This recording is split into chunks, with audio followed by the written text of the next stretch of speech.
Love VOD watcher. Hope you enjoy today's games.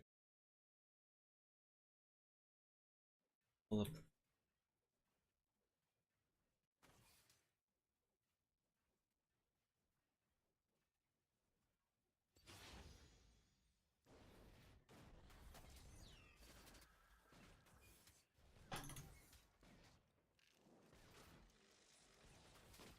Bob, your phone's going off.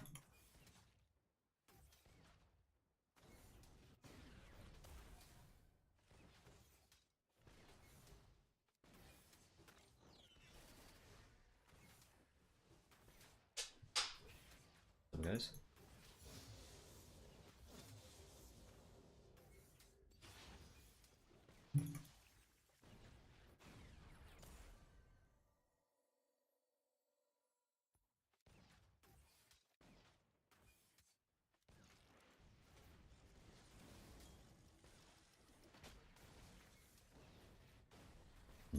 Take that card. Yep, right.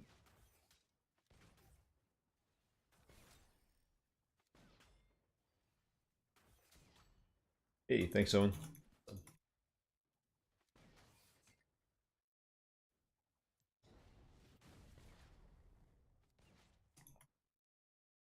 Welcome, guys.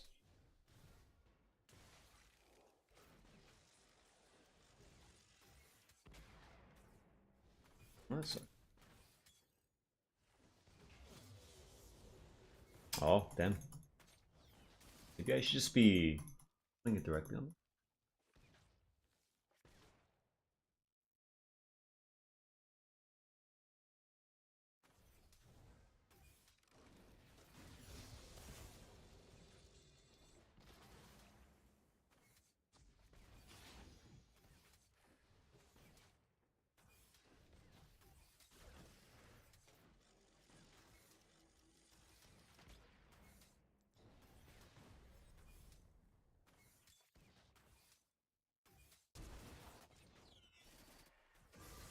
Flashed.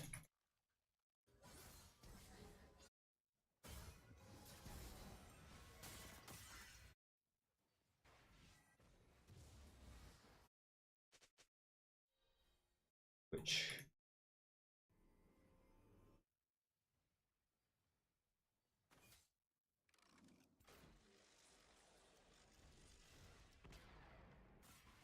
Oh, I did ping him. Should just push. No J for gameplay? I gotta support this game. I will queue jungle though.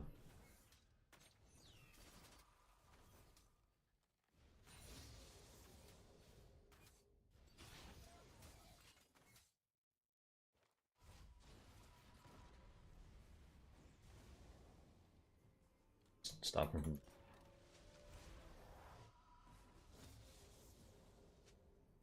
How can I ever get out of Emerald? The worst elo I've ever been. Play some OP champions. Play OP champions, Caesar.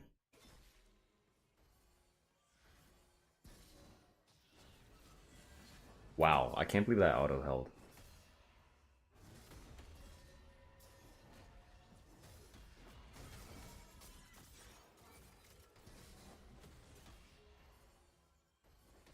Damn. Wonder how Xerath clears in the jungle. Probably ridiculously slow.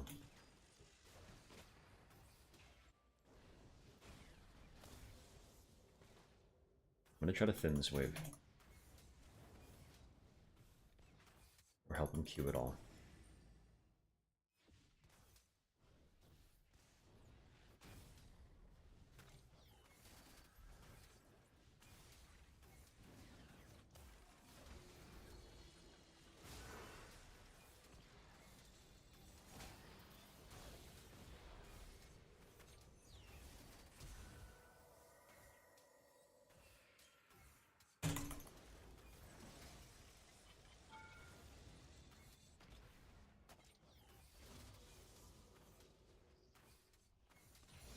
I should have lined up again. I could have just killed him if I shot it at him, actually.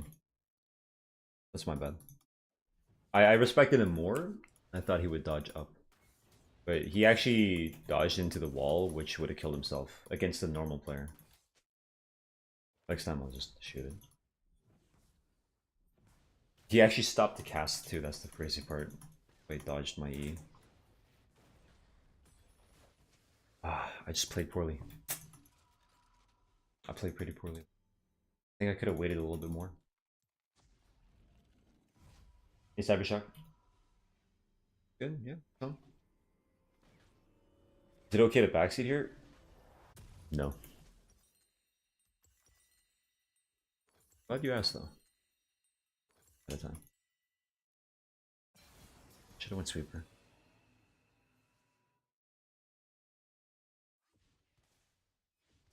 So you didn't even wait for an answer, huh? Also, he was out of range to auto. Even a tiny bit of slow could make a difference, sure. But getting my ability out fast, I much prefer getting the Q there because I could realistically get 2 Qs. Do not bother to Pexi. I don't want like silvers coming in here and like, telling me what I could have done when I clearly recognize when I make mistakes what I could have done instead.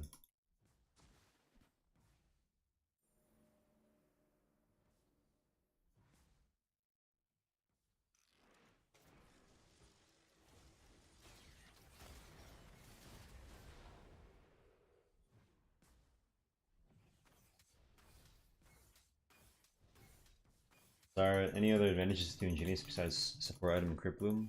You ever want Banshees or Zanias, I guess?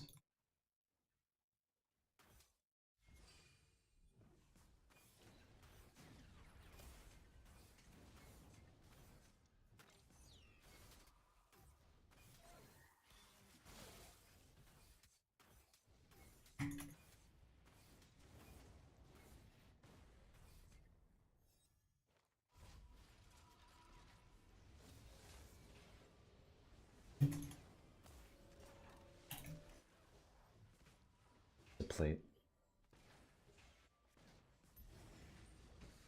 I was thinking of stepping in. GM though? That's great, bro. That's still lower.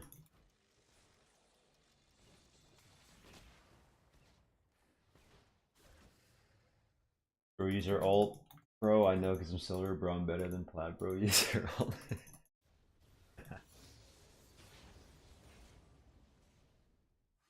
It's the lack of respect where it's like, dude, like I don't know what people hear, but anytime I do anything, if I die, I generally talk about, oh, I should have done this, or maybe I could have done that. But people will still be like, oh, it's time for me to educate a challenger player. And it's nothing to do with ego, it's everything to do with the ratio of people talking versus whether or not it's warranted. Or on top of the fact that it's not warranted. It's like the amount of people that are willing to just opine on anything. It's just like, oh man. You try dealing with it. It's super fucking annoying. Sorry. That's my bad. I did too much damage. He's probably not expecting this.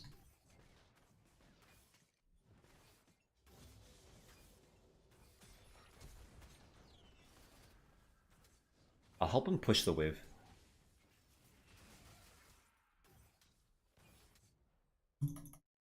Try to get the Twitch to let up this guard.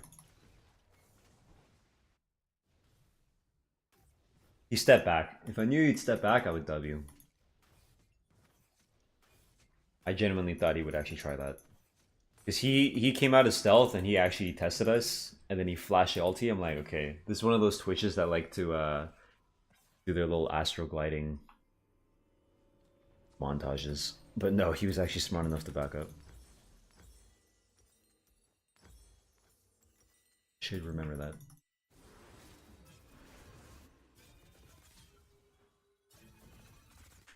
On J4 Jungle, how do you handle early invades? I got invaded by level 2 by Belbeth and Graves last night.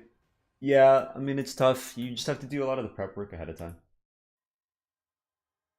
So what I mean by this is you have to scout out their, what's it? called, their start, or get it like an entrance word. Having advanced notice helps a lot.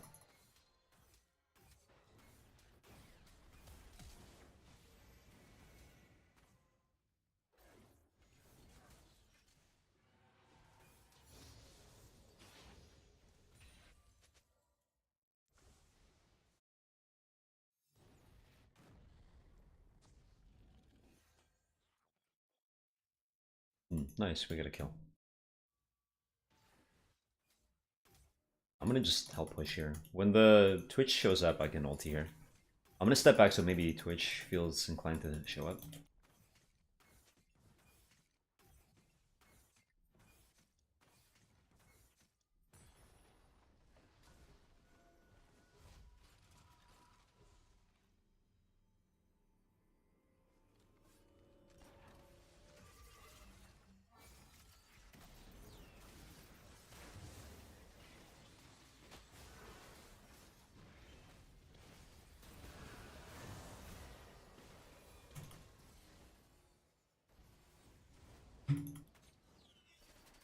Ooh, sucks.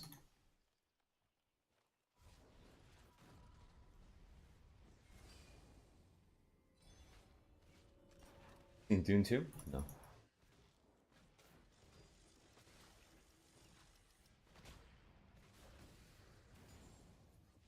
Substate Potions? You're the sub. Welcome.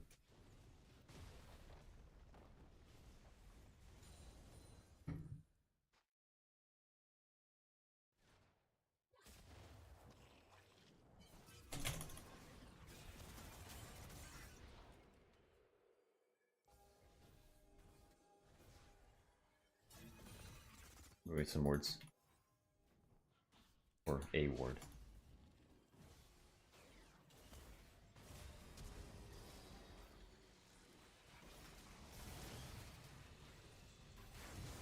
As well get damage. I mean, good job, bro. Nice kill, dude.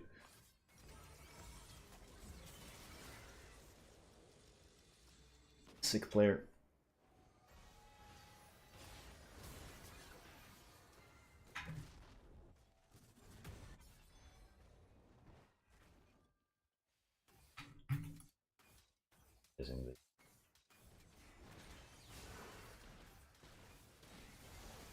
Nice. Well done.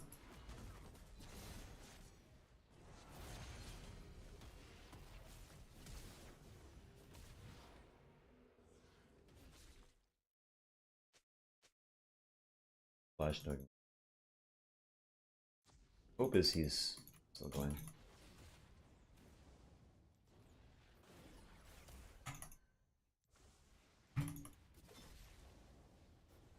Oh, the Hegram's here.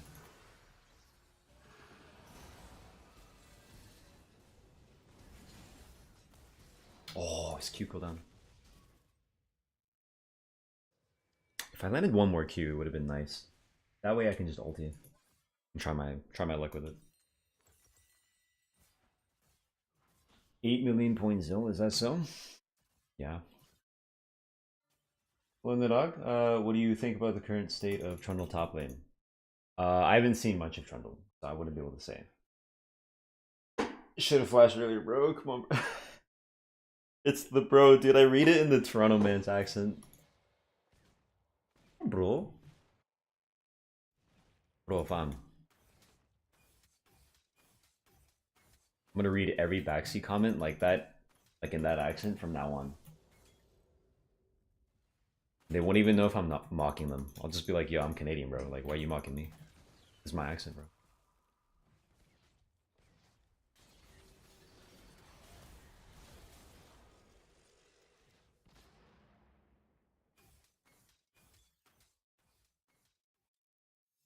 Safe with my dude around.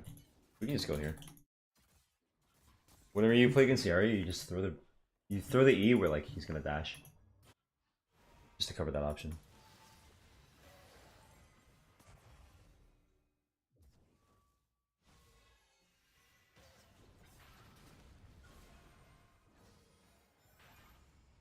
Nice, okay. I stalled him for half a second, make him turn back. He actually turned around actually. When I threw that E, he slightly dodged. He wasn't trying to dash it. Either way, that takes a little bit of his time.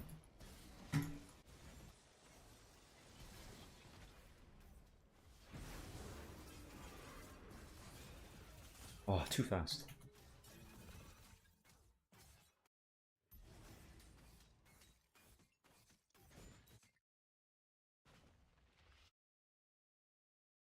Yo, life, don't be cheesing me, dog, for real though.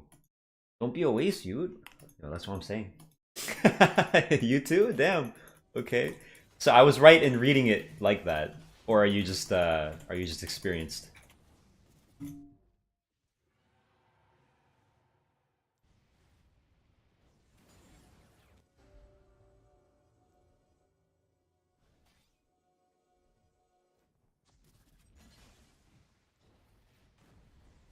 Damn, I missed everything. Okay, next time, only predictions.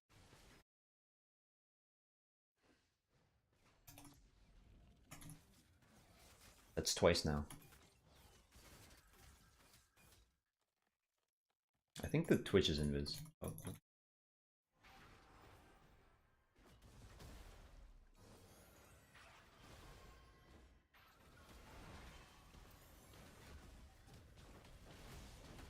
Got him?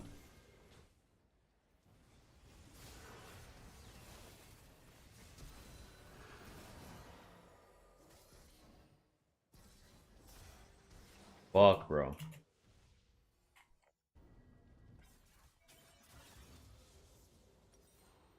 thought we were safe for a moment to do that.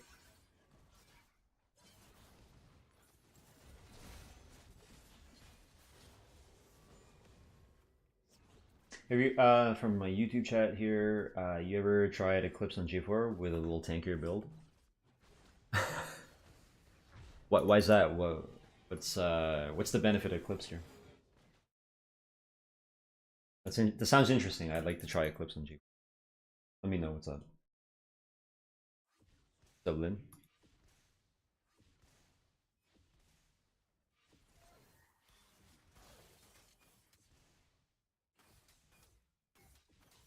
I wanted to say it. Mirror Zazek's really overtuned? Yeah. They even tried to nerf like the base by a bit.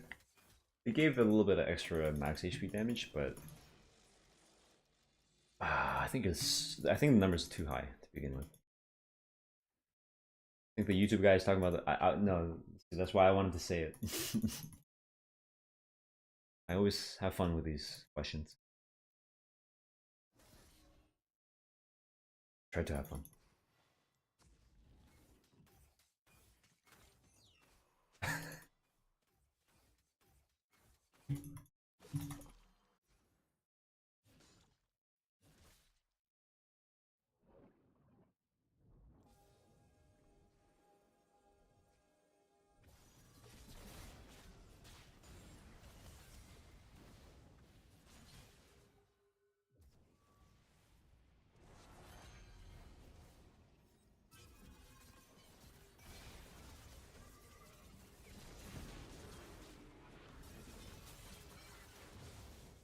Hmm.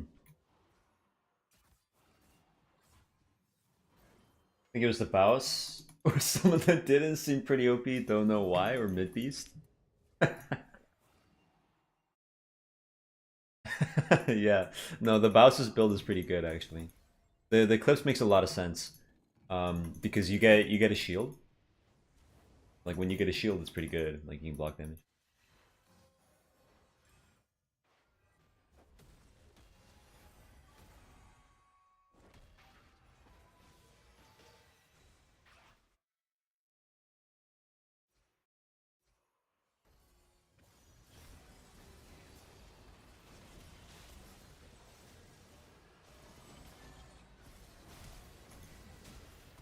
Oh, he didn't ult him.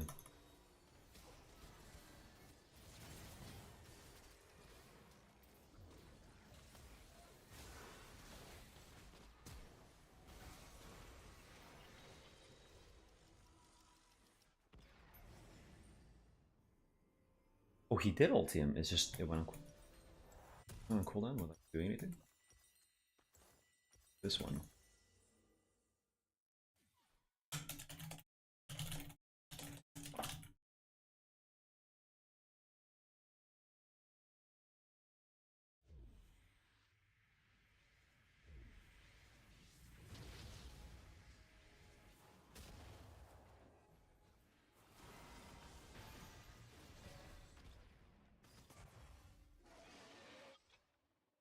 Nice.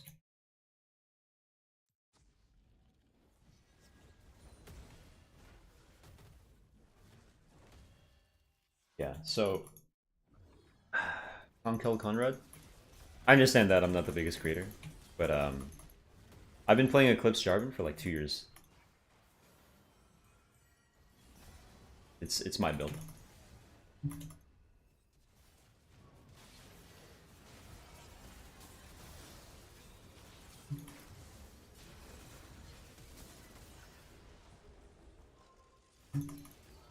Fuck, I stood too far away. I should have been closer to stun on the res.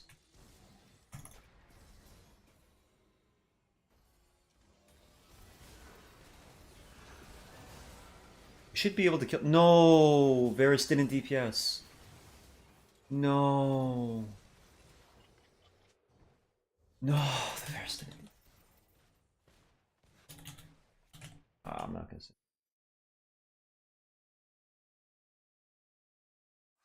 Okay, so what they changed about this was they took off the mythic portion, right?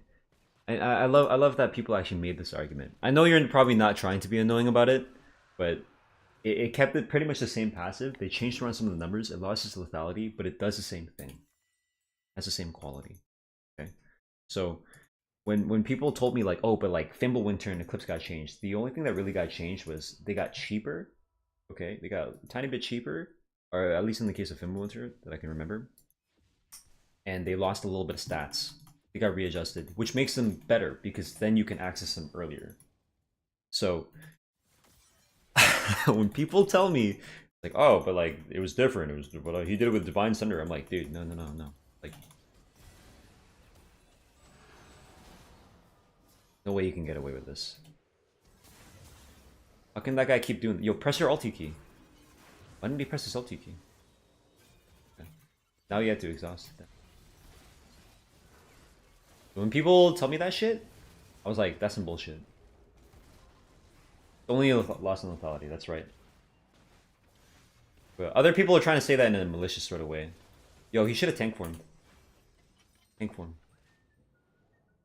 And I always have to tell him, like, dude, no one thought of Fimbulwinter except me. When people try to say like, oh, actually Fimbulwinter was good, it's like, dude, you didn't see anyone ever play Fimbulwinter. Ever.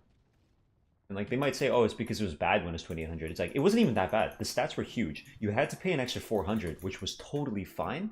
Both versions are fine, right? 2400 Fimbulwinter is good for its own reason, right? It's cheap and you can access it quick as fuck, which means that if you're ahead, you can get it fast as fuck, and if you're behind, you still have an option, right? The problem with 2800 is if you're behind, you didn't get anything, right? It was kind of bad, but the moment you got it, it's fucking dank.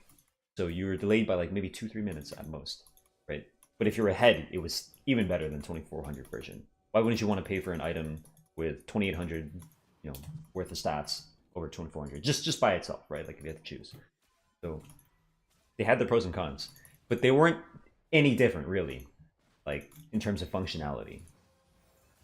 In fact, the 2800 version had like a huge fucking shield. It had just a flat shield. It went from like 180 to like 400, pretty much by default. No, I threw that way.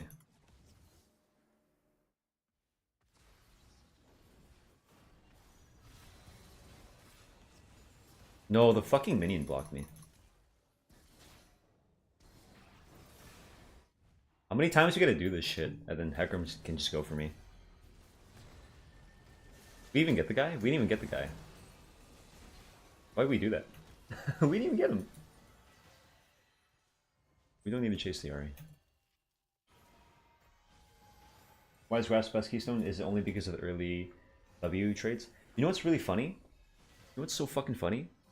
A lot of people don't like the idea of using Grasp for the same reason they might use like Electrocute or Electrocute or like PTA. Like, oh, you get a little bit of damage from runes. It's like, yeah, the thing is, you get so much damage from just existing and like hitting Grasp on people. People didn't know this.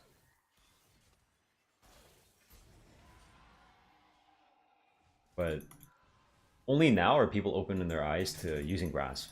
Even in like season 7 or season 8, when the original Undying Grasp of the Undying came out, I was like saying, yo, Grasp is totally fine in the jungle. Yeah, you're not like stacking all day like on people, like hitting people all the time. That's fine. It's about if you're going to build HP to begin with, the only rune that scales your damage with HP is Grasp. Literally the only rune. So it was slightly frustrating dealing with people and like them not realizing like.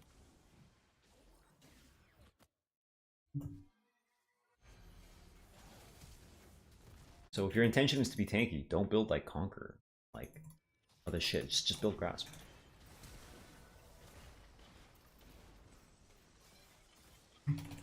Oh, he's gonna ulti me. We need to defend, boys.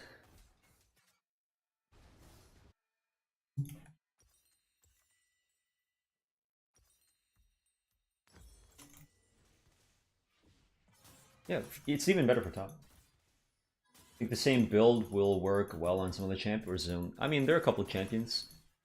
Poppy would be one of them. There are a couple of champions that are melee and have a slow that you could potentially build on.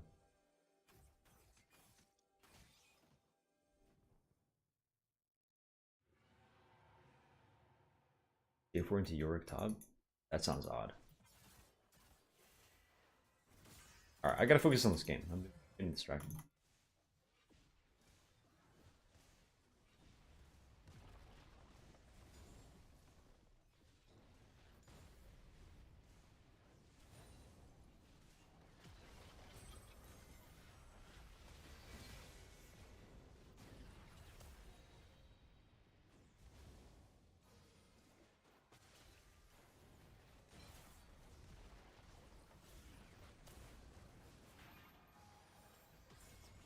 Nice, I was able to force ulti.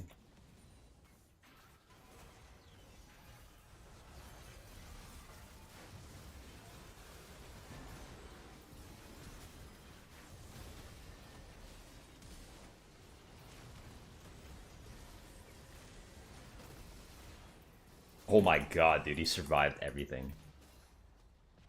We need an anti-heal, I guess. Oh, nice try.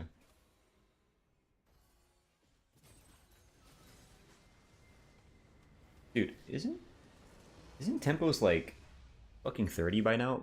How does this kid still act like he's that spoiled 14 white kid that never had to hear anything from his parents? Why does he always do that? God, this guy's been the most annoying shit for so long.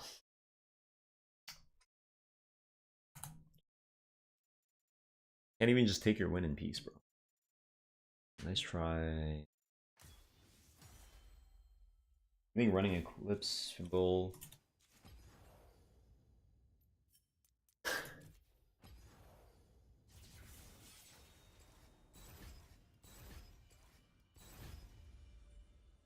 What about Eclipse Lucidity into Fimble into Jackshow? You why? I mean, Jackshow's a good tank item, sure, but you've you've gotten no stats, no bonus armor or magic resist from anywhere in your item build. So Jackshow third or Jackshow before getting armor or MR doesn't really make too much sense to me. In favor of like other passives like Frozen Heart or Spirit Visage. How the fuck are you able to move your camera with your cursor in the middle? Not a. I appreciate you coming here, Conrad. How did you discover me? It seems like there are a lot of different things that you'll come to learn about my channel that might be cool to learn off of. So the way I do that is WASD. I actually have a video of that on my channel. It is very cool when someone comes in seemingly in good faith. This guy's probably acting in good faith, and they've just never discovered me or my stuff. So it's fun to talk to people that like are just like, oh, I didn't know that. That's awesome. I don't think I've had a single one of the like I haven't had a case like this in like literal years. So really appreciate your existence here. Eclipse the Sky better. So the difference between Centered Sky and Eclipse is that one, there's a difference between a shield and a heal. But if you looked at that by itself, it wouldn't be so good. The way you activate the heal, so a heal is strictly better by itself, right? Like a heal versus a shield, because a heal is permanent. Even ignoring the numbers for a moment, just assume even if they're the same numbers, even if the heal was slightly lower, it's just like strictly better. Now, obviously, context dependent in terms of the game, but I'm just saying like we can establish right away healing typically better than like shield. Okay, even to the point where I'd say strictly better. But Sundered Sky requires you to auto attack in order to get that heal, and you won't necessarily be able to hit like everyone. Like the person in the backline, you won't be able to use Sundered Sky on them. So if they have like 2 or 3 melee champions, right? Like, you know, it might be way better to go Sundered Sky because like, oh shit, like I can just hit them. But if you have to deal with only like one melee champion to activate either Sundered Sky or Eclipse off of, that's clearly a case where you can sit there and be like, oh, probably the Eclipse shield would be better because I can just get like a bigger shield number or a bigger like health number, right? Even though it's temp health for a shield. Now another like that's just like a really quick analysis, but like there's so many. My point is there's so many different things you have to consider. Another one being Eclipse is cheaper than Sundered Sky, which means that if you can't afford Sundered Sky, if you're sitting on a Caulfield's, which builds into Sundered Sky and Eclipse, you have the chance to choose either one of them depending on what's going on. So if you need the power right away, if you need to fight like second grub or like second dragon and you have enough money and you can just buy Eclipse straight up, perhaps you should just buy Eclipse. So opportunity cost, right? That's like another variable. It's like, do I even build it based on stats, or is it maybe I should build this because I have the money right now and I probably need to use the money right now and like do something right now, right? There's some, you know, there's an argument to be made there. So the problem with asking something like Eclipse versus Sundered Sky is you shouldn't always think in terms of one or the other. Although you technically have to choose one or the other first, you should think about where are the cases where they overlap. Overlapping meaning you can build Eclipse here and have value, or you could wait for Sundered and get value. And you should think about the small details that might push one ahead of the other, right? So it's like, are we fighting right now? No? Okay, then maybe I'll just chill. Like, my lanes don't really have prio. I don't even want Sundered Sky right away. I don't mind just building it slowly and then waiting for it, right? Okay, then I'll just build Sundered Sky. I'll probably get more value out of that in 2 minutes than I would getting Eclipse right now. I do stream on Twitch, okay. Yeah, same time. Thank you, Z Farley, for the sub.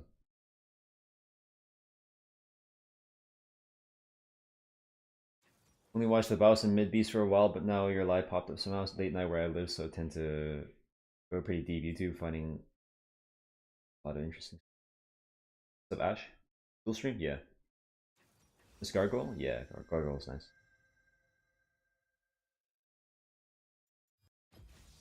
By my will, this shall be finished.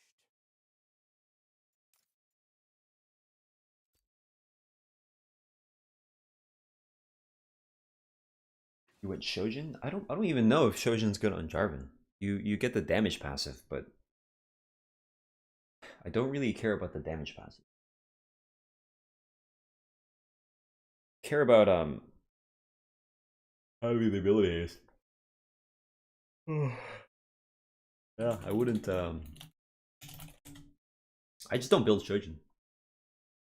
Not anymore.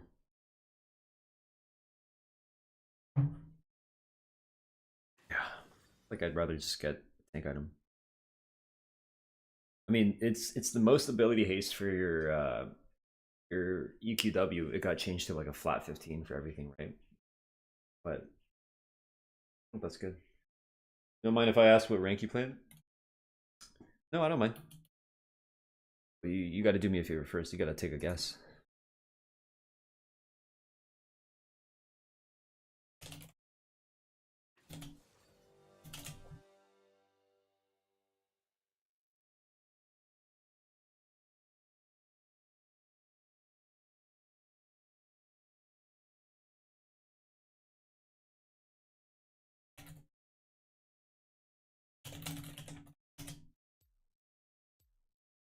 Emerald or Master? I'm a little bit higher than Master. EO. Two O's there. You're funny, Johan. You sound like someone who would be around I Am Nightmare. Talk like it.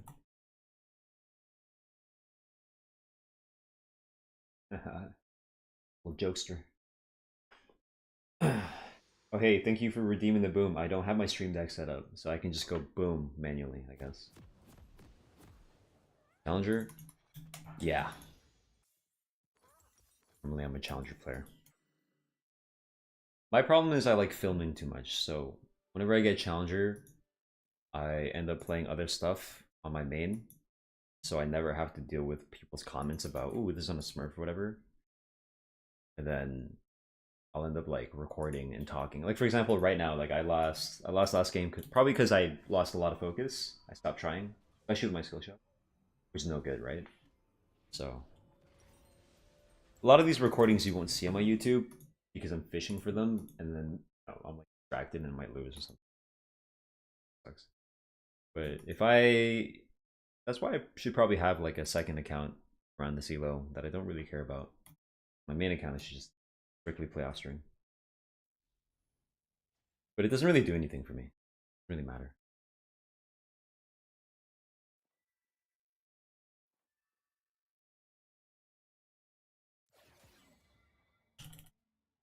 I'm going to attack move click here.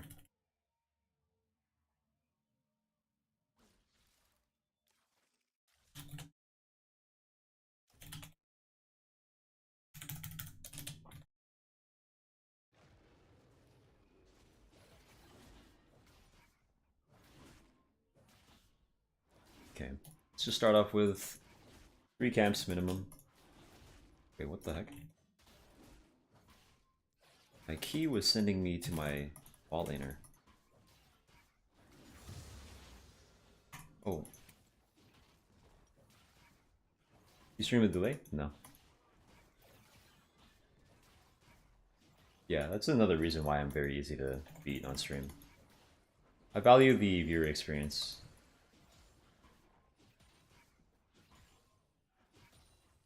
These 2000s kids have no respect. Either I put on delay and map cover, and then I get people asking, can you show the map? Or I take it off.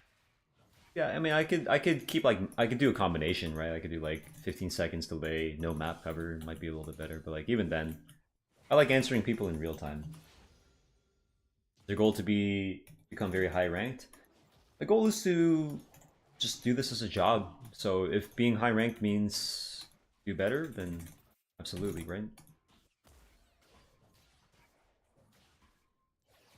feel like I have enough of a reputation.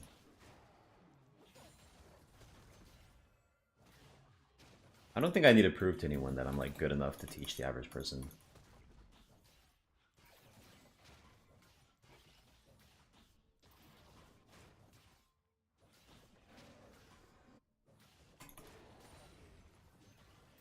You could smite this, but the slight delay in like having to move there instead of smiting towards you, worth it because you're passive.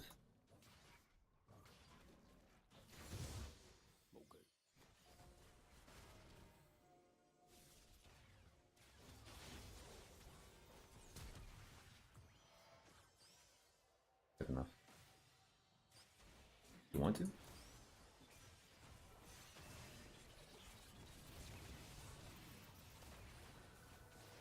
It's gonna come from me.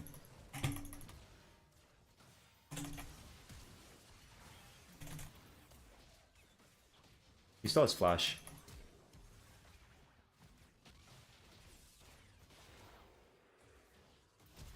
Ah, yeah, I knew he'd fucking flash. I W'd early, but I should have just EQ'd away. That's okay. If I EQ'd away early, once I see that ward, that would have been really good.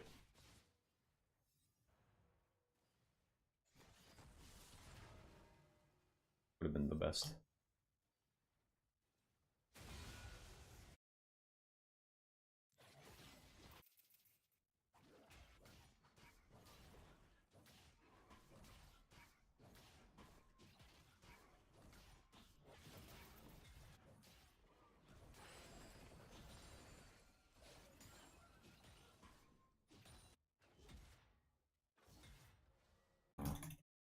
Hourglass didn't show up. That's weird.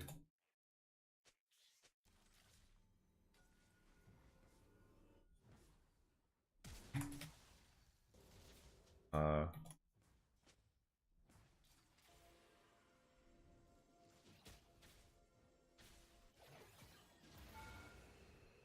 Nice.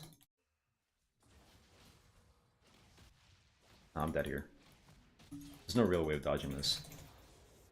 Once he's on me like that, I'm gone. I should have just popped through tower here. Was that even worth it for me? I mean, it was nice for the Orianna, but hardly worth it for me. We can't even do this one. I can steal a grub, but I'd probably die for it. Don't really have prio either. This guy were smart, he would take my Raptors first. Once he does his topside crab, 34, and does all the grubs, 38, he will go back into his topside like a regular jungler. Means I can steal all of this. The only rank that you play, or do you play some? I'm a very big arena player. Love arena. If he's really smart, he comes to the Raptors. But because he didn't go to my Raptors, I don't think he would be smart enough to come defend his own.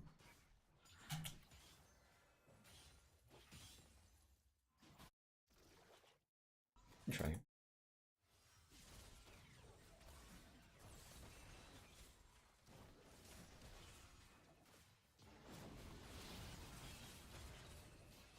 Problem with Tahm Kench is that W time is just so fucking right here.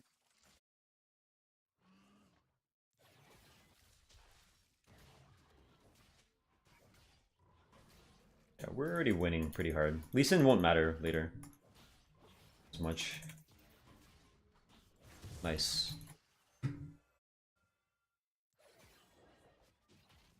Wait, that's odd. 34, 38, 32, 6, 50. He has 52.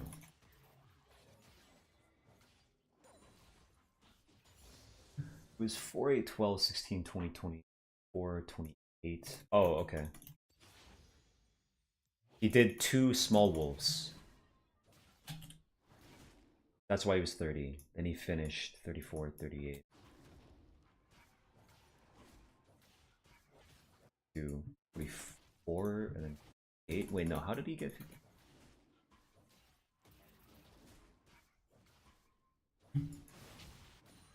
Do his blue though. Must have been a minion or something that I missed. Saw 30.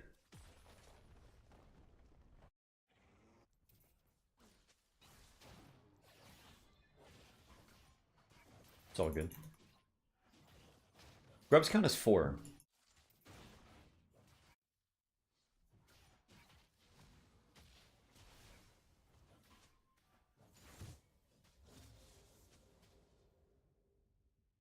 Back towards his red.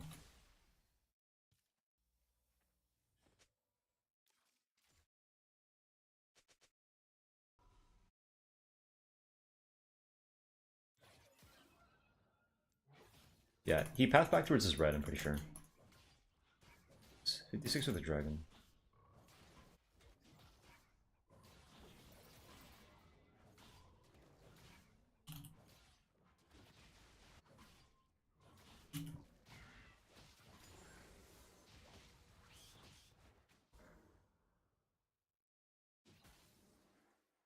He's not good enough to track, so I'm just able to steal so many camps.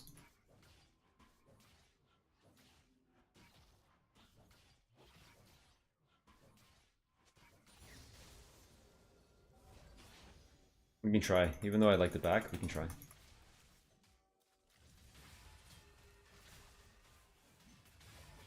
I just have to try to EQ here. You can EQ into ulti. Wanna push? Serious? Suppose.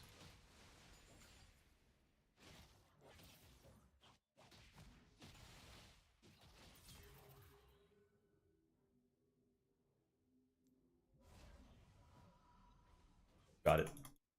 I will defend this though. At the very least. Wow, I really want it back. It's okay, we're actually sitting on similar items. I'll get at least one.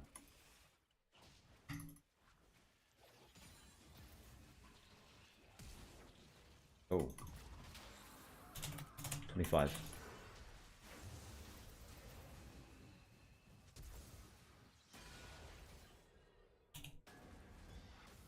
Yeah, at least do one.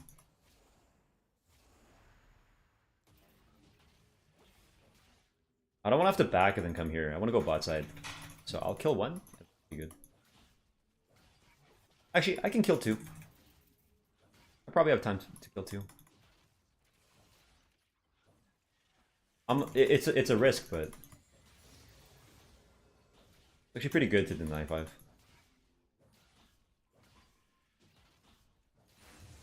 Hopefully me taking that deters this guy from going. Okay, it didn't, but it's no big deal. Wow, nice. I think let's rush this. What's the reason with using 1, 2, 3, 4 instead of QWR? Because WASD mapped, and I don't want to bind to QERF or something like that. I'd encourage you to watch my video and explain why I do these binds.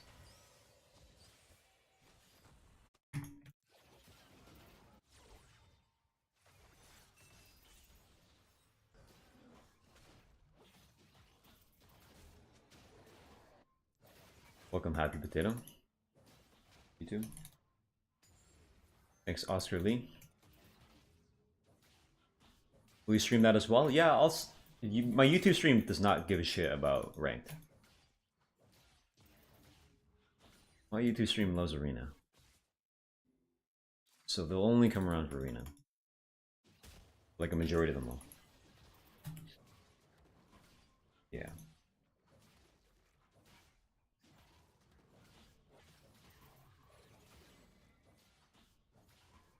No, not Magic the Gathering. League of Legends 2v2v2 Arena. They're gonna turn it into a 16-man game. Apparently.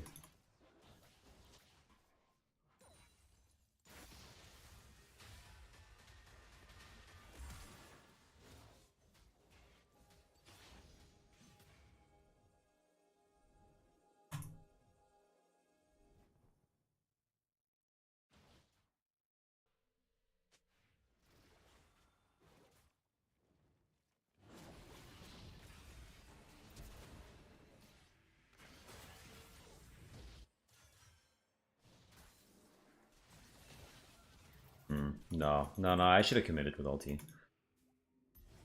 I didn't know if it was worth it. I didn't even know if he had flash.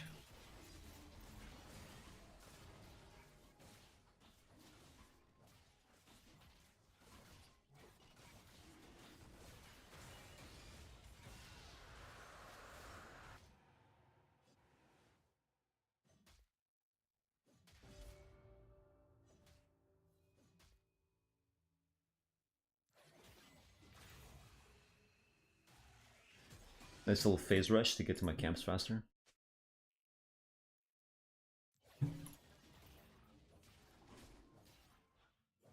It's pretty good. 3 winning lanes. Even dropping kills to the Lee Sin didn't really matter. Because ultimately, the Lee Sin didn't really play the game and like try to stop anything from happening. There's actually a chance that he dies here, so I need to stay. Come here. I'm gonna just hit the guy and proc my face rush and then run. I got slowed so I couldn't ulti.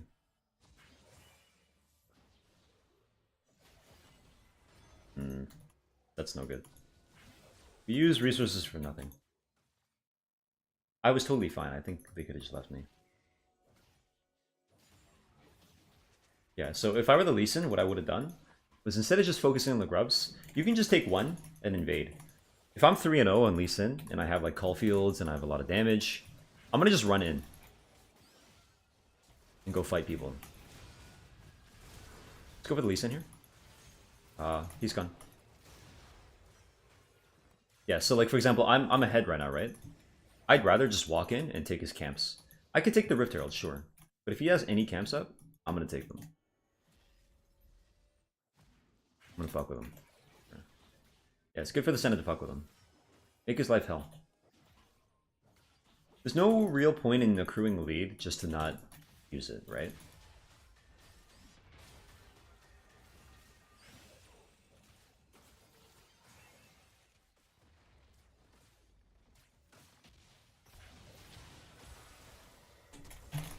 Noob.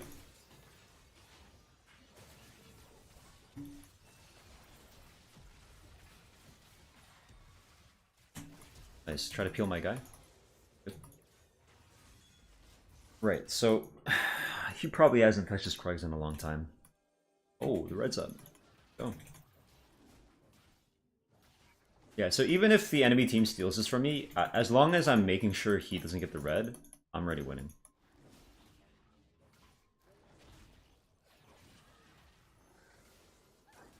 So he's down 2 camps, I'm up 2 camps. Right? I'm leveraging my position. He doesn't even get a single Kruglet or land the Q. Good. Because this is already maxed, I'm gonna buy it over boots. But if your tier's like 200 and like 60 or something like that, then just buy boots and the components. Yeah, I'm not typing in all chat. I'm not going on my way to like type to this guy. I'm not talking shit out loud. You can talk shit out loud all you want. I'm never gonna have to hear it. There's an intentionality in typing it to someone. You want them to see it. Like, you know they're gonna see it. There's no fucking reason to all chat otherwise. I don't expect my opponent to just be like sitting on my stream waiting.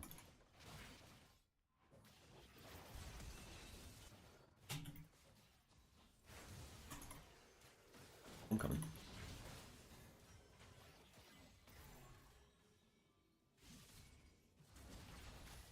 I'm okay with engaging here. I just ulti the backline when they show up.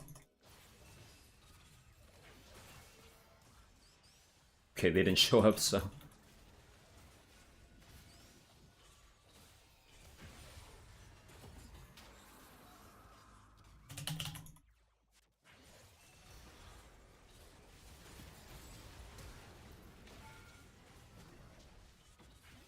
Gotta keep him in there.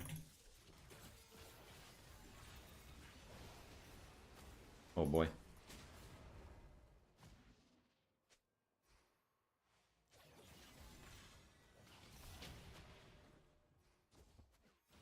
I'm ready in case he lands Q on Cho'Gath.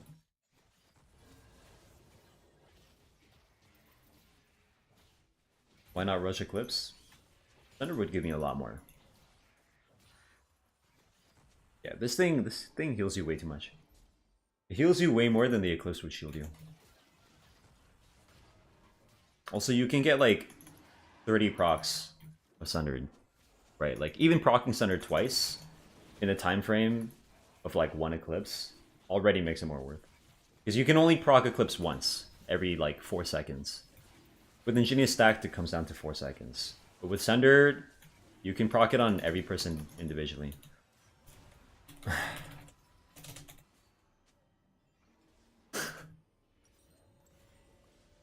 It would have been my bad if I smited that.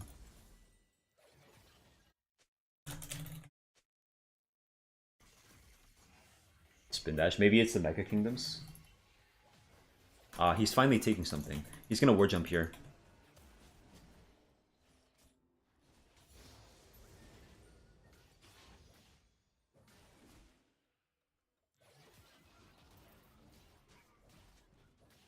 You can't do that Rift Drill in time, probably. 30 seconds? Maybe. I didn't see the Mordekaiser. Senna was covering his icon.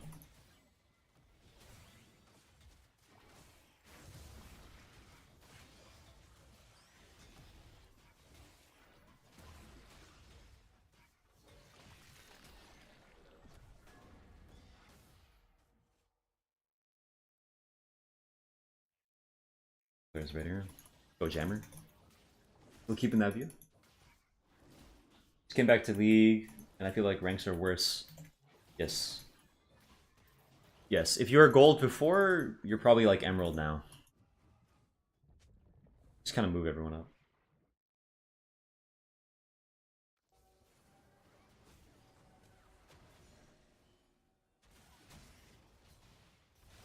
Oh, they're actually going in. Okay.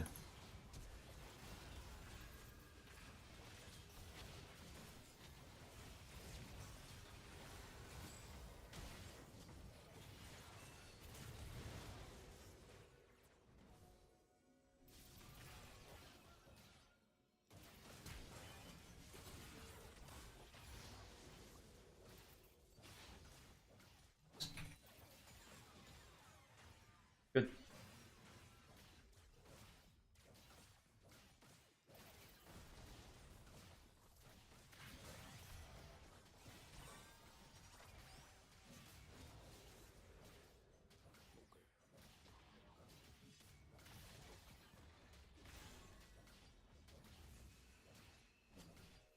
I know it's you, bro. I know it's you. Oh, now it's not you.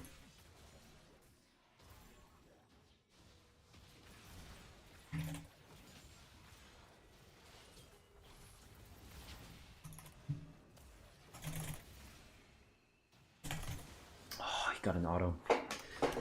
Got the fucking auto off. I should have Q flashed to the side to dodge Lee Sin Q. Oh, that would have been disgusting to Q flash here to hit the Tahm Kench, dodge the Q going this way. Because when I EQ'd him, he's coming this way. I also should have saved my E.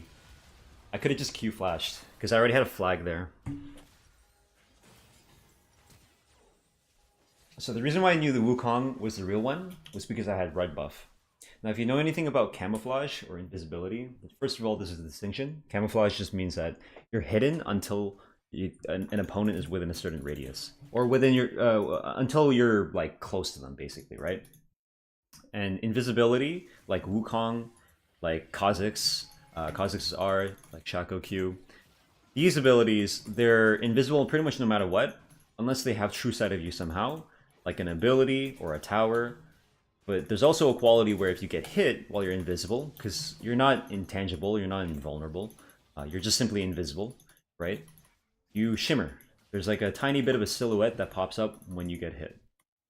What this means is if I have red buff and I'm DOTing him, as in I'm burning him with my auto attack, I'm doing like 5 damage, 5 damage, 5 damage, then I can tell if he's, using his clone or not.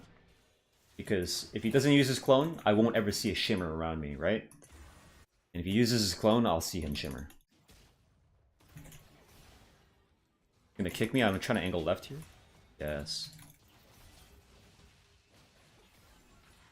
Use the Krug to block.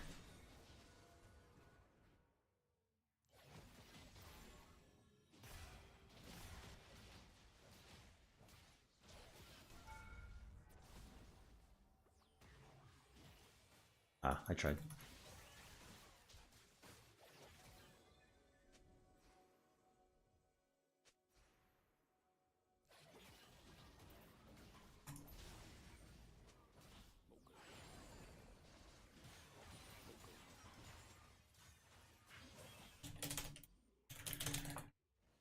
A 3.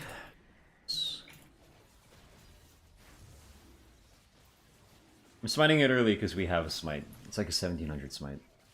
Try not to burst it, let him control DPS. There you go. It's a minimum of 1000 true damage. So the true damage is an important detail about that. It means that you can pretty much guarantee like a baseline.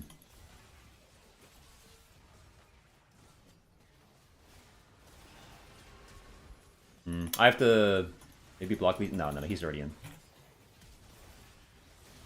We don't need an ulti here. Ulti does nothing. We ulti this guy eventually.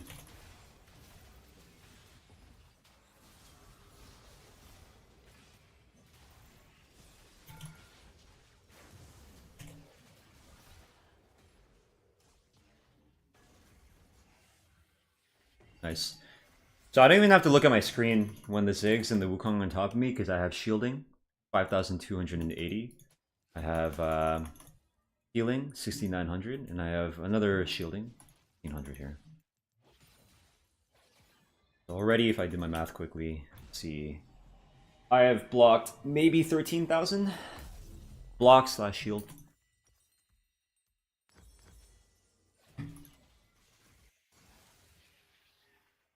Didn't this work on Maokai as well? No, no, because Maokai doesn't benefit from AD as much, and he doesn't have as much of an explosive engage as Jarvan does to make use of the AD, even if Maokai had AD ratios. Jarvan can just kind of, boom, I'm in, and actually do damage. Right, so for example, like, you would argue, well, you know, Cho'Gath is really tanky and he can get a lot of autos out, but the problem is his mobility, right? Like, he can't actually use the AD stat because he's not in a position to do so. You have to be able to auto attack. That's why AD carries, like, AD is probably the best stat on them, right? It's a great stat because they have range to do so. So you have to think about, like, how they're using the stats. What's the rough build order? It's either Eclipse Sundered Sky into Fimbulwinter. Fimbulwinter is pretty much always second. And then you have the option in the third item to do the other, whether it's Eclipse or Sundered Sky, or just go straight into tank items. The only reason I'm doing Sundered Sky into Fimbul into Eclipse as my third item, right? Pay attention to the third, is because I was ahead. I was so far ahead, and I don't respect my opponents that I'm okay with just building damage. They're gonna go onto my backline. I'm gonna just focus the game. Yeah. Actually, they take my wave, so I gotta come up. I can try to focus Garen here. I'll just play on whatever target Orianna's hitting.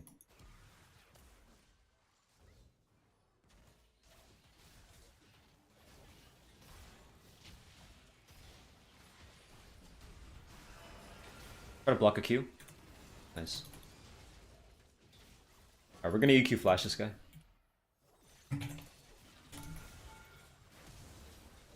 Try to dodge a W.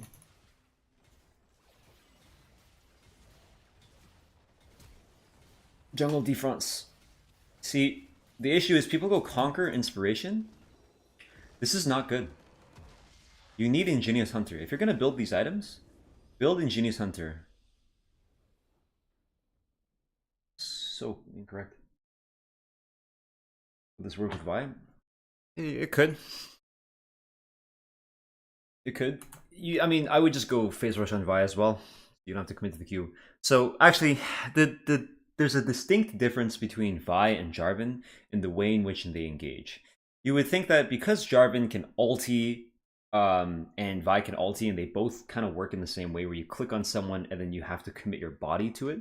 Commit your body as in like literally throw your your HP bar at it, and like people can hit you now. There are slight differences that make a huge difference in how you actually want to play. Okay, so here's what I mean.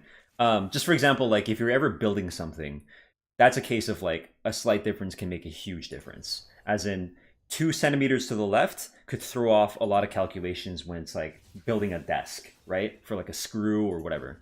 So same thing in League, where because Jarvan, when he ultis, he's at least like free to move and he can turn off his ulti and run, while Vi is literally like when she ults, she cannot choose where she goes. She can flash, like, if you can do this trick where you like ulti someone and you can flash to the side and hit someone. That's pretty much as much mobility as you're gonna have, right? Or if you want to like build Johnny as like Johnny's mid ulti or something, right? But when you ulti on Vi, you have to go in, right? You would think the same with Jarvan, but the problem with Jarvan and Vi is if you think about it in a timeline, right? I'll do it for your guys' point of view, right to left, okay? Or sorry, yeah, left to right. Jarvan will ulti, right? He'll ulti and it'll occur like here. Right, if these are the boundaries, it'll occur here, and then he can turn off ulti and he can run away, right, or he can flash out. Vi is kind of like her ulti will like travel, and then like it'll occur like here, and then finally she knocks them up. Boom! If they flash them away, if they use any sort of dash, they can flash the Vi into their team. Like the Vi is dragged along for the ride. So because of that, she's particularly vulnerable. She's obviously got the better lockdown ability, right? For a one-on-one, for like a one-person scenario, Jarvan has a better like AoE ulti if you want to try up like 3, obviously, right? But that difference doesn't matter as much as like the fact that like when Vi commits her body like that, she's like all the way committed. She has no control over her ultimate afterwards. Okay, other than flashing, but flashing only serves to temporarily like delay it. You can like flash backwards and like it'll delay it, or like you can flash out the origin when you ulti, but you never see anyone do that, by the way, because no matter where you're going. So this makes it so that Vi can be killed more easily than Jarvan, because even though both of them can Q forward, or like EQ and then Vi Q and then ulti forward, Jarvan can immediately flash and get the fuck out of his ultimate while baiting abilities. Because like if they're aiming for Jarvan's ultimate right when he lands, if the Jarvan's smart enough and realizes, oh fuck, like I'm gonna get hit by Ari Charm, Varus R, everything, he's immediately gonna EQ R, flash out, and then he's got like a little bit more mobility that way. That means that you can actually use shields more. You would think that shields are useful to tank the upfront burst, but oftentimes in the later stages of the game, when we're talking about upfront burst, we're talking about like literal thousands of damage. There's no champion that can really stand there in front of like 2 late game carries, 3 late game carries, and tank them out. You're talking about like K'Sante or like Ornn. Champions that actually have like abilities that give them damage reduction, or like straight like, for example, Ornn's passive gives him way more resist, and so he's probably going to go over that threshold of being able to tank. But that's not even considering the question of whether or not you want to be tanking that. No one wants to tank 3,000 damage. The only time you ever want to tank 3,000 damage is if 3,000 damage is going at your ADC, or like your carry, or whomever, right?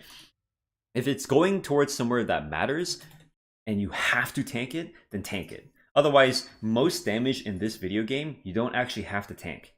If it's gonna hit your ADC, tank it. If it's not, then you probably want to just like dodge it, right? Unless you have no option to dodge. The last choice for a tank, I know this sounds silly, but the last thing you want to do as a tank champion is actually tank damage. The reason why is because if you do everything that you can to avoid taking damage as a tank, while also being useful in like a good position and CCing, that means that you have leftover HP or more HP to tank the things that matter, right? So you can take an original 3,000 health champion with 150 armor, 150 magic resist, that turns into maybe like 4,200 effective health. You can take an original 4,200 health and turn that into like an 8,000 health tank. You might think, why? How does he get 8,000 health? Well, the reason why is because any damage that you bait out, like let's say you bait out like a Jinx W, let's say that's 500 damage. If that misses and hits no one, you basically gained 500 HP, right? Because they lost 500 HP worth of damage. So it's really important to understand that as a tank, it isn't necessarily about like how much you can tank. Yes, that kind of matters. It's more like I would focus on what you should be tanking first. So in the context of Vi and Jarvan, when Vi goes and tanks that shit, it doesn't really do much. She already achieved her job by ulting and like stunning the person. She doesn't have to take the damage.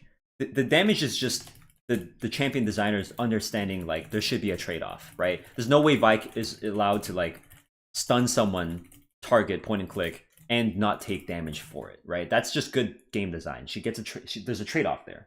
So with Jarvan's case, when he builds the Thimble and blah blah blah and blah blah blah, he's going to be able to tank that in a case where it might actually matter. As in, I get to choose when I go in, and if I go in, I have like this additional shield and healing, and it'll probably be like making space for my team, or I'll EQ and like block something, or I'll EQ and I'll try to like peel for my teammate and stand in front of like a Lee Sin Q, a Tom Q. Maybe I'll even like take the Ziggs bomb on purpose so that it's on cooldown. Like these sorts of things.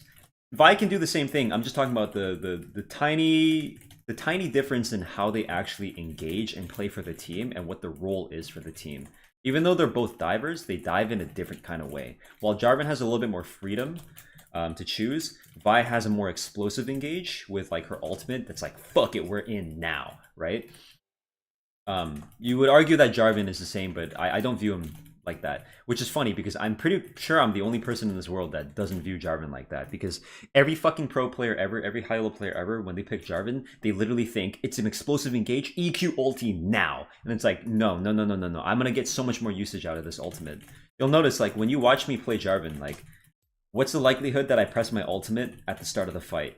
Pretty much zero, right? Like, there are hardly any cases in high-elo where I think like it's more worth to just immediately ultimate.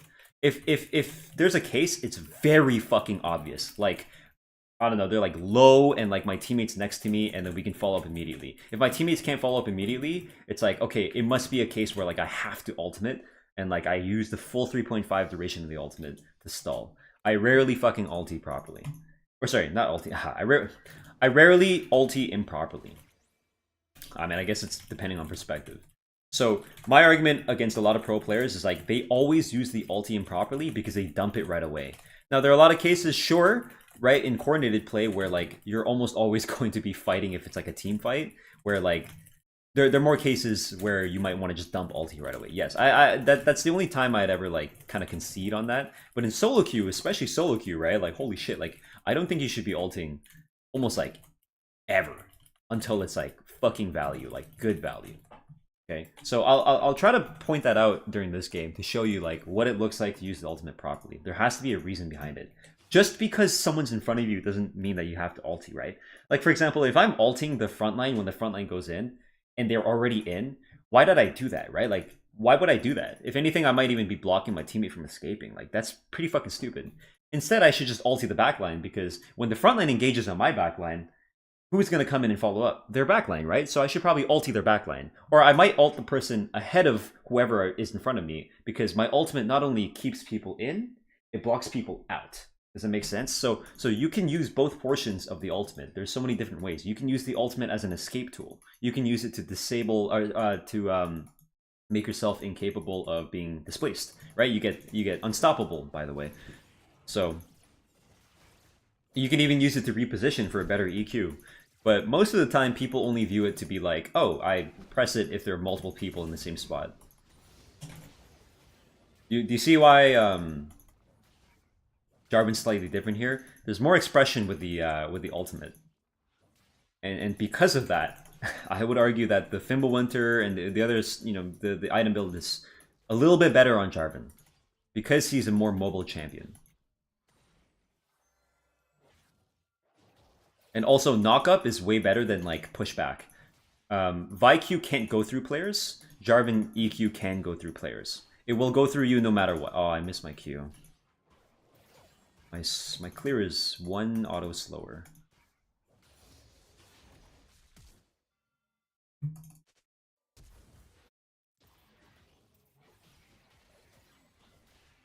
People don't know how to play tanks, especially support players. They often stand behind their team. Haha.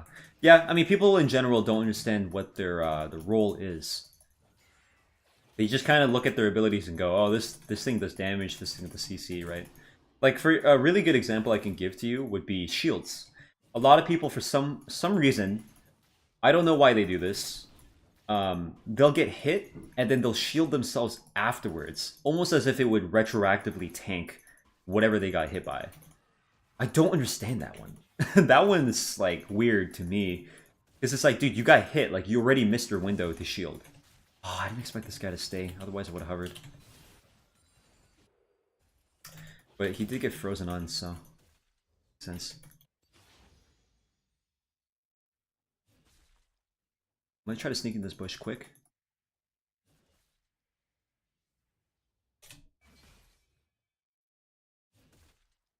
We need to wait for the Renekton EQ. Jump scare. I'm never using my EQ. I'm waiting. There we go.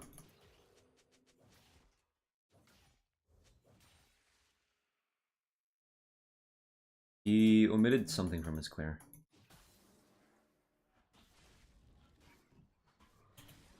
I'm gonna just surrender. I'm gonna back. There's no point without smite. I can't do anything. Even stopping him here, Renekton's just gonna TP. He's gonna come back. It's way better to just have better tempo. Take my back and go. Much appreciated. Thanks. No problem. I'm glad you gave me a response there, because a lot of the times I enjoy trying to like teach people, give them a lesson, and then they might not even be there. Right? It's a little bit annoying. 2 and 3. You have flash? Oh. Just leave this wave. Not the worst, it's whatever.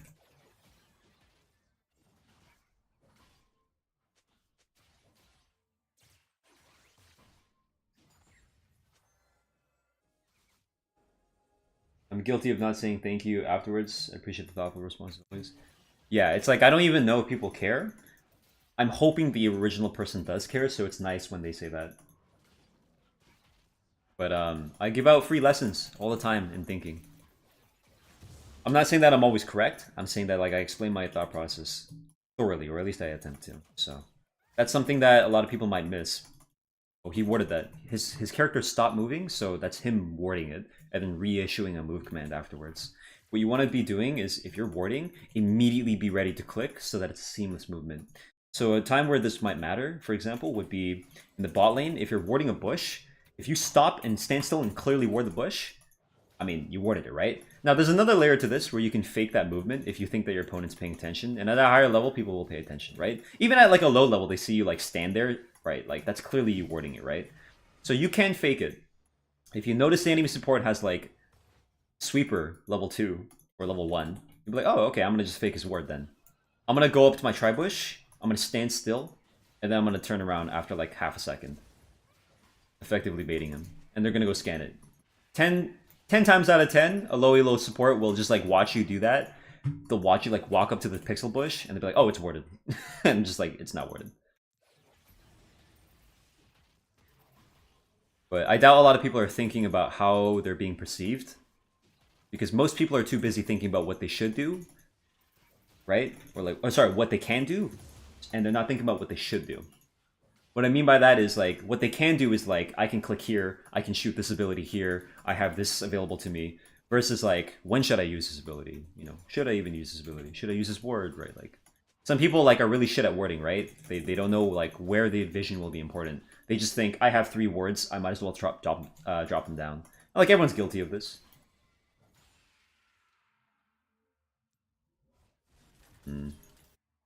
This guy's probably screwed, but I'm gonna walk up in case. Fucking Netflix blocking my map. Did he path around? He's gonna get dove. Fuck. I have to face check this. He will get dove, otherwise. Even though Kha'Zix's like right here.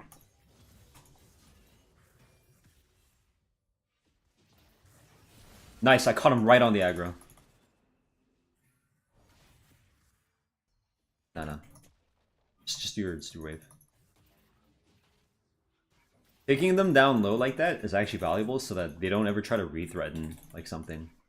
And, like the Kha'Zix has the back here. Or just stick to his clear. Like if he tries to gank mid, for example, he's like half, right? So it's a little bit more dangerous for him. Oh no, he healed up from... Oh, right, there's a honey fruit. I missed that detail. Honey fruit spawns around like 6:15 or something. I think he killed the honey fruit, he killed the crab. Oopsies.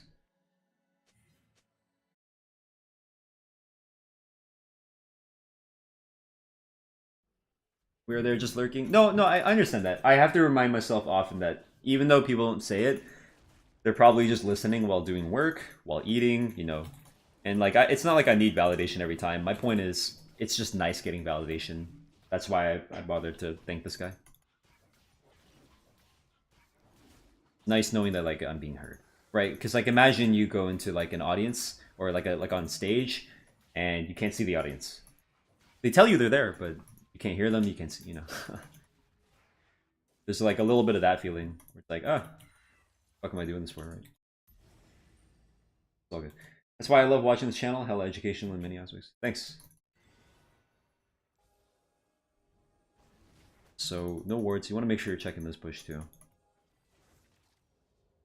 Let's just assume he has flash.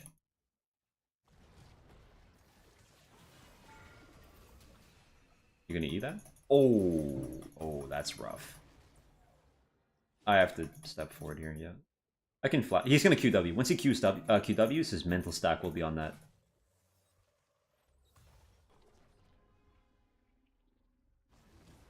Oh, he Q'd just now. I can help you push. Watch QW, you're gonna die. I'm just gonna trust that he's watching it. Yeah, good. Don't go there. Gotta push in, just so that Hui can't like push in a whole wave. I think the Kha'Zix will invade my bot side. Oh, he's here too. Nice alley-oop, bro. Cure, cure, cure, cure.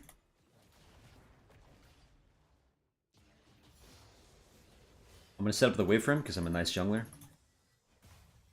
Then I'll go on my way.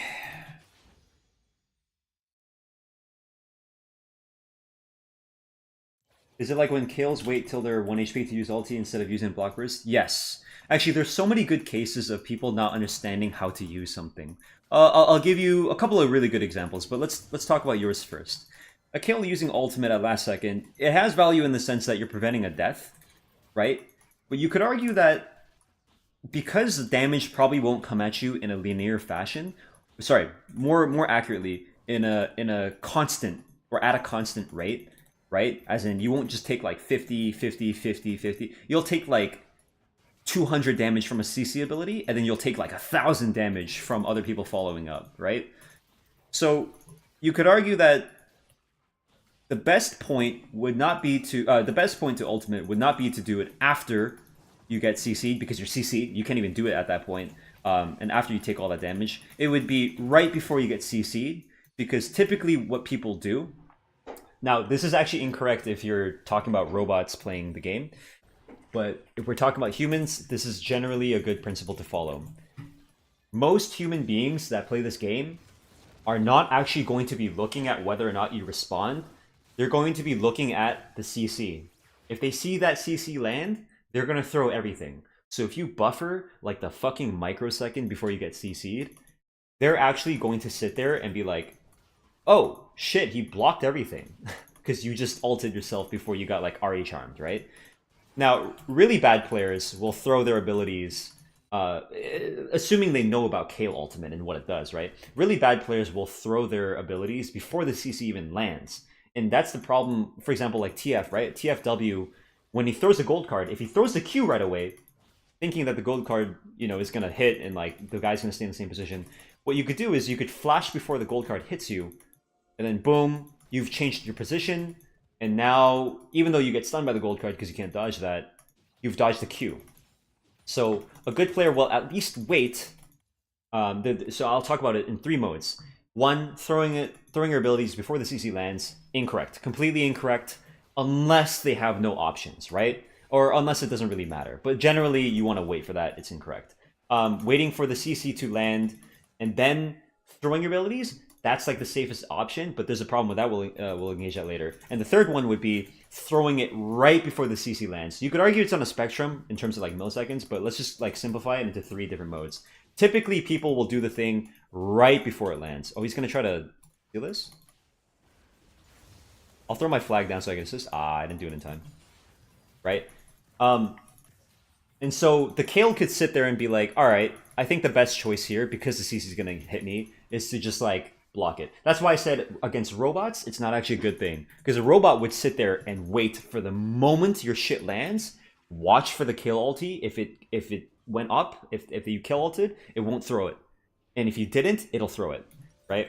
So this is why it's really tough to try to emulate perfect play, because to do that, you would have to do the second mode. You would have to wait for the CC to land and then throw. The problem is mental stack. If you're watching in the middle of a fight for something to guarantee land and no one buffered anything before, you know, like to like cancel it or like to like mitigate damage, like a Kayle ultimate, you're taking like an additional like 20, 30 milliseconds minimum, right? Like a human being can react at like 200 average. So that's the problem with a lot of people is they have to take that kind of guess, and they have to guess like, Charm's gonna land, he's probably not gonna ulti himself, I'm gonna just throw my shit. So you'll see a lot of people do that issue of like, Kindred ulti is a good example where like they'll throw their shit like, oh, hopefully the Kindred doesn't ulti here, but like, nah, actually you should have probably waited. You should have fucking waited, right? Like, there's so many cases, or like parry, right? A lot of cases where you generally want to wait for the confirm to see it happen, but you know, human beings are like, I don't really want to wait, like it's too much attention, I don't want to play that like 50-50, so I'm going to take a different kind of 50-50 of whether or not he's going to use it, right? Okay, a good example, another good example of like people using abilities improperly is Flash. Everyone in this fucking game, I haven't met a single person that does this other than myself, right?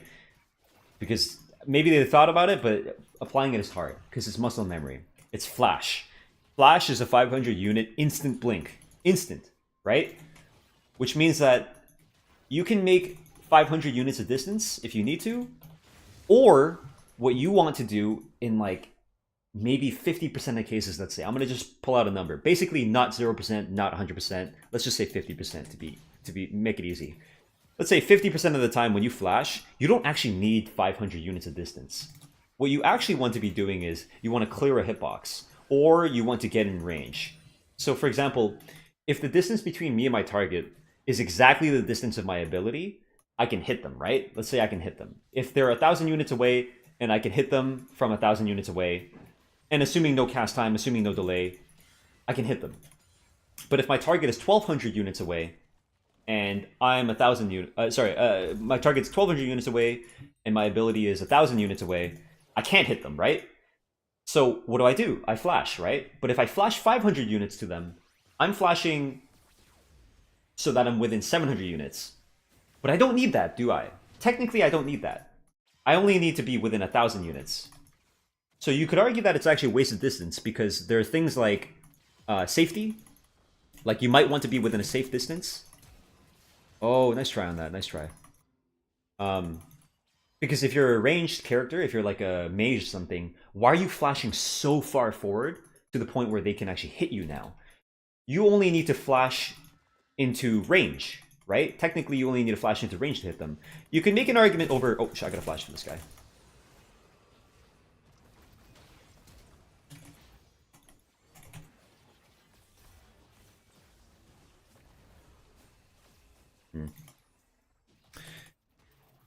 Okay, I got his flash at least.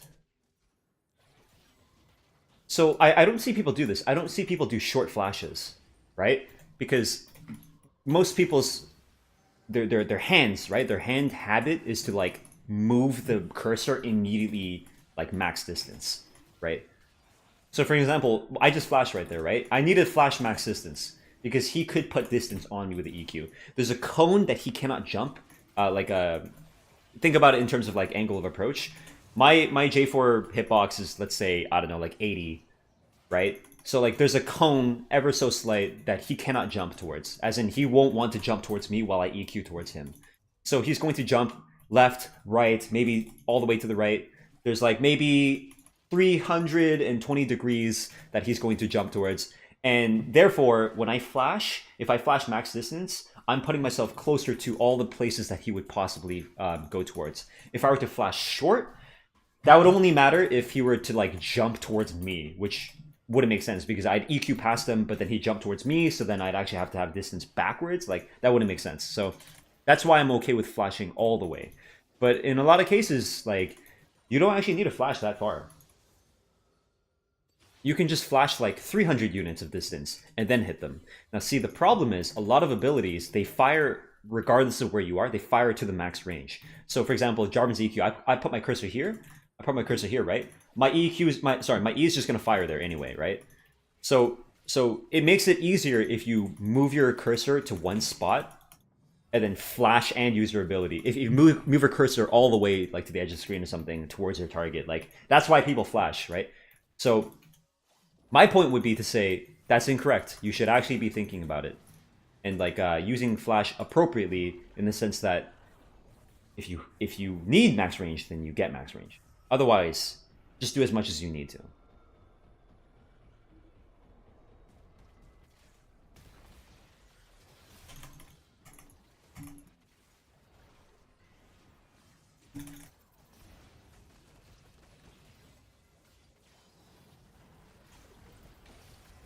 Notice I don't use my ult here. Or I didn't. Oh my fucking! It went to the farther flag. Why did it go to this one? Dude, I actually tweeted at the guy, Frogson, when he was asking about, like, what are some quality of life changes you'd like to see? For Jarvan, if you have 2 flags out, it should go to the flag that you select. So I threw my flag down short, right? And the reason why is because I didn't want to move that far. But it actually pulled me to the other flag, which is really fucking annoying. Because I could have potentially lost that kill. Okay, so does everyone understand what I was talking about? The examples?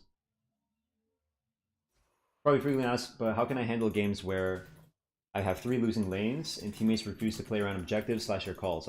I mean, some games you just can't win. This is the thing. Like, You're asking about how do you handle a situation where there's an inevitability that you don't like.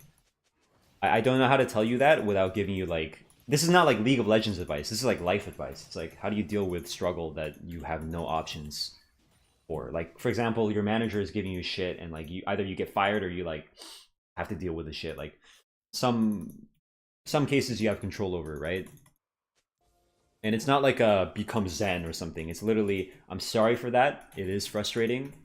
Completely valid feelings, but there's not much to say because I would just be giving you my personal routine of like sitting there going, whatever, I'll just win the next one. Like if that doesn't work for you, it doesn't work for you. If you need to like vent it out to a friend or something, sure, but make sure it's a healthy manner. Never choose to flame your team. That's not a healthy manner of going about it. You're literally just gonna cycle it back. Anila, I hope you're having a good day. I was watching Azap the Vel'Koz One Trick Pony. Can you ping me with this later? I actually should focus on this game. I'm gonna make the conscious choice to like not read paragraphs. I feel like I'm gonna throw the game for my team. Yeah, I'm not angry at you. I'm just saying like give this to me later so that. Oh shit, I'm dead here. Actually, if I can proc phase rush, I might be okay.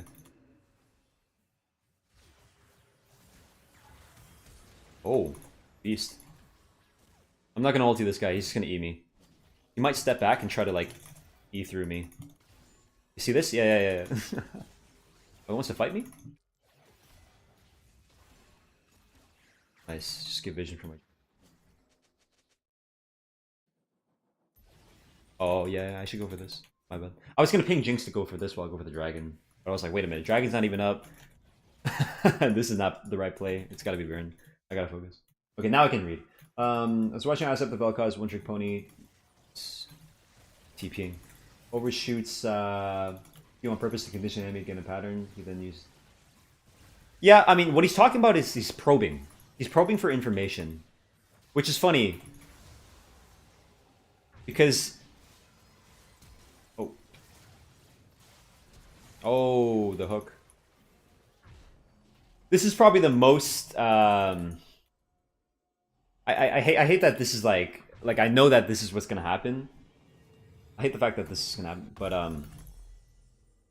this is the most like egotistical thing you might hear out of me. But it is the easiest thing for me to play against players like that.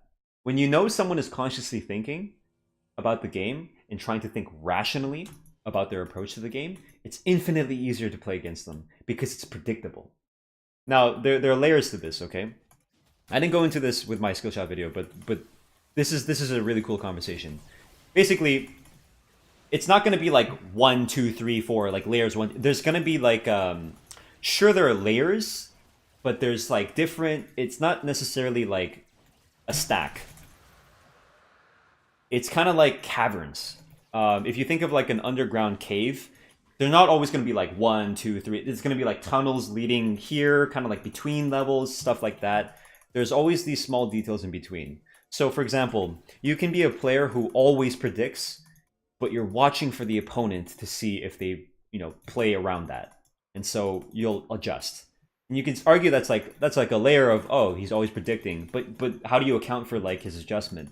Would you put that on a separate layer by itself? Well, that's tough because what if they adjust all the time, like to this layer, but when they don't have to, they default to the. Do you know what I mean? So it's a lot more complicated than just simplifying it to layers if we want to be accurate. But I did it for my video because like I'm not about to sit here and like confuse people, right?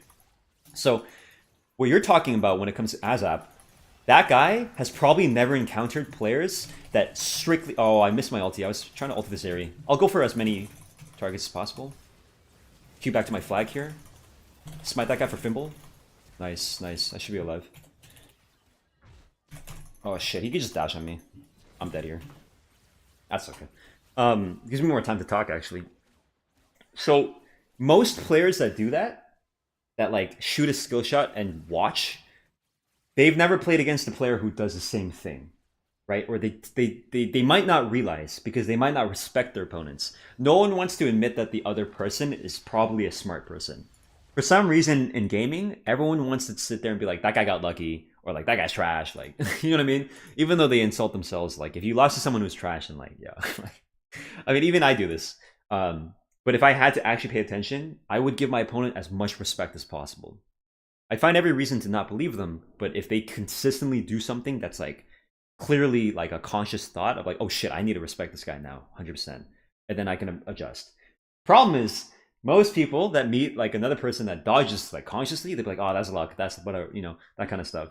So it would be fun. That's why I love playing against Adrian Ribbon, because I would argue that we're probably more even matched than him versus like a professional pro player. Because I've never heard of professional pro players actually thinking about this shit. They might, but the problem is, I've never fucking heard them ever, dude.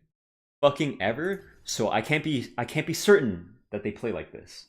Okay, so if I play against Adrian and there's like a mind game going on, I will give him as much respect as possible. Everything that he does, I'm going to assume was conscious and is like part of his program, right? Now, here's like the fun part is, I even described this in a previous stream.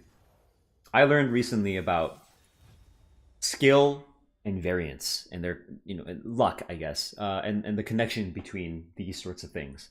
It was a great example about how back then, it's kind of like I'll start with this statement. I hope I'm getting this right. I hope I'm paraphrasing this right. We'll start with this statement so you understand what I'm talking about. Not all fingers are thumbs, but all thumbs are fingers.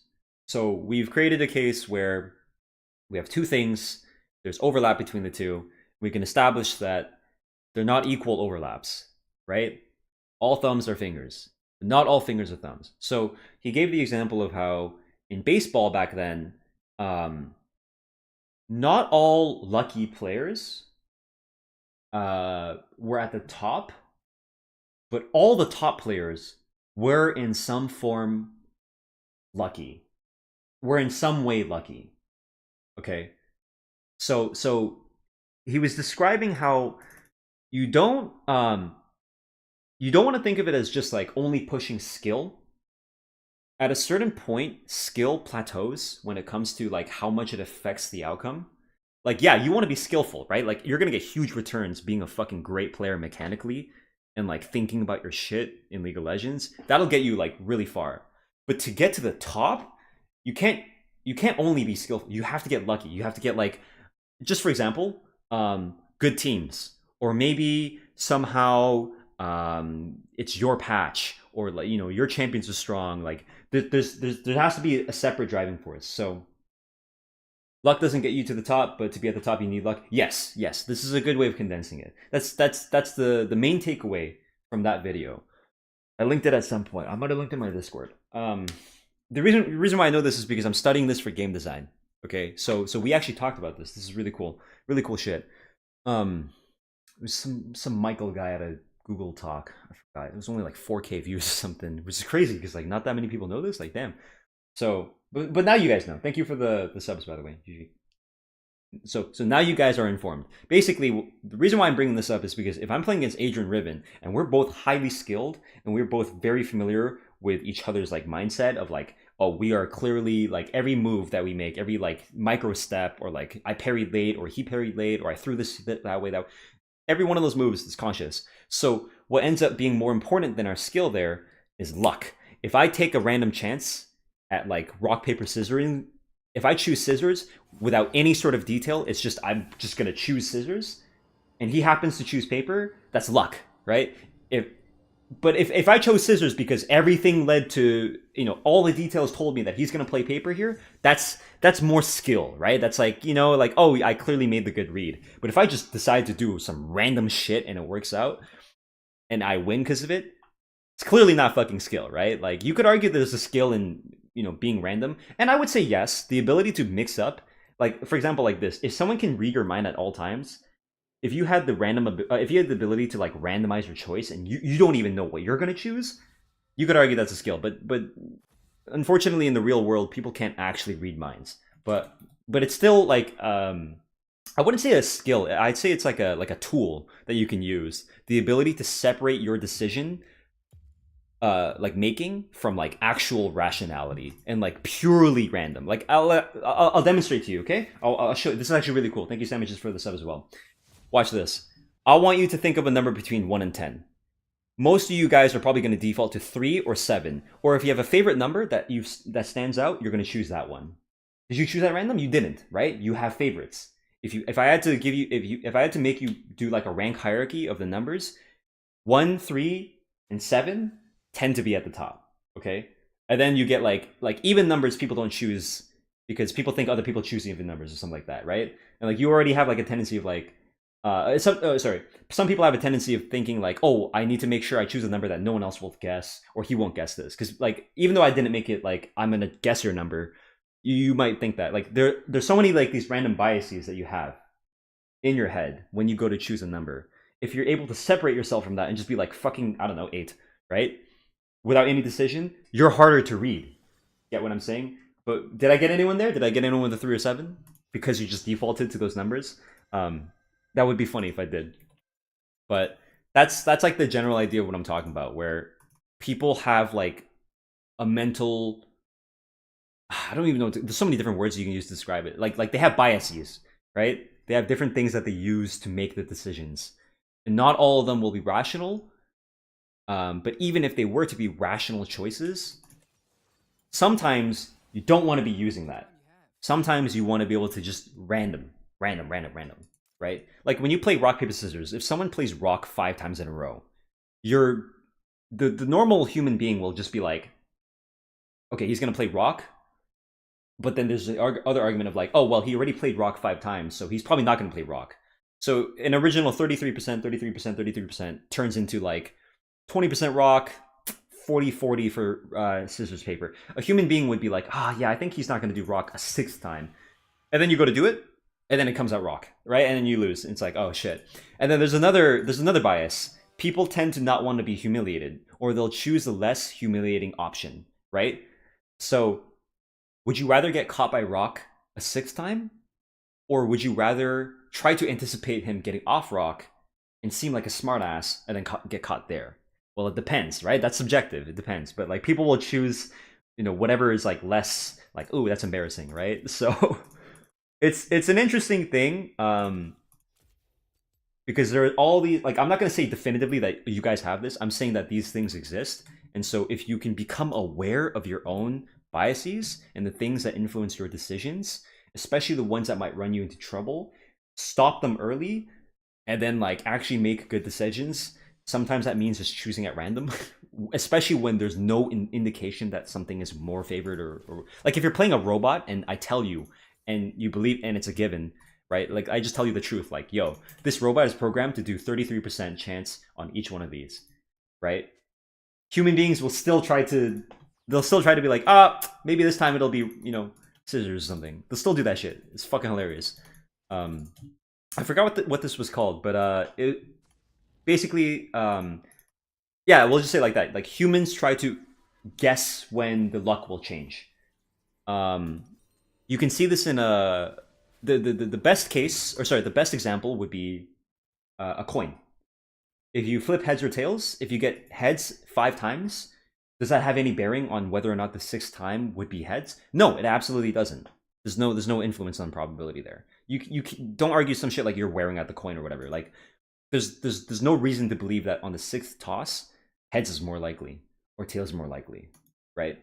But humans will still go, oh, okay, this time it'll go tails, right? Like, so I hope you enjoy these kinds of conversations, because it can help you when it comes to games, and it can help you when it comes to like any decision, right? Being aware of what you look like and why you make decisions.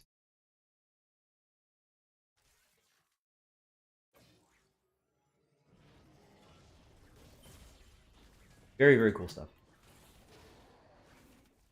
I had to leave stream like 1 hour ago, but anytime you say something, I'm like, oh shit, it's interesting. Let's stay 5 minutes more. Thank you. That's a big compliment. I'm glad you enjoy. This Nidalee might invade me. I think doing the Grompier is dangerous, but what I'll do is I'll hold my W. Oh, this guy actually came from... Yeah, he invaded my red. He definitely invaded my red with the Tristana.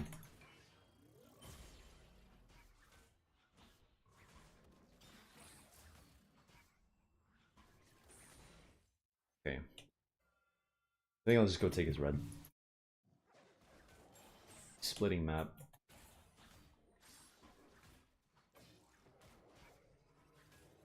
Yep, that confirms it. Oh, did he just get that? Nidalee has 8 CS only and the Krug died, so... Oh my god, wow. The Nidalee will path to her red, but I can still take something. I can still take her raptors. She's pathing straight to her red.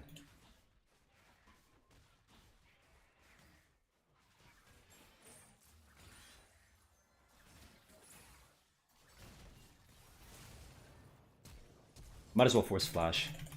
I should have dropped my W way earlier.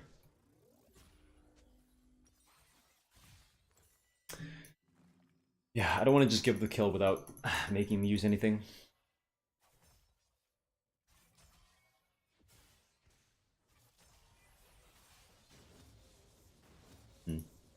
I definitely could have played that better if I just ran away.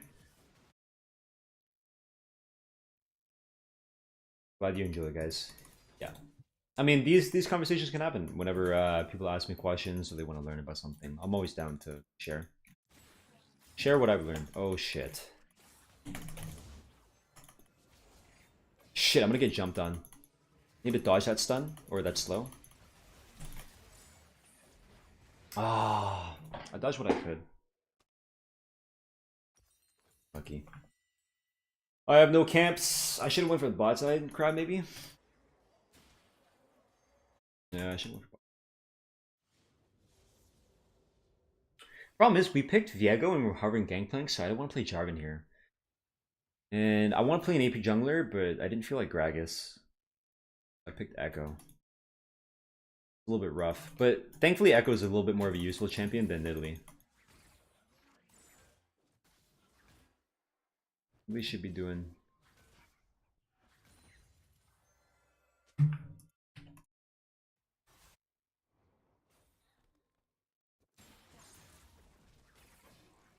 He could step into my top side, but we have actually really good ward coverage.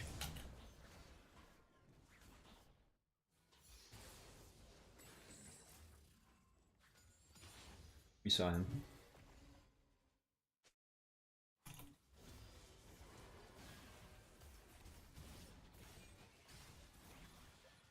No Nautilus Flash. Wait, what? We ping Nautilus Flash, but... Okay. That's weird. I literally hit Z to scroll up. We pinged Nautilus Flash 4 times. Oh, he's got Hex Flash. Doing this shit.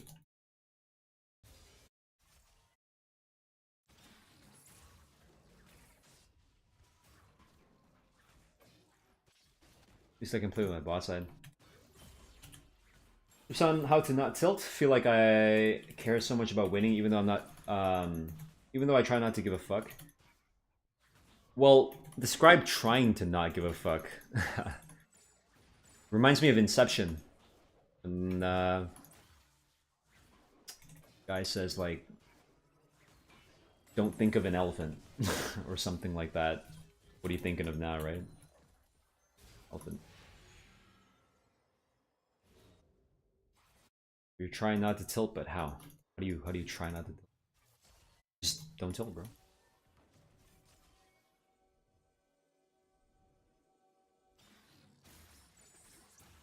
See, for me, I give myself reminders, right? I don't just like not tilt. It's like, I can't always get that back.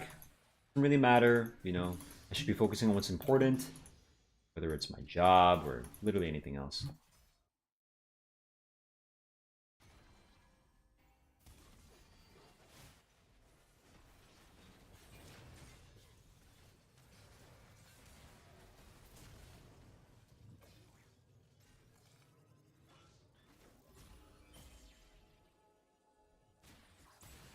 Shit, I missed.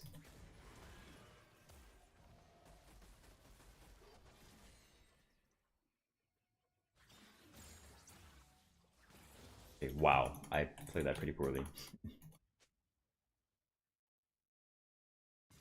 It's all good though. All good.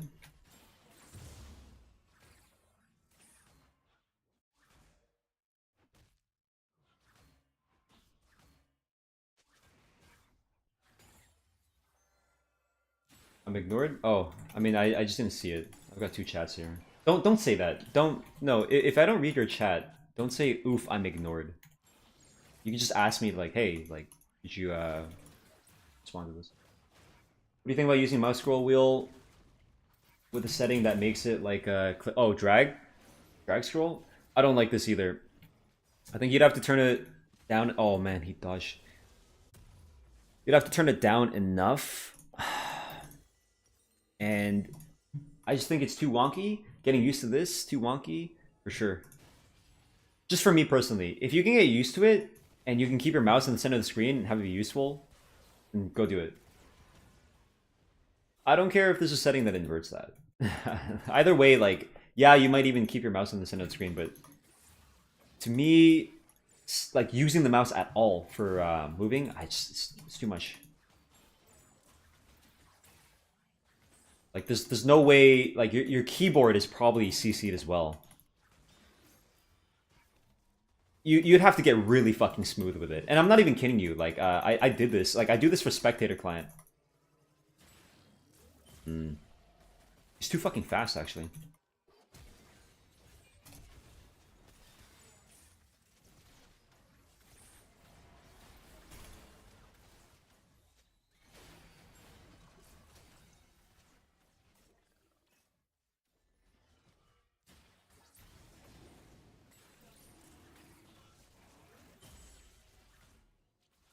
Can we get results on the side? Yeah, fine.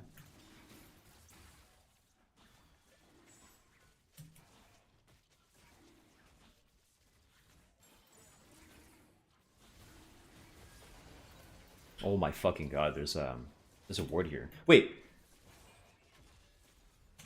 That's right. For some reason I thought I scanned. Scan was on cooldown.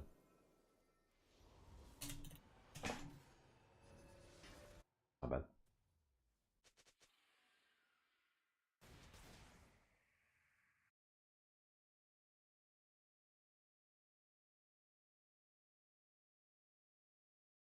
Well, you might not know this, but I'm reading Twitch chat as well, not just YouTube chat.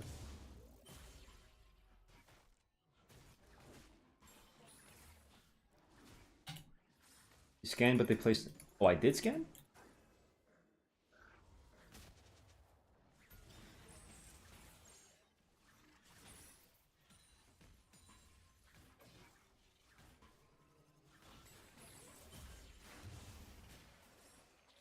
No, no, no, no. Gotta get one.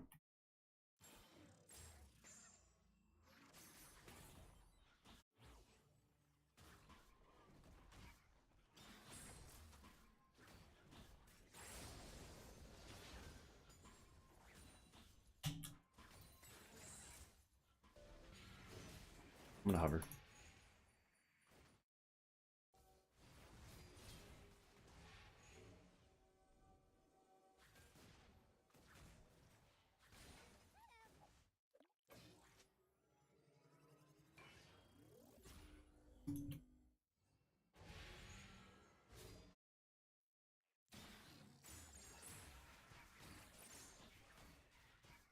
I fucking hate children.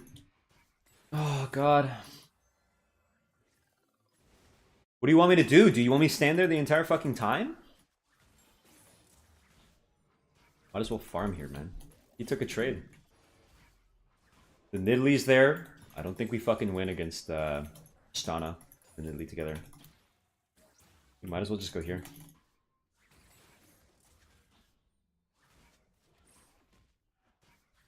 Or could do war jump? Damn. War jumping Briar.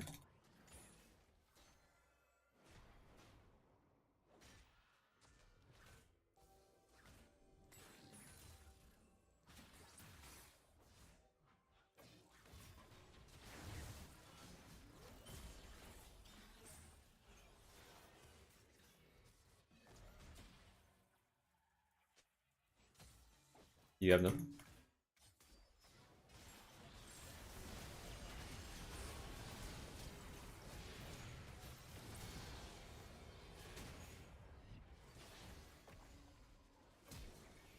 No, he flashed.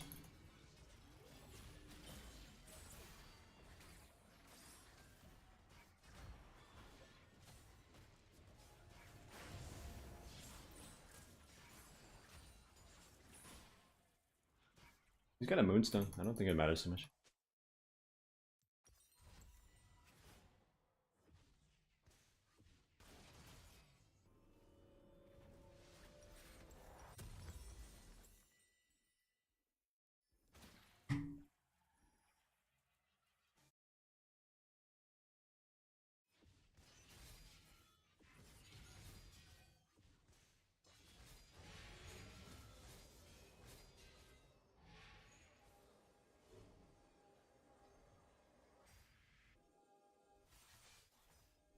Go here. What the hell? Oh, what the fuck? He died to the burn? I guess so. Why would the Zed go to the shadow instead of just flashing that? Oh, I guess if he dodged it, he might have been able to walk out of tower, but like that's probably a worse position where he might have to flash anyway.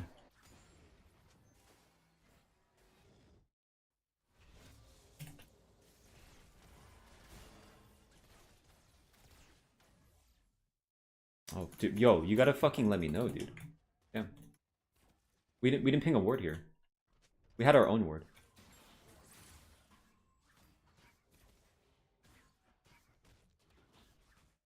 That's why we got that ingenious hunter, dude.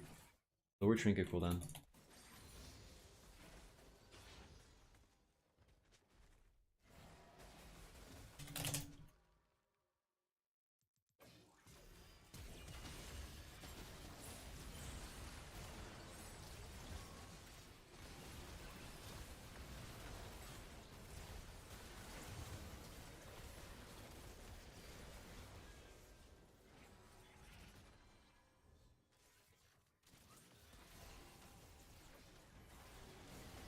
Nah, that guy's fucked.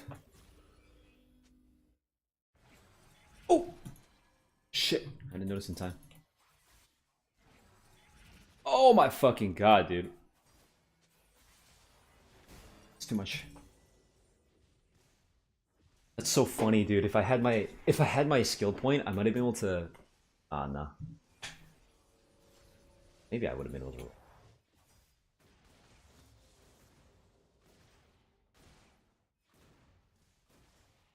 I never attribute any of my wins to myself, but always attribute my losses to myself. Is this flawed? Flawed how? It would depend on your perspective. You could say it's a good thing for improvement mindset. You could say it's bad because you're going to take a huge mental load. Like, my god, I missed my thing.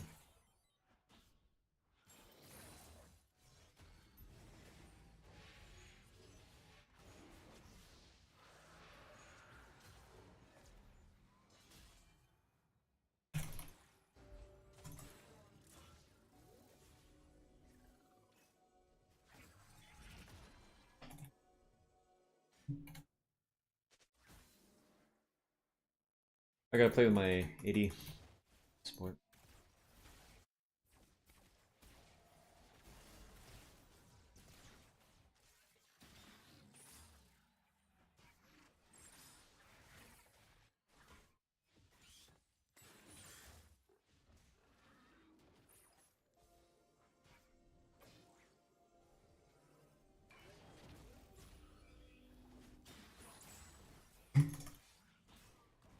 Fuck, I didn't dodge it. Go, bro.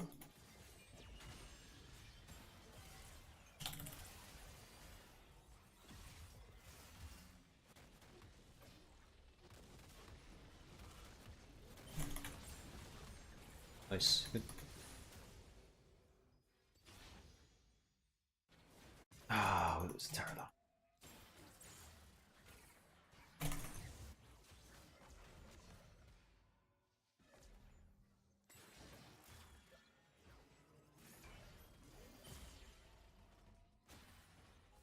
We need to leave.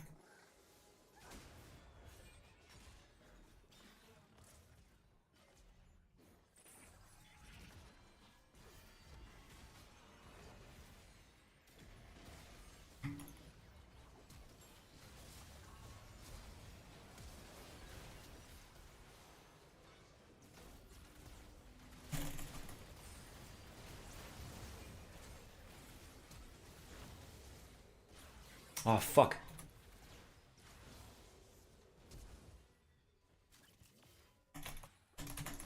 Okay. I missed my ulti. I didn't account for my dash.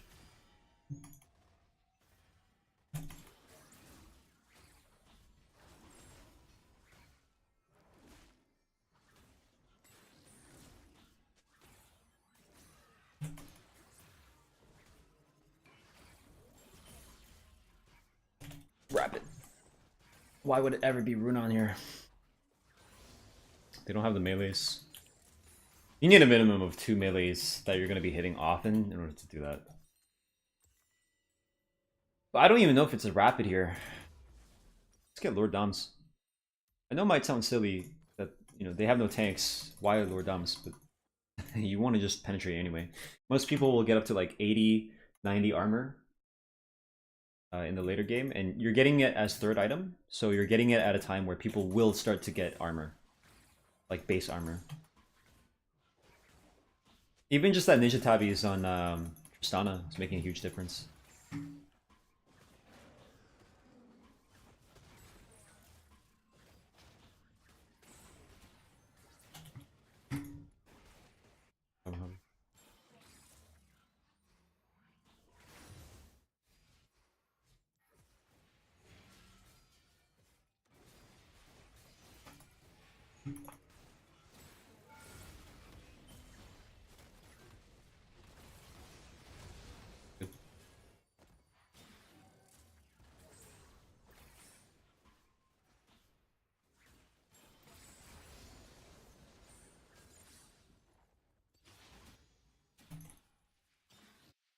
There's no threat. It's a Nidalee. Very thankful they picked Nidalee.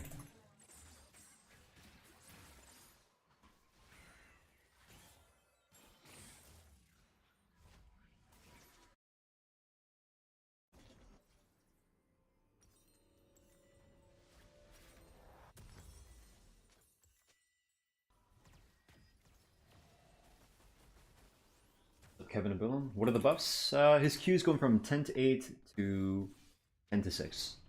From 10 to 8 to...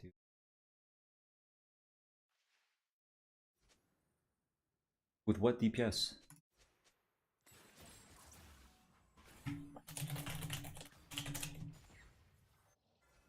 They don't have Tristana, like...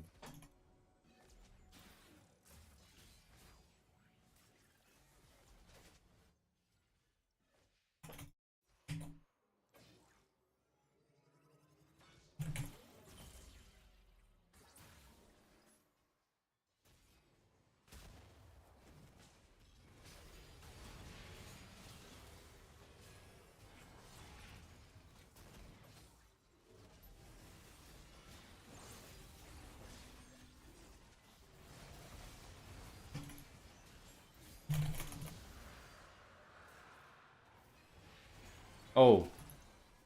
Why did I step into that?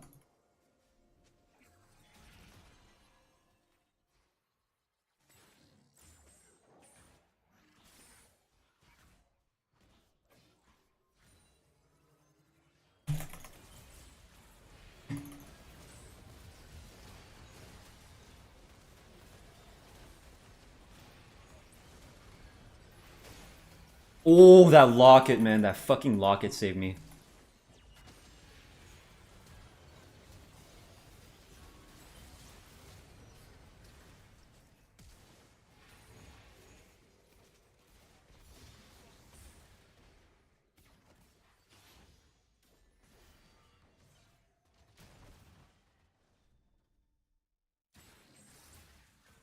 Beautiful locket.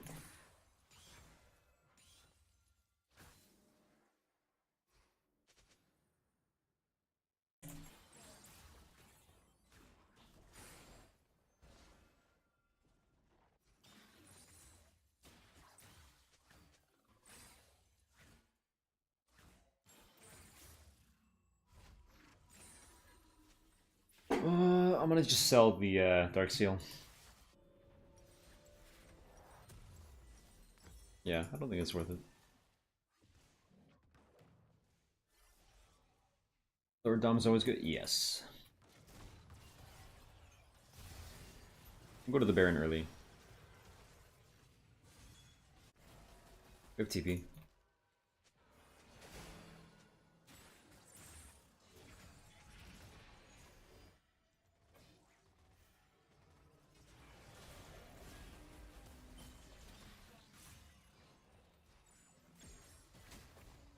Position for it. Let's go.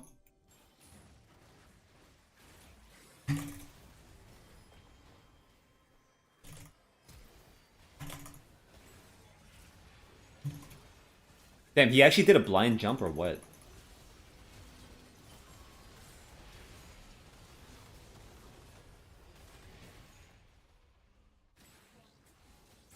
Nice. I'm a beast. I was able to flank them, install them, so that we can go for an engage. I wasn't anticipating the Tristana jumping on me. That was pretty psycho. I'm like, bro, there's no words here. He just decided to jump. I'm using my shield so I can tank for my support here. He needs to be at least like a little bit healthy.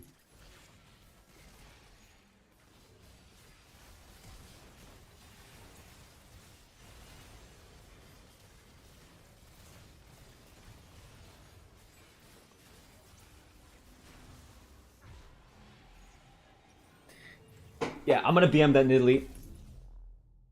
He BM'd earlier. I'm gonna give him one back, bro. I'm gonna say bro back to him. Said that shit to me for some reason. But yeah, I died in the river. What do you want? Made a mistake. You're fucking terrible, so. And he doesn't get to get mad about that. He typed at me first.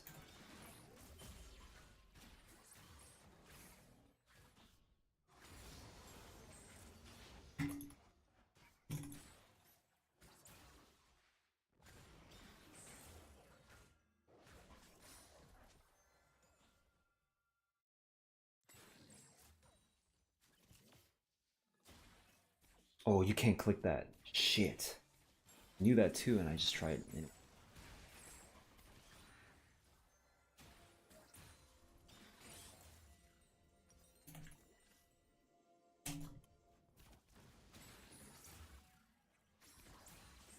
Yo. Yo.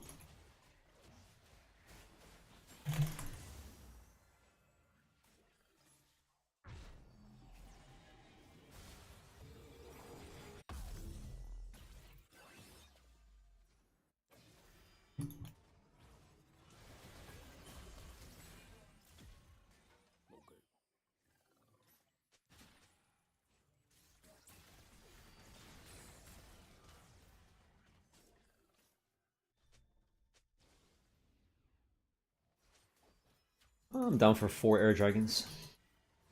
Gets the...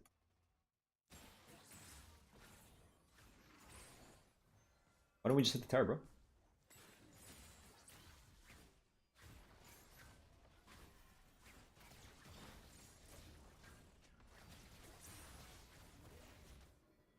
Nice.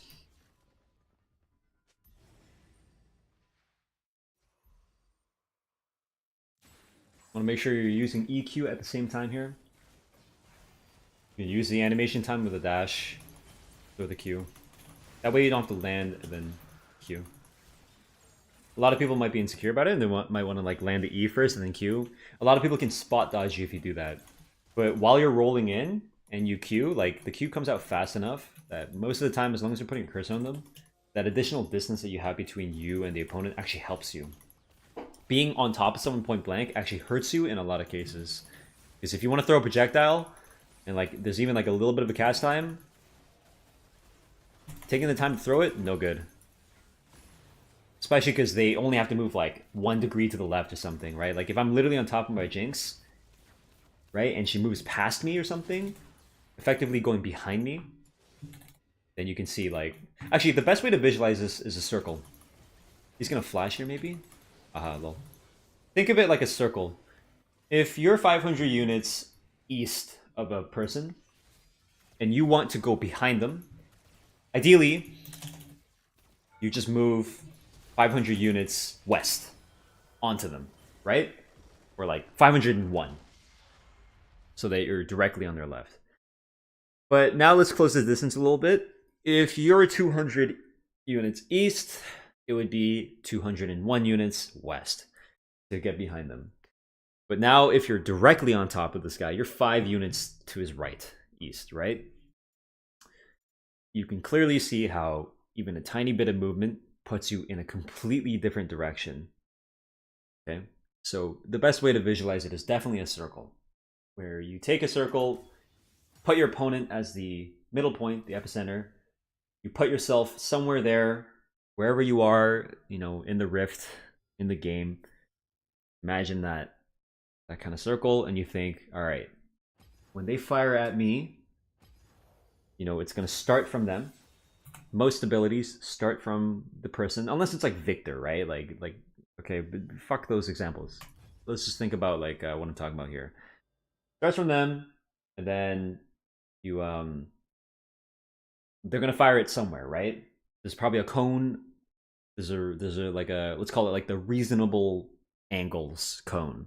Okay, it's probably like 30 degrees, and they're gonna fire their Q anywhere within that cone. So if you can ever get out of that, you're safe. If you flash, perpendicular to where it's coming at you, you're probably safe, right? But if you step behind them, all of a sudden you've cleared that cone. You're not even close to it. So actually, I think I'll draw it just in case anyone. I don't know why people call themselves this, but you're not a visual or auditory learner. You should be an everything learner. Don't specialize in, or don't psych yourself into specializing in one. But just in case you need a visual, I'll draw it on screen right now, where we have a nice circle. We have the player or the opponent.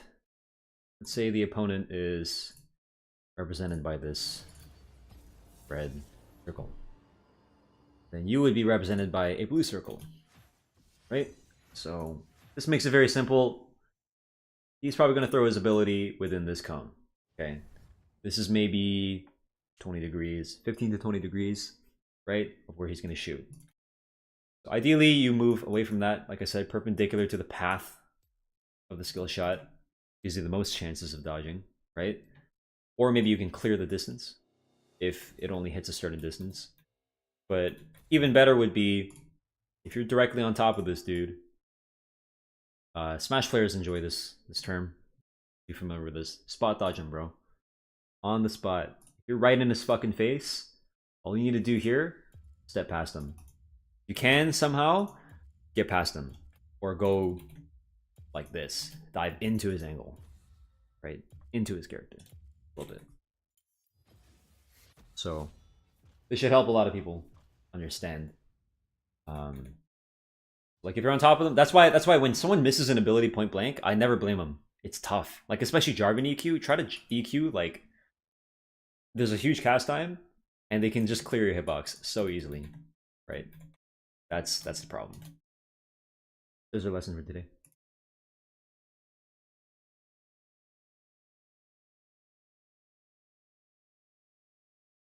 Well, Left No Trace, the idea behind that Briar buff, I would imagine, is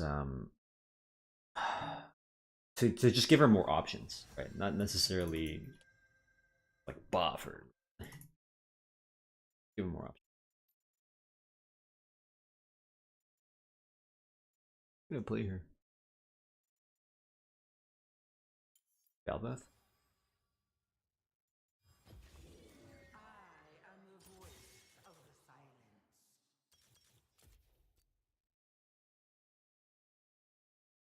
Wisecracker. Spell my name right. The 4 line. You there? Hello, Giorgio.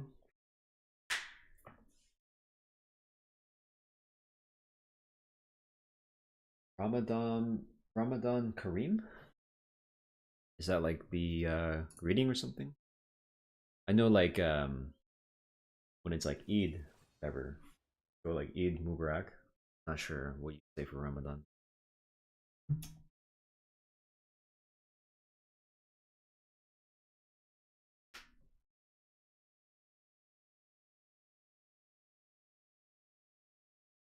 I don't know you. I'm not your friend.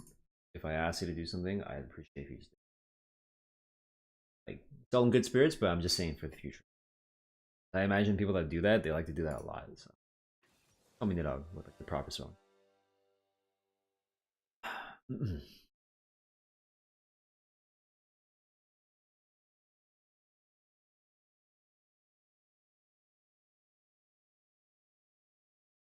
Isn't Ghost good on Bel'Veth? Yeah, I'm sure it can be.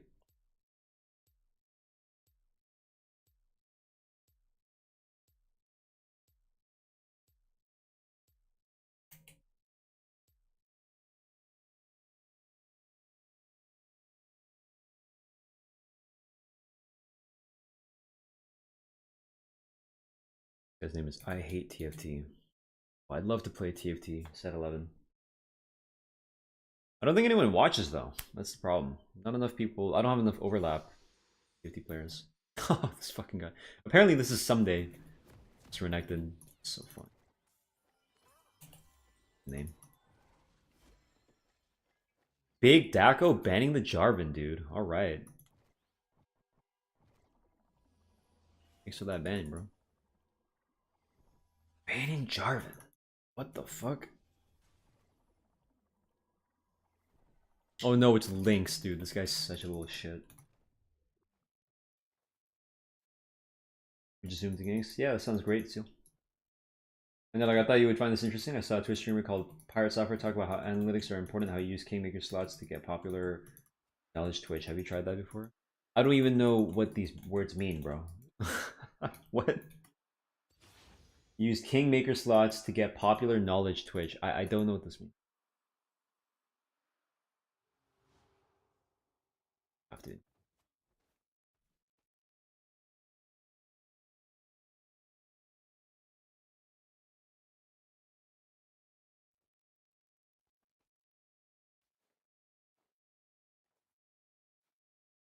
Magic Mungus eating ramen?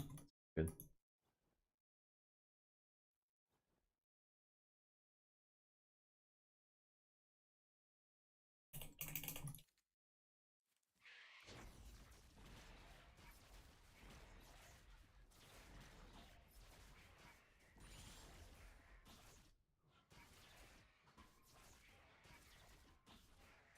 Oh, that didn't follow me.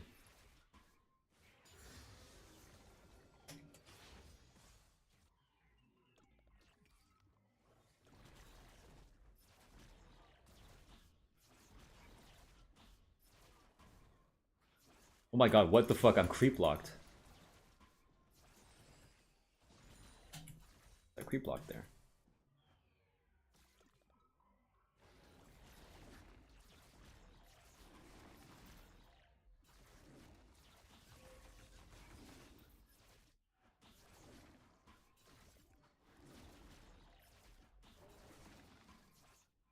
I missed an auto. GG.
Oh boy. Dead.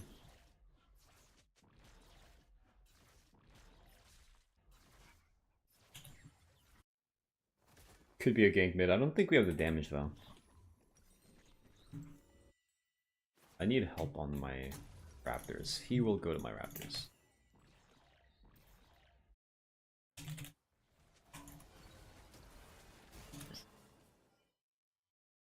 Yo, he's on my Raptors right now, man. I'm a Belbuck. Obviously. Yo. We have to cover this. Okay. Thankfully, the Viego didn't go. I saw him portal here, though. A good jungler will immediately pass through those Raptors and try to steal them.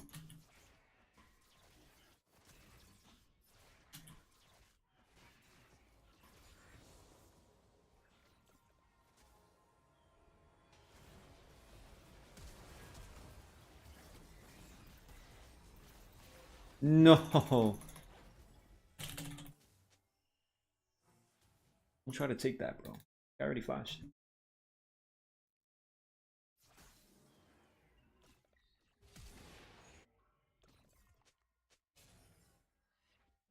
Oh, you give him the kill.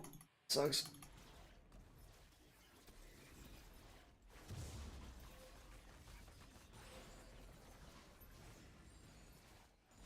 You wanna go contest that? Okay, I mean...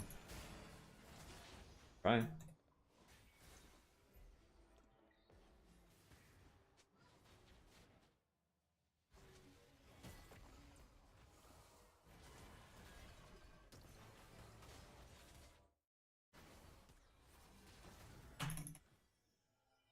I was looking at the fucking thing.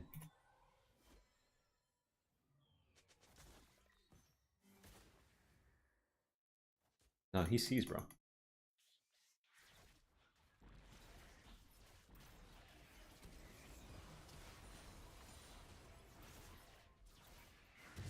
I already got that. Fuck. He smote it. Oh, this is diveable.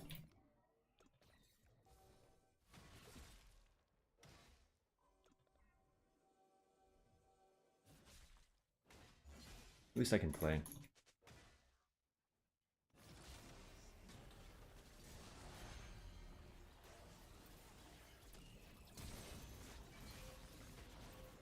Good. Good job someday.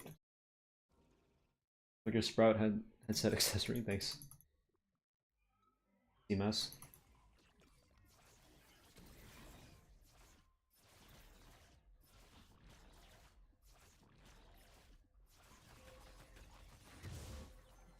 I'm gonna try to get 6 before hitting the scrub. Might be a slight bit greedy, but it should be fine.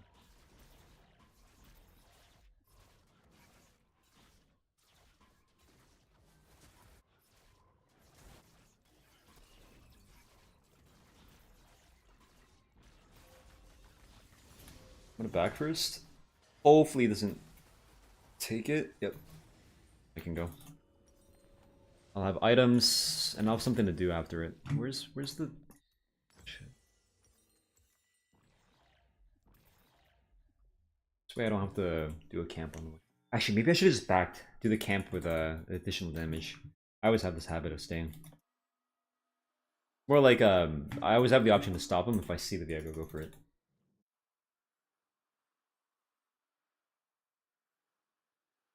See Freddy melted. I mean, I can definitely see that.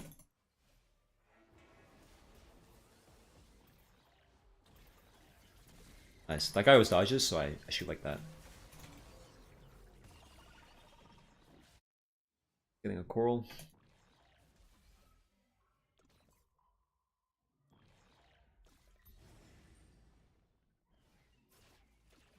I do want to get my void coral though. There's a difference between getting a regular kill and like a void monster kill.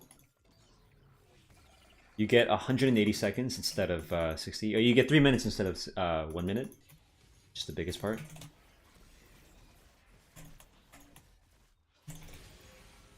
Oh, it hit the Raptors, dude.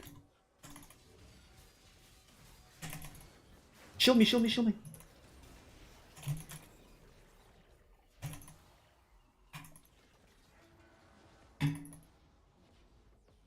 He's gonna hunt for this kill. Yeah, I mean, I definitely have to play safe there. Because if I lose this passive, it's bad. Getting the advanced passive is super, super huge. Now I'm on a clock. I have 2 minutes. Maybe spend a minute getting my camps, get level 7. When you play jungle, you want to play jungle through spikes. through what's it called? Timers, right? These are like the general terms, but I'm gonna make it very simple for you. You want to play through levels. So I'm level 6, right? If I can get to level 7, that's a huge spike in like stats and ability points, especially if someone else is only level 6. So you can argue that if I get to 7, there's no real point in farming unless I can get to 8 and there's like nothing to do. But if there's something to do and you're level 7, then you probably don't actually want to be farming. You probably want to go do something, especially when I'm Bel'Veth, especially when I need to keep my stacks up. Oh shit, there's a guy here. So I could get level 7 off the wave there. Oh shit.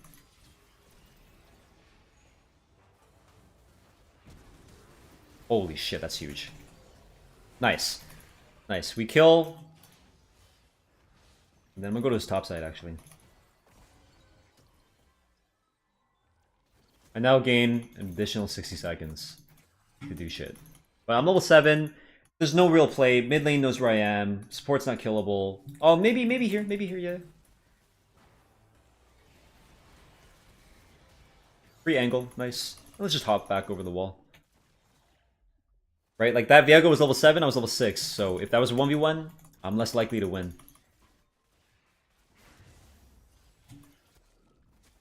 Little shit, man.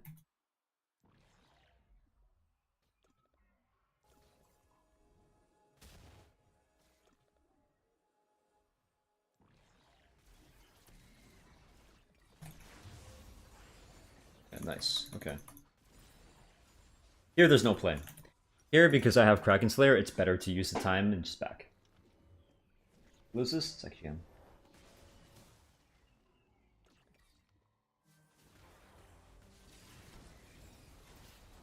That was right, so when he E's, he can't hit me, wait. Nice, he actually ended up eating the Bard. Good, I gained an additional 60 seconds. 8 of which I'll use to recall, of course, because I need my item.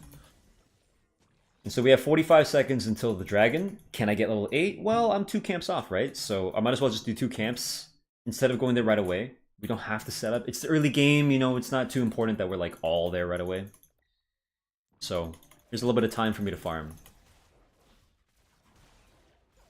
So we can call it timers, we could call it spikes, whatever. You just want to be thinking about what's my next 3 seconds gonna look like? What's the plan? And what can I do beforehand to prep myself for it? So I'm level 8. Do I need to do this Gromp? No, I don't need to. The Gromp does nothing for me. It gives me gold, but that doesn't actually do anything for me right now unless I buy, right? Instead, I'm faster to clearing this wave. I couldn't have went bot side anyway. I couldn't have anticipated this gank from happening, by the way. If I knew that this gank would happen, I would have just pathed there instead of to my top side. But now the game has changed. Instead of doing dragon, you know, they decided to die, so I'm going to go ahead and clear like a plate in the wave. Should be low, right? I feel like I can get away with this.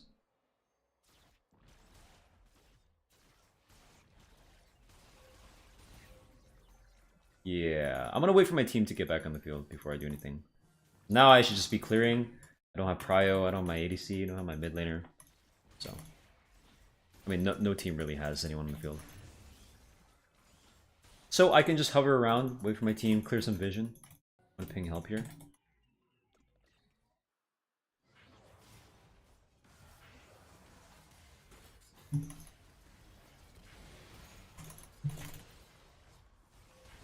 Just using E for damage reduction.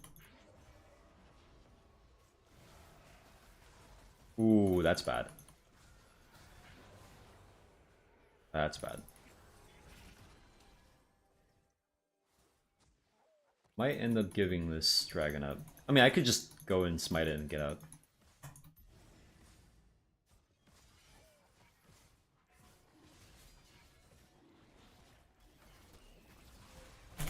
Ah, he got it.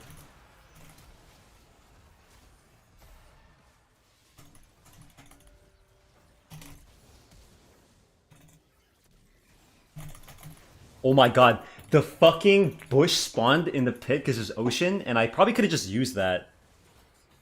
But I thought we could kill this guy in time. Ah, damn. I think I smited for the Viego. I tried. It was close.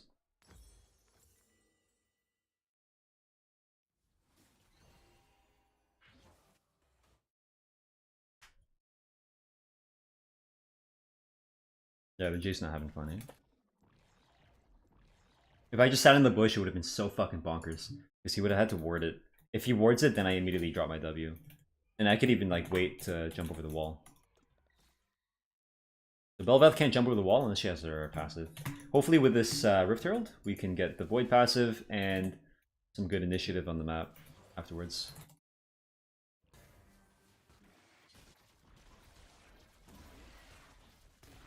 What I mean by initiative is like, we can use the Rift Herald to force a play, force the enemy team to respond. If they're ever out of position, you know, we can just be like, alright, okay, I'm gonna just drop the Rift Herald and take your towers then. If they like randomly do that shit, bottom again.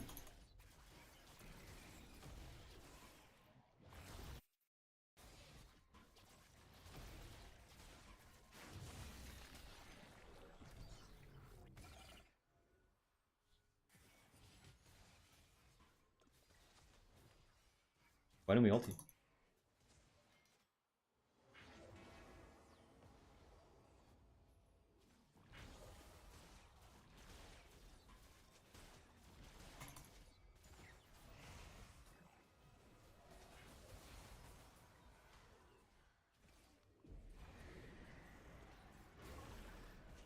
Okay, I need support here. Because I'm gonna get hit, I need support. I pressed my E. Where's my Rakan? Thank you. Block for me, block for me, block for me.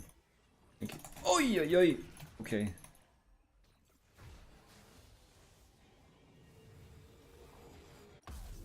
Got the tower at least. I don't know why they were up here to begin with.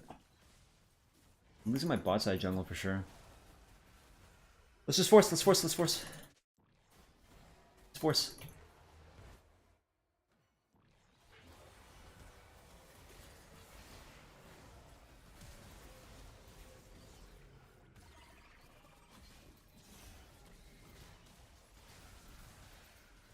Yeah, I don't have to like kite or anything. It's nice. Bel'Veth. It would have been good for him to just like move forward. Diego's just taking. Okay, he took 2 camps.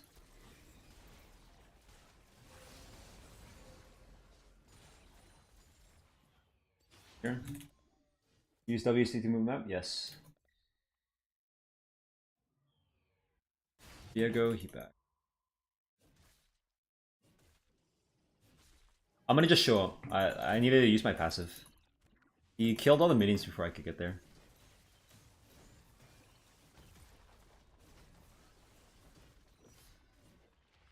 Good.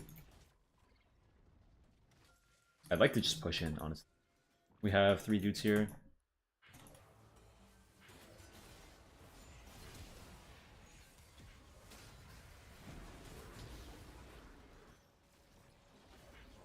This might be a bit dangerous. Don't want to lose my Void passive, but I don't think I have to. We have Dragon in a minute, and we can probably fight beforehand.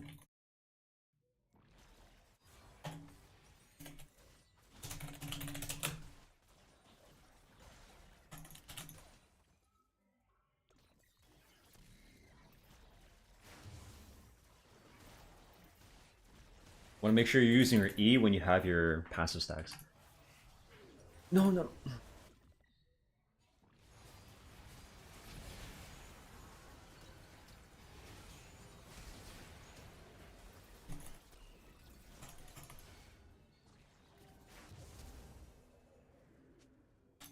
I didn't even get anything off that.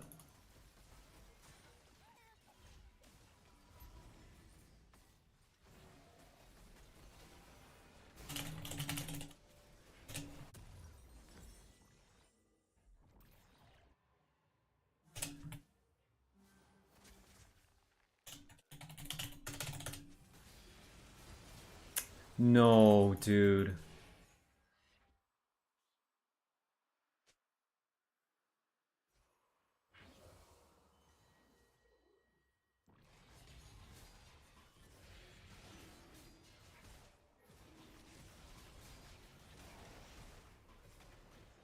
No, dude.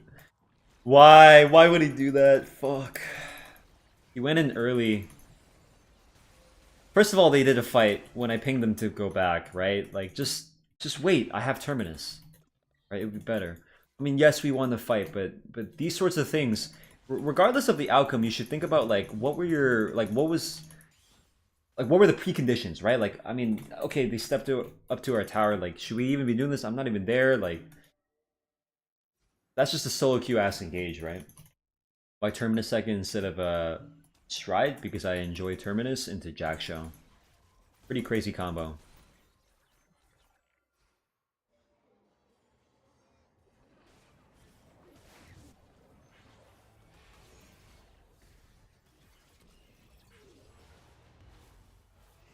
That would normally be good if I had my dash over wall passive.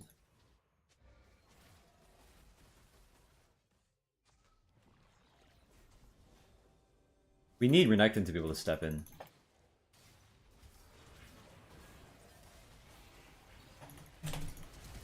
Ooh, all their flashes. I'll just hit front. I'm watching them though. Nice, let's take this.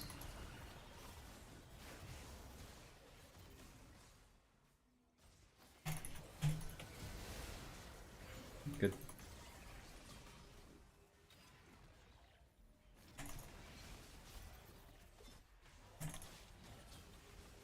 Oh my god, oh my fucking god. I was like trying to dodge him.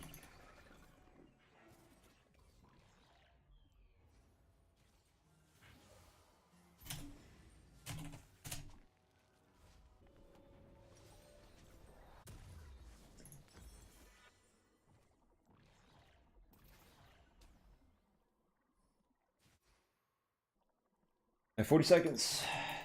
Build sounds so annoying to play against. Yeah. I have plenty of sticking power, right? I mean, I guess against like a center or something that's kiting me, I'd probably need the Stridebreaker. But it's like a luxury thing. It's like, if I just position better, if I find better angles, I probably wouldn't need Stridebreaker. So I'd rather take the tanky stats because I know I'm going to get hit no matter what, right? And it's not like I can never catch the Senna. Do you know what I mean? Also, if I'm in range to hit the Senna, I'm probably in range to like do everything else.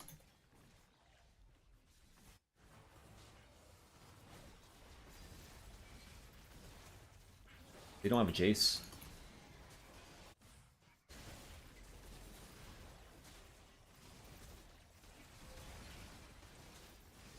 Oh, yo, who's doing that? My Varus just tried to burst my own dragon. No, just... Oh, fuck. Okay, fuck. I don't think we should charge into a Hui. Oh, but we do get a kill here?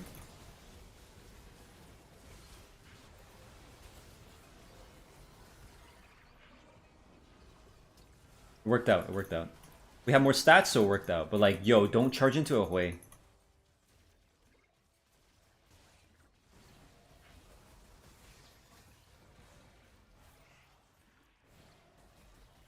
I'm just trying to threaten them off the wave because I want damage on tower, and no one else is in a position to give Baron buff to the wave. So I wasn't there. I wasn't dashing at him to kill him. Want to make sure you're giving Baron buff, make it a little bit harder for them. I'm also gonna stay here anyway for the shit, right?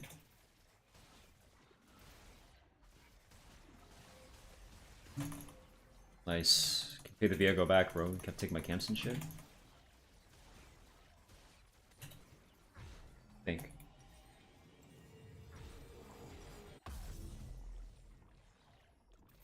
What's going on with Renekton's name? I don't know.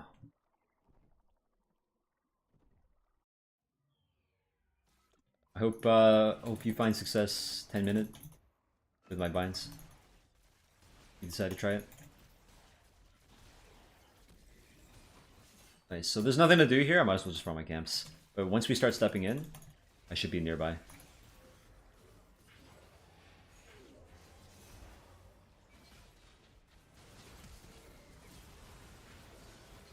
I'm rooted here.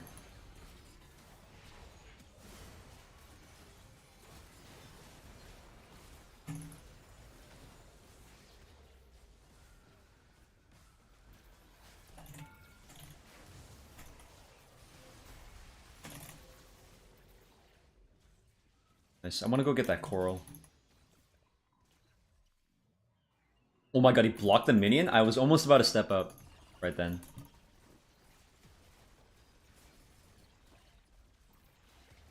We should just win here.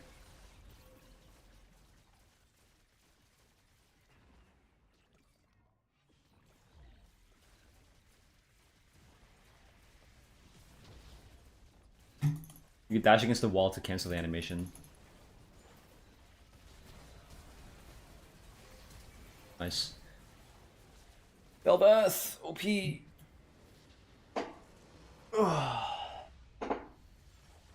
Apparently it's because he skipped naming himself and was able to somehow not get prompted to select the name, so it just puts his name as that. Funny. Really good. Good job from Bart.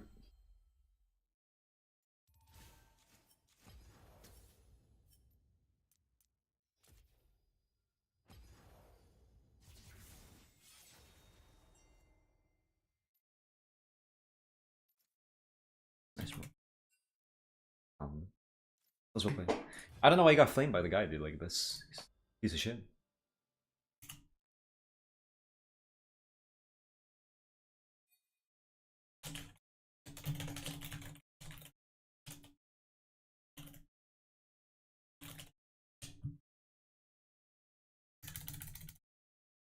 Give me a second here. I have to.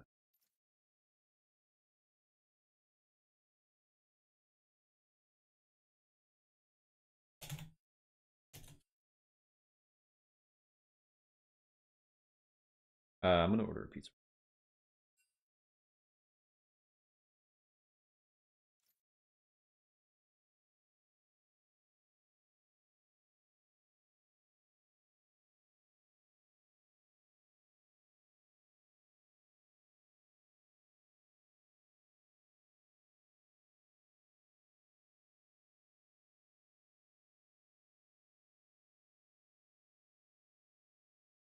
One game to watch? Hope so. Haven't caught a YouTube stream in a while. Thanks for coming, Jerry Chen. When people FFing and all emo when the game state is fine is the worst. If y'all losing everywhere, then you cry. Then you can cry, I guess. Yeah, I mean, that's the thing about thousands. I'm an open discriminator, dude. I will openly discriminate against any of these young kids. Swear to God, growing up around COVID time, growing up with a smartphone has done something to these kids' brains. Like no patience, no like ability to tolerate stress is just something else. Not okay, man. I hate them. I hate them all. Well, not all of them, but God, they're fucking annoying. Like, just anytime anything happens, immediately just fucking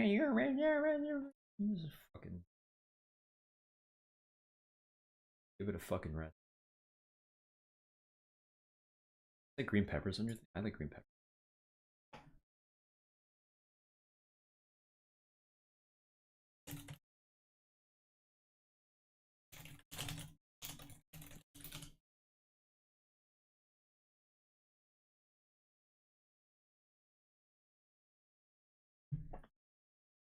I used to play Dota a lot, but got used to leave snapping movement, can't go back. Oh, the turn speed?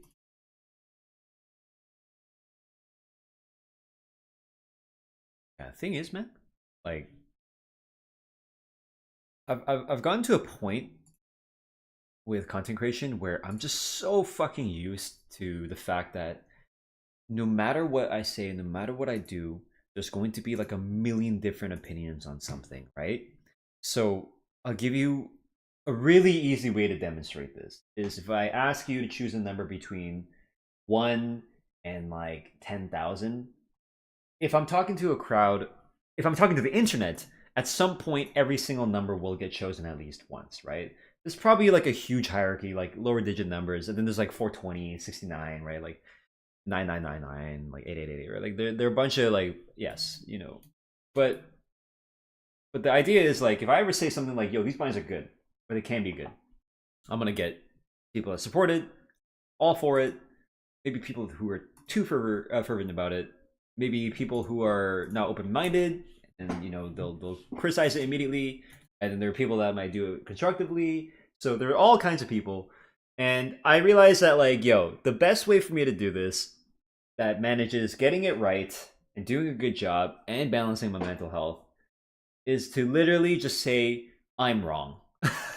just Dane immediately. When someone like even earlier, someone's like, "Isn't Ghost good on Belveth?" Like I'm exhausted. The moment I read that, I'm exhausted because I'm like, oh, like the implication there is that I should be taking Ghost on Belveth. To be fair, a lot of the times people might just be ignorant. It's not necessarily that that guy was trying to annoy me. Maybe he was just ignorant in his wording, and he was just thinking to say like, "Oh, like is Ghost good?" But when you word it like "isn't Ghost good," the implication is that I should be taking Ghost because Ghost is good. Because if I were to not take Ghost in that scenario, given his question, it would almost be like I'm answering, "No, Ghost is not good," which means that I now have to defend my position, which is annoying. For anyone saying I'm reading too much into it, I promise you, if you sit there and you are just like super, super, like you don't think about anything, like, yeah, you'll probably do my job a lot better than me because you don't have to worry because you're not even thinking. But when I read these questions, I think about them. I'm like, oh, like if I want to answer this question properly, if I want to be accurate and fair to you guys and give you good content, I have to now put an energy into it. Which is so fucking ironic because a lot of people might think that they would prefer if I just ignored or if I just like didn't put thought into shit. If I didn't put thought into shit, like you wouldn't be here. Like I wouldn't be the same content creator. Most people would come here for this exact purpose of getting analysis. But the problem is they want the analysis, but they don't recognize that the way in which they talk to me does not always invite proper analysis, right? I've said this so many times about how like people will ask me questions where the load is on me because they're not asking the question properly. They're asking the question in a way where it might come off combative, and it's up to me to be charitable to them. And I try to be. I'm always like, okay, I'm gonna assume you're just like asking this instead, right? So the problem with this is if I answer these questions straight up, I'll give you a really good example actually. A perfect example of how questions can be annoying is like, how do I get good at League of Legends? How do you even begin to answer a question like, how do I get good at League of Legends? Like that's not a fucking question, right? Like that's such a non-question. So it's like, what the fuck? Like what he's really asking is like what are some things that I can do to get better, right? Like I have to unpack his question for him and answer it. It's like, do you get what I mean? So a lot of the times it's a huge struggle dealing with the internet because it's like they won't care as much about their own questions as I will.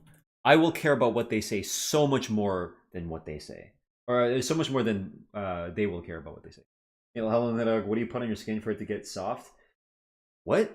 Is this like a roundabout way of saying I'm a soft person, bro? I'm not sure what you're asking here. You can clarify for me, thank you. But yeah, this general idea of like, yo, people do not engage in the same sort of way as I might, right? Or as I would expect. Even though I try to set the terms really clearly to people, I say like, yo, like, do this. Or like, be way better conversation if you just do this. I'm like trying to teach people how to like ask questions, right? Which is funny because it's one of the first skills I learned when I was in school. How do you ask the right question so that you can actually have a meaningful discussion? Personally, I enjoy this type of discourse. No, I'm glad you enjoy it, and I bet a lot of people would enjoy it. But like what I'm saying is, you probably enjoy it because I take good care to make sure that when you listen to me, when you listen to the things that I'm saying, it's not just kind of like, oh, how do you get good at League of Legends? I don't know, like don't die. Like I could say that, I could just do that, and people be like, oh, just do that. It's like, no, you wouldn't enjoy it if I just did that. I promise you. Like, what the fuck would set me apart? They're gonna say something like, "Oh, at least I don't have to listen to you yap." It's like, yeah, if you don't listen to me yap, you're not gonna click at all, bro. You're only clicking because like you hear someone saying something that might interest you, or it raises the stakes a little bit, right? Like they don't even know what they want, right? That's my issue with the viewers. They'll say anything and they'll take any position that allows them to like argue with me, even if it's like not arguable. So I always have issue with not necessarily the people that make me work. It's more like the people that question why I work to begin with. It's like, dude, you don't even know this, but like, reason why you enjoy this right now is because of fucking me, bro. Like, Whether you're hate watching or not, you're enjoying it because of what I'm doing. Why would you want that to stop?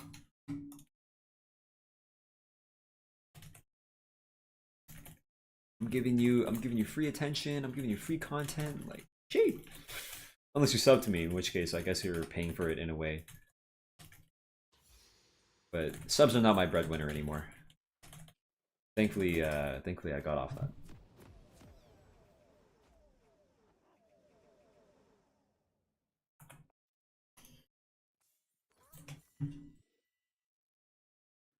Oh, this time I get to play against Viego and Charbon. Love Watcher? Thanks, Shiri. They just want you to read the comment a lot. No, I understand that a lot of people just want to talk and get validation or get attention. But I wouldn't even care if that's like the point. If someone said like, "Ooh, I got you. I just wanted attention." It's like, is that really a win for you? If you're the kind of person that says like, "Yo, I'm going to say some stupid shit so I can get attention," like that's not a winning quality. That's a personality defect. Right? Like, "Okay, you got me. I responded to you." What's that say about you, right? Like, what the fuck? So these conversations, people always try to say like the little gotcha, but they don't think like one step past that. It's like, okay, yes, they're trolling me, but what's that say about them? What's that say about me? It's like, oh, you're gullible. It's like more like I care about people, because if I assume everyone's trolling at all times, right? Like I'd rather just be charitable and be like, yo, this guy might be trolling, but he might just be ignorant. I'm gonna just assume he's ignorant and be like, oh, okay, so like here's what I prefer you do, and let me demonstrate why that's better. And that guy might learn, right? Like, in fact, a lot of people have fucking come back to me and said like, "Thank you for calling me out. Thank you, you educated me on this." It's like it's not about me being above others. It's more like, dude, do a service to like the person next to you. That's why like whenever someone goes, "Oh, just ignore trolls all the time," like, yo, fuck off, man. You ignore trolls. You do it. I'll do the heavy lifting for you, dumbass.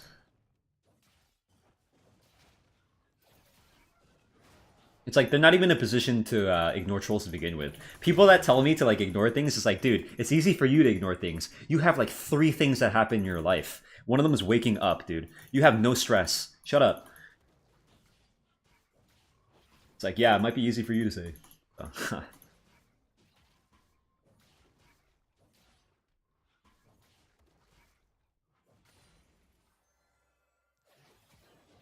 Ooh, did I miss my E? No, I didn't.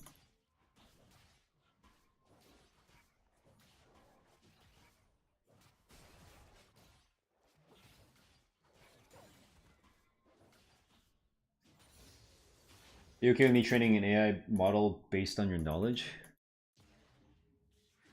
No. Thanks for asking.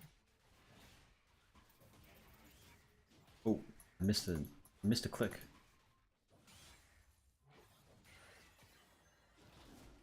Stream for a couple months to a local town crowd and it was so exhausting. That's like a fraction of your streaming experience, so I think I understand how you feel in those situations. Well, I'm glad.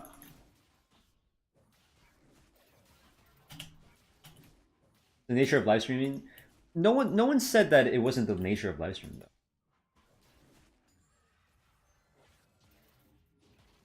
I didn't say that like I'm not arguing that like this shouldn't be the case. I understand that this is an inevitability. There's a difference between saying something shouldn't be versus like complaining that it is and that you have to deal with it. And it's like you know those people that I'll give you. I love this one because it's like someone doesn't like their job. What do people say? Oh, quit your job. Yeah, okay, just quit my fucking. I remember someone saying, "Yo, just go do something else." I'm like, yeah, sure, I could go back to school and like do other shit, but like I like streaming in entirety. I like all of it, despite its shortcomings, despite the times where it's annoying. It's like just because I complain about one part of something doesn't necessarily mean like I hate the whole thing, right? So, especially when I specifically call out one thing or maybe a couple of things, it's not, if I hated this for years, I probably wouldn't have done this for years, right? Like, I love content creation in general. I love yo, pay attention, bro. What? My guy. The smolder was tabbed the fuck out, dude. Holy, he was tabbed out.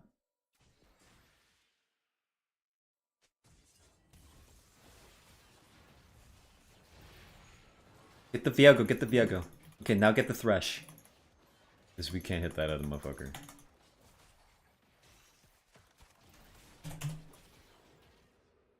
The Viego's charging a W at me.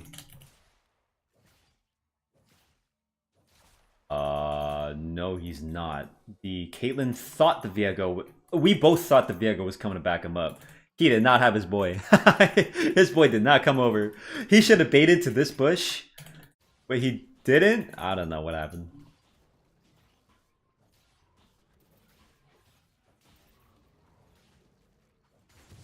What would you suggest to an Emerald player who wants to improve? Okay, bro. What do you struggle with? Ask a real question. Tell me about yourself first. What are the things that you can identify to be your struggles? What do you think you can do to improve them? And then let's check. Right? Let's compare. Looking game. I just tuned in. Thanks, bro.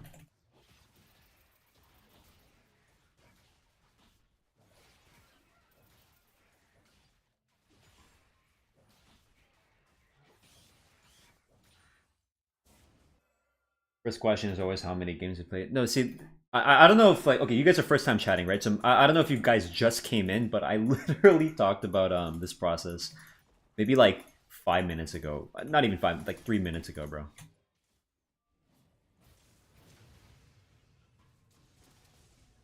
You good, bro?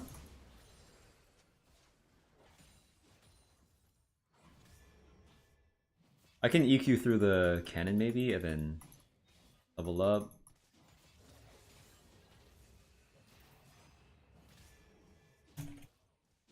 Shit. I'll just keep it here.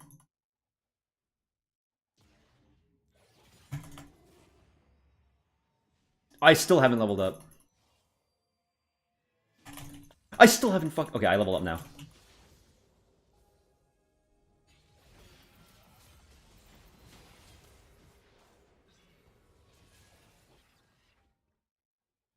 What the fuck was that? How did I not level up for like 30 minions? I guess I have reduced these. Oh, oops. House and Cassian mains, a lot of them tend to be losers. What are your thoughts on the politics of the socio-economic reasons behind why Noxian children loved What's up, Arceus?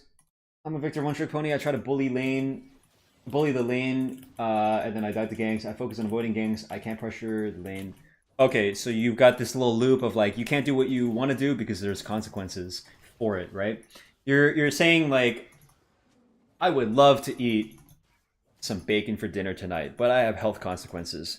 But if I don't eat bacon for dinner tonight, eat something healthy, it's not going to taste as good. You don't necessarily have like an actual problem.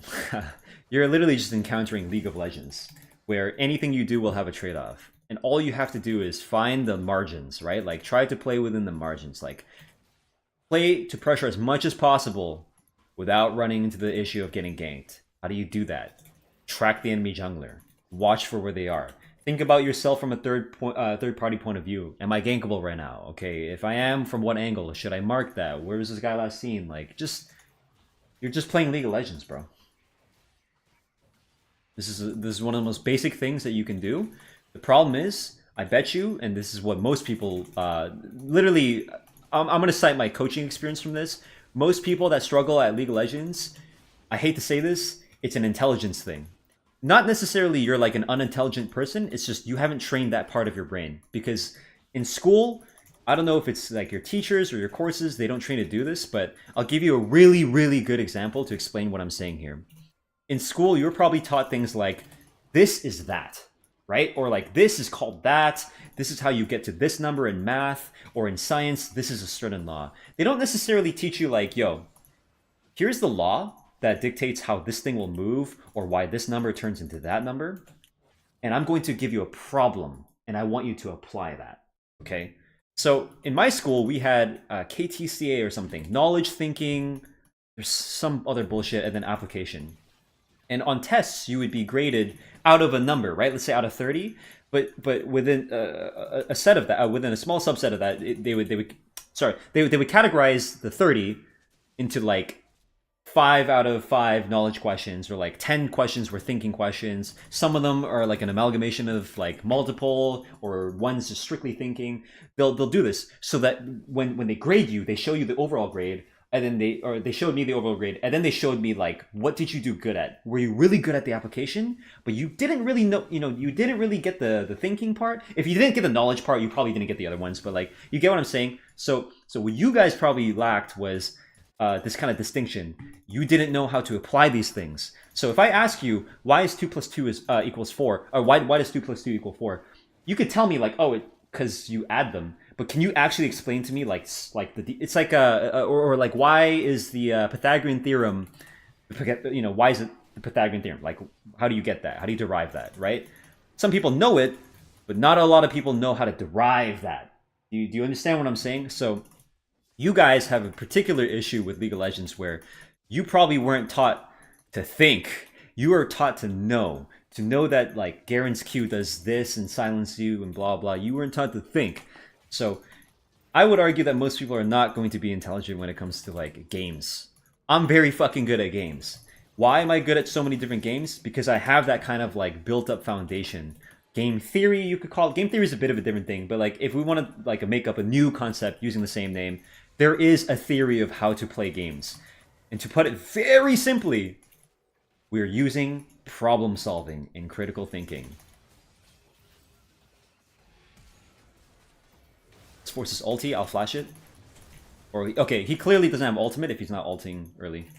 This guy's gonna E and he's gonna ulti me. I need to fucking run. No, I'm gonna get ulted, bro. I need to fucking run. Sorry, bro. I will wait and help you, but I will not. Yeah, there it is. Okay, now that's he's dead. So I'm thinking about what they can use, right? It's not just Gragas as ulti. Gragas will fucking ulti me, right? Like, so when you're playing lane, you're not thinking. You're going, oh, I can pressure this guy. Oh shit, I'm getting ganked. Like, you should be thinking, okay, I'm pressuring him in this wave. Where's enemy jungler? It's 230. Okay, he should be done 3 camps by now. Am I vulnerable? What's my HP, right? Like, that kind of shit. That's the most complicated way so that you have low IQ. You might not necessarily have low IQ. There's a difference between not having the knowledge and not having the ability to acquire the knowledge. Here's the thing. Most of you guys have the ability to understand this. It's just you haven't taken the time to even try. You don't even know that it's a thing yet. You might know of it, but you might not have given it like a serious look. A serious look meaning like you actually go in and you try to apply exactly what I just said to the game.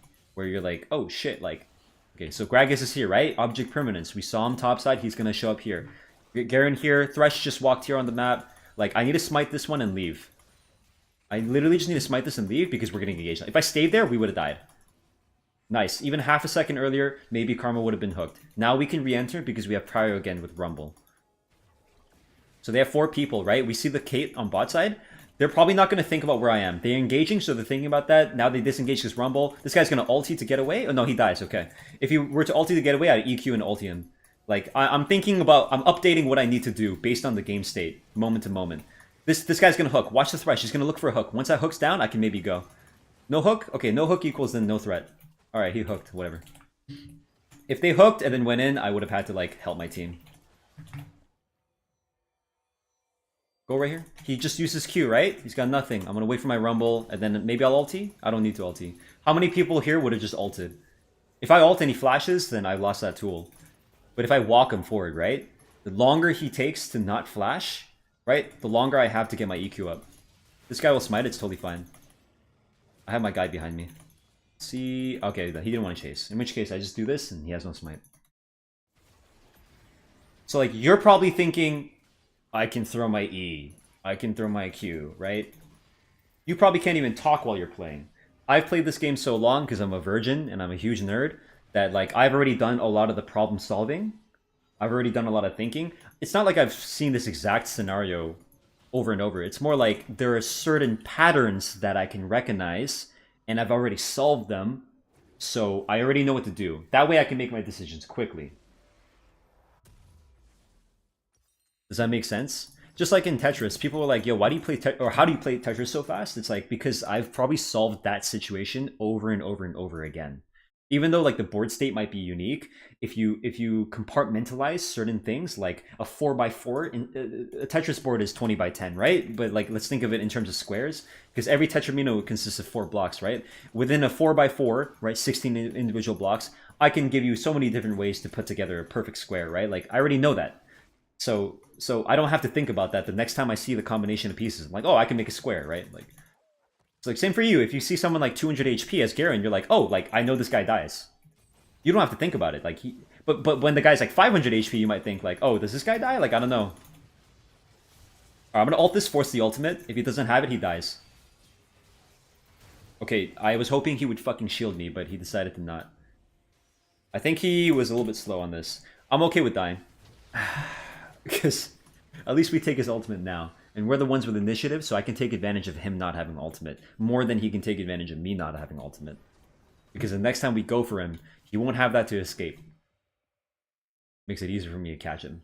Because we're the aggressing team. I was honestly hoping for my fucking Karma to come up. He probably just didn't have range. Right?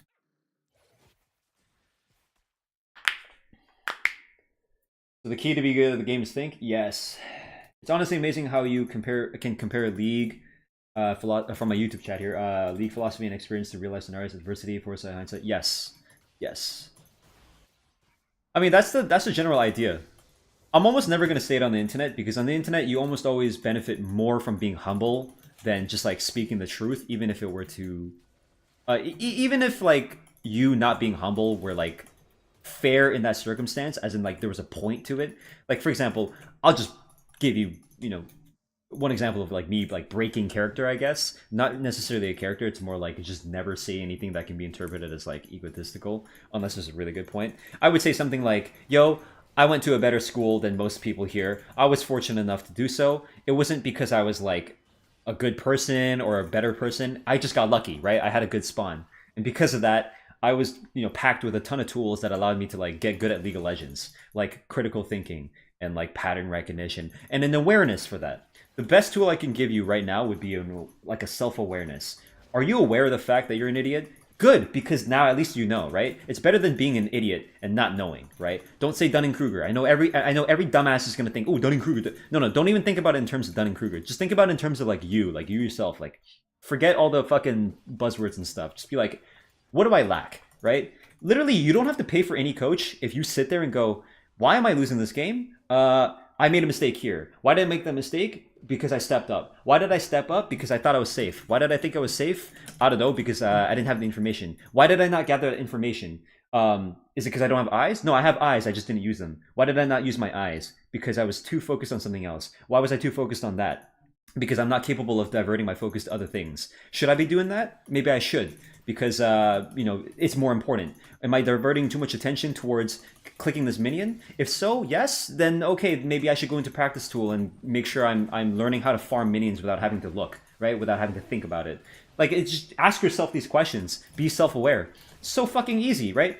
Actually, it's not easy for most people because they don't treat League of Legends like it's an actual sport. They treat it like a hobby when it's not a fucking hobby for most people. For most people, League of Legends, and I hate to say this because it's the truth, but it hurts, it's an addiction. Most of you guys are only playing because you're fucking lonely. You got nothing better to do. You're nerds. You're losers, right? Like, I was a loser too, but thankfully I turned into a job. All that really does is make it so that I'm a loser with a job, right? At least I have friends now. But I'm just saying, you guys are addicted.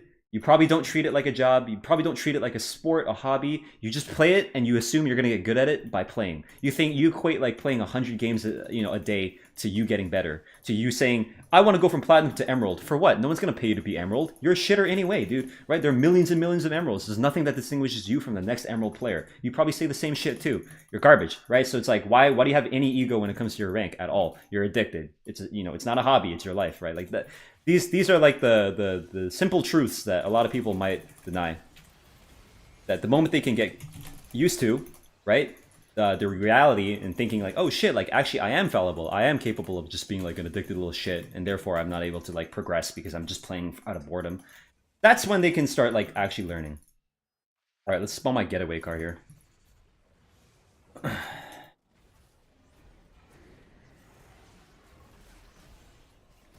That's fucking hilarious. That was fucking... It collided with the wall. I didn't mean to do that. My bad. Okay, that's pretty fucking funny though. If you get diamond, that attracts chicks. If you get diamond and attracts chicks, I would argue you're probably attracting chicks you don't want to deal with. Why would you ever want to date someone who would want to date you? Think about that first of all. If you're a fucking loser and all you do is play League of Legends, anyone that settles for you, they probably have issues of their own. Namely, not being able to choose the like a decent partner. Why the fuck would you ever date someone who's only diamond at League of Legends, right? And like that's all they have. At least date like a challenger, right?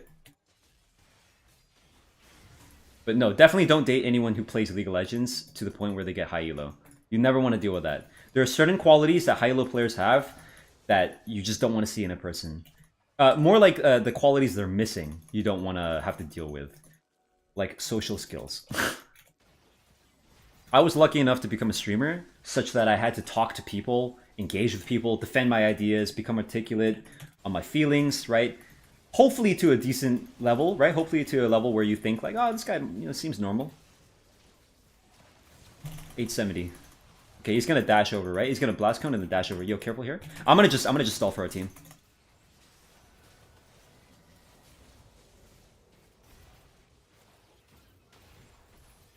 I have to Q to that.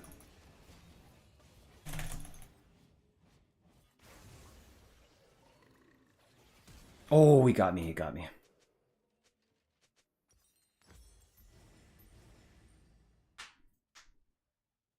Yeah, don't date chicks that date you for your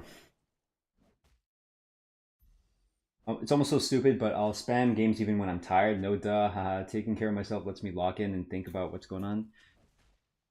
Yeah, don't play out of fiction.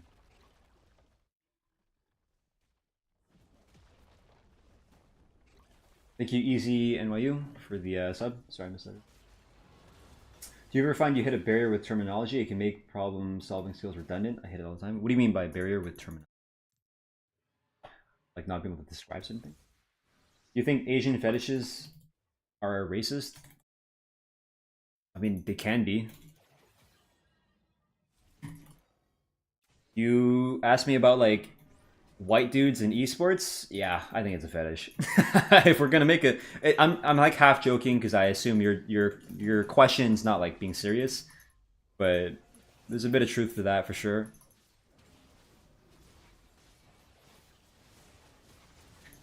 Asian women are fetishized because they think of like Asian culture as just like submissive and like quiet and family values. It's like, bro, you're fucking cringe. Whatever. I just like Asians because I'm Asian. I don't know. I was programmed like that. I just happen to like my own people. It's not like I wouldn't be open to dating other people. I just have a preference. Would you call that a fetish? Probably not. Is it a fetish only if you're removed from the situation? Actually, I shouldn't have back. I could.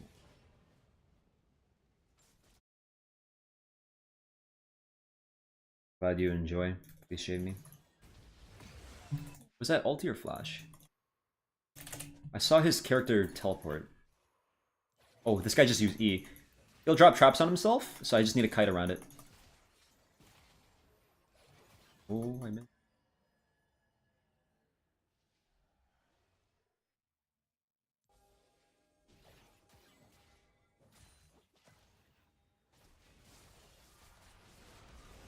Nicely done. He might have flash, so I'm not going to EQ. Okay. Once he shows his Q like that, I know that he doesn't have flash, or he doesn't want to use it. But if I EQ like that, it gives him a chance to flash away. So once he hit a critical point in his HP bar, he's like, fuck it, I'm going to die anyway, no point in flashing.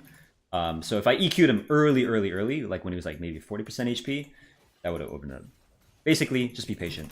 I'm going to stand in front, try to block his E. Buffer over that, and then EQ him. Good. So what happened there was his ultimate hit me, but because I casted my Q before it did, I was able to override the knockup. Let's hit this and heal. Smiting it. He has no ulti. Good.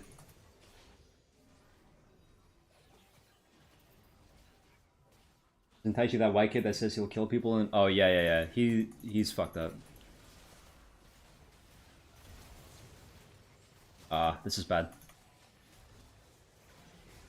Actually, bad for them. I have phase rush here.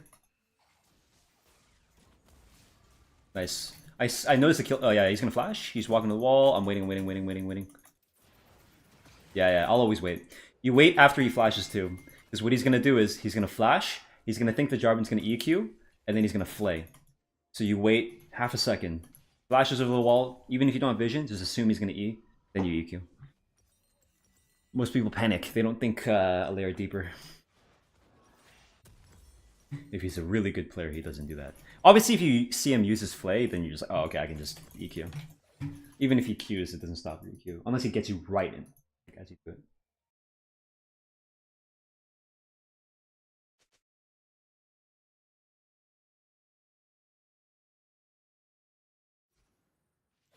Not that I think this is a topic that needs to be addressed in a serious manner, but judging behind a veil of ignorance where you don't know your own ethnicity, would you consider it a fetish or preference, and where's the line? I think the other person's intent is really important, not necessarily what you interpret. He's gonna ult you to the left here, or ult you out my okay. Wow, he actually wanted to go for a kill. Nice, nice. This opens it up for a win. I don't have to flash ulti. I can just EQ here, even if the Gragas. Yeah. Now I flash because it blocks the Gragas out. Let's go that way.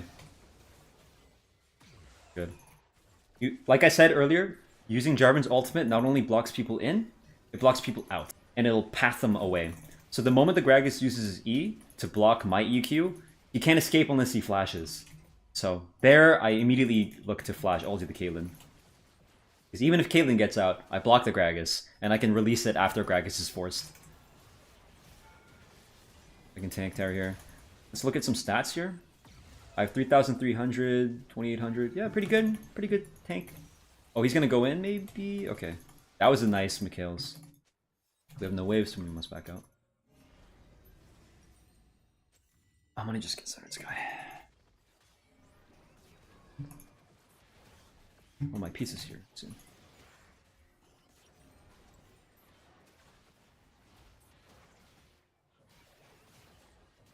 I'm gonna just smite that. Once the ulti's left, I can ult. Actually, he's just dead. Okay. Honestly, we could just win the game. Just win the game. Do a little bit. No, I'm wrong. Sorry. Oops. I looked at the wave wrong.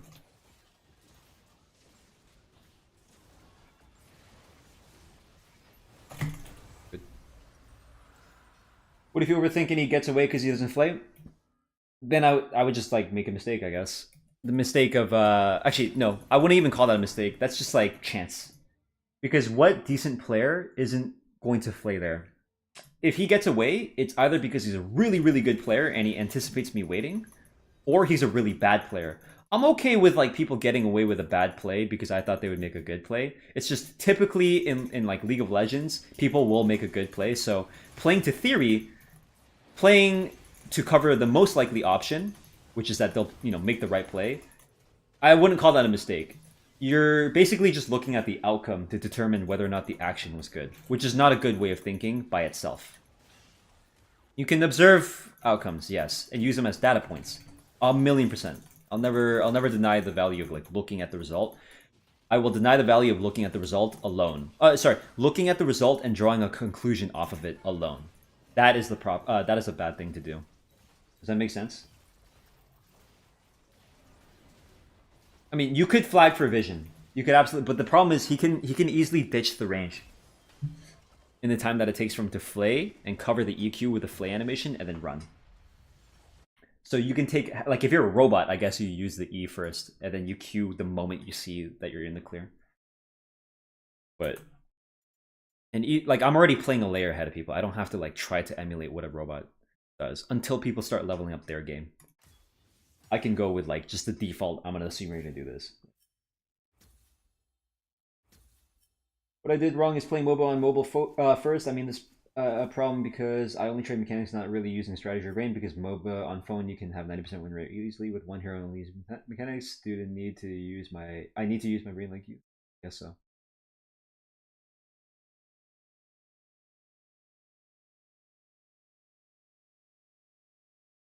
Here. Do you think that actively thinking about the game is better than autopiloting, playing through pattern recognition? I found that I play worse when I think about my decisions, as I often miss things. Okay, so what you're describing there, Ironbot, If you're still here, actually, let me know if you're still here because I don't want to. Like, I've already been talking a ton, getting a little bit tired. I don't want to talk unless you're actually here, so I can explain it to you. Let me go grab my pizza first. Just let me go.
Back. Oh. Okay, he's still here. Quick questions here. Does Strybaker work on J4? Yes. But you get huge diminishing returns. I think you go to like 460 with Phase Rush, and then maybe like 490 or so with like it's not worth enough. But you could use it. Wait, audio's bugged? What's going on? Before I talk, is there any? No, it doesn't look like there's enough. Whatever. Um. Okay, Ironbot, you're describing a case where you're saying if I think consciously, can I just take a moment? I don't want to like queue back to back to back while I'm talking as well. I'm gonna take a moment to like maybe eat and talk. This is a good lesson though. This is more worth for you than watching anyone play League. Okay, I'll just chill and play some Tetris. I'll give you an example. You're asking whether or not it's okay to go on autopilot because you're thinking when you go to make conscious decisions, you are making mistakes, right? So I actually want you to like confirm and like don't just let me do the talk alone, okay, Ironbot? Because if you seriously want help on this, I'm seriously trying to help you. So make sure you're engaging with me. I'll give you a really solid example of this. When I play Tetris, because I've already encountered like numerous scenarios, right? Like if I look at any piece here, I can generally sit there and like within less than a second be like, all right, I need to put it here, or I can put it here, and I can make stuff. I'll give you a really solid example, right? I know ton of different setups, like maybe at least 100 setups at this point in my life. Okay, and so I'll just show you what that looks like. It's funny. I'm failing to do it right now because this is something I don't normally play, which is actually a really good example of showing repetition and why it's important. But just for example, like this is called a T-spin triple tower, right? How am I able to do so quickly? Because I already know what it should look like. I already know what pieces I need to put down. I also watch the next queue. I know so many different like openers, a ton of different like styles, I guess, right? And that's because before I learned to do them, I took it slow. I went, oh, okay, let's just go with the most basic T-spin setup, right? This is called a TKI, right? Where we just set up a T-spin, and then you go down, and then T-spin. And so what I trained my brain to do is like, okay, I see the crucial pieces. I need a line piece. I need to do my Krugs into my Raptors, and then I have level 3. Easy pattern that you can understand, right? And once I do that over and over again, I don't have to worry. Now I can put it on autopilot. So what you're saying is you're thinking, oh, but when I autopilot, like it's better because it's better by virtue of me having to sit there and think, being slow. Let me read exactly what you said so I get this right. You said all the way up here. I found that I play worse when I think about my decisions, as I often miss things that I wouldn't normally. It's probably because when you go to think about your decisions, you're either you're like, people use the word overthinking. You're probably focused on different things or things that you probably shouldn't be. Also, thank you, Sam. I'm glad you appreciate it. Do you get what I'm saying? So I'll give you a really good demonstration of this. If I want to do TKI and I'm too focused on watching for the line piece, L or J, and S and Z, right? I'll be like, oh shit, I might miss other details, like why should I TKI here and, like, fire the T spin when I can like stack up more, and I can play for like a continuous chain. I can just do like back to back chains, right? Like all day, and like, oh boo, like I have back to back still, like I can just keep going. I can keep going, right? Instead of just like you're like missing the details. This is the classic line of you're missing the forest for the trees, right? So you're probably experiencing that delay in your decision making because you don't even know what to look at. So when you're looking at shit, you're trying to think like, oh, what am I thinking about? Like, you don't even have the right goal in mind. Maybe a different example that might help you understand this is, imagine you told like a 10-year-old to figure out a calculus problem, but this kid doesn't even know what calculus is. It doesn't matter if that kid took 10 seconds or 3 years to think about the calculus problem in front of him, because he doesn't even know where to begin. So this is probably what's happening for you, where when you're making a mistake in your decisions, it's probably because you're trying to look for something, but you don't even know what you're looking for, right? So what I would say to you is, because your autopilot is strong, because it's built up off like intuition shit that's worked, you're inferring off past observations, that makes sense to want to play towards that. But in reality, the real answer here, Ivanbot, what you actually want to do is you want to figure out why it is the decisions that you're making when you're trying to think about the game are failing. Is it because you're thinking about the wrong things? Or is it because you think you're thinking, but you're not, right? And you're just kind of doing some random shit, okay? Because, like, for example, me, like, if I want to think about... Also, hi, Lav. I got you a pizza, by the way. I got you a pizza. I got less sauce for you. It's the smaller one. I got you chicken, and I got you sausage. I didn't think you wanted any of the veggies. And I got oregano. Is oregano okay? Yeah, nice. There you go. That's true. Okay. What was I saying? The fuck was I saying?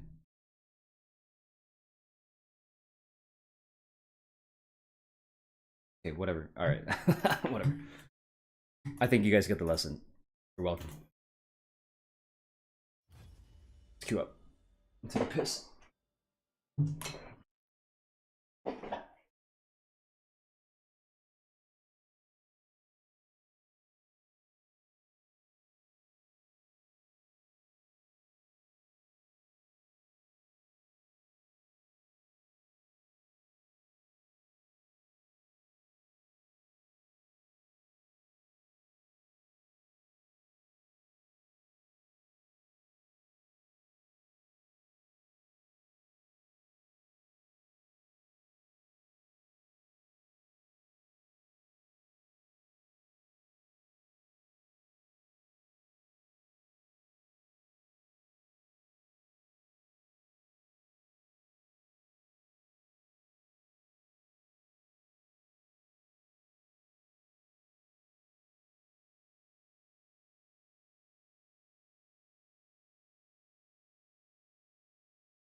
Oh shit, let's... What? I click accept. Then maybe you're not actually thinking about the right thing, you're just doing something. Yes.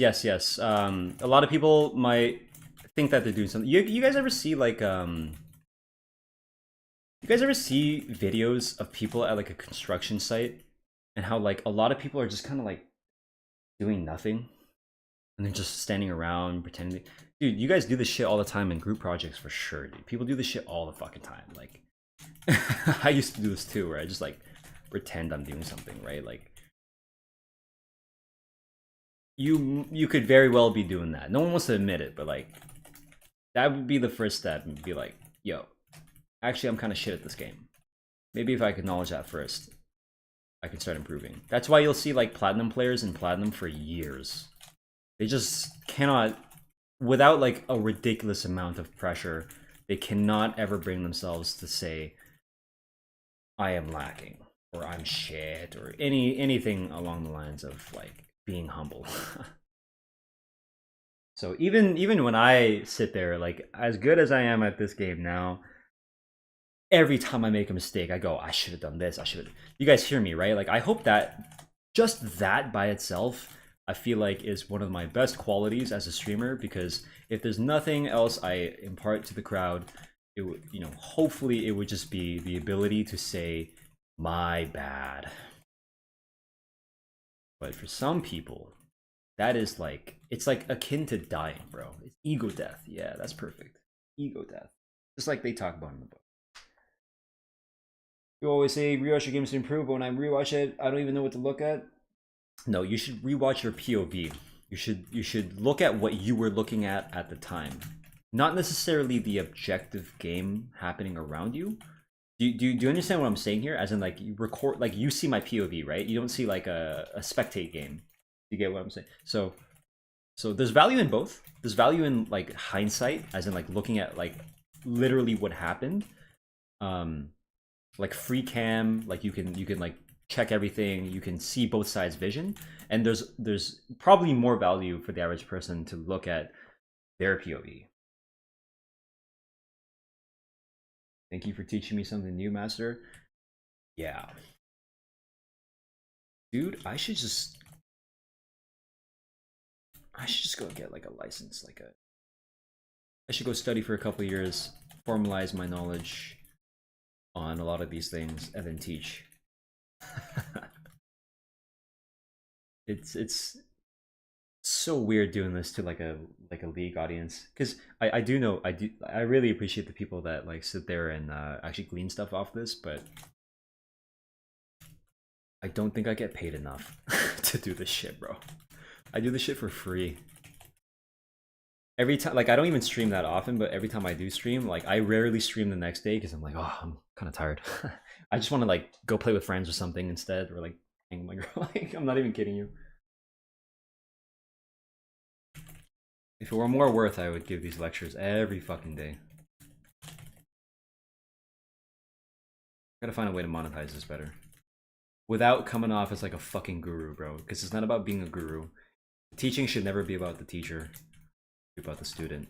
But it's so fucking hard to do teaching as an influencer type, right? Because like, not that I think I'm an influencer. I'm just saying, like, I would, like, the average person would assume, like, oh, you're an influencer, right? So it's like, fuck, how do I teach under that umbrella?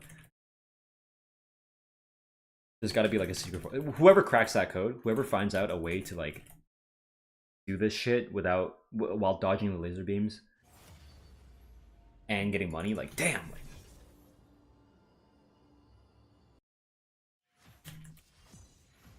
but until then, I'm okay with just sharing with you guys, because one day someone might ask you a question in the exact same way you asked me, you know, these questions here, but for a different topic, and you might emulate me, in which case you would be emulating my teachers, the people before me. And it's so funny because when I was 16, they told me it was like they were describing it as like a passing of the torch. I didn't understand it then when I was 16, but now at 24, dumb as I am at 24, I realized, like, oh shit, like, that's like the power of teaching, right? That's the power. You could learn it from anyone. You could just learn it from a Twitch streamer like me. And then hopefully it sticks with you, and hopefully you pass it on to the next guy. Your son, your daughter, your friends, parents, whomever.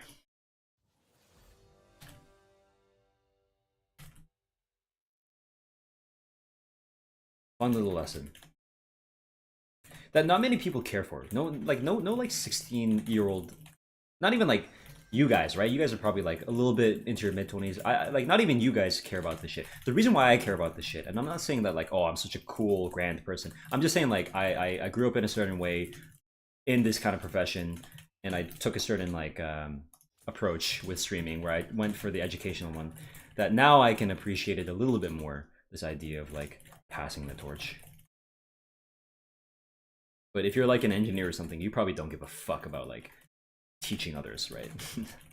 Just happened to be the case that I fell into this, which I would have never guessed. Because when I was younger, I was always like, oh yeah, I'm gonna be like a computer scientist. Like, oh, I'm gonna make, because I wanted to make money, right?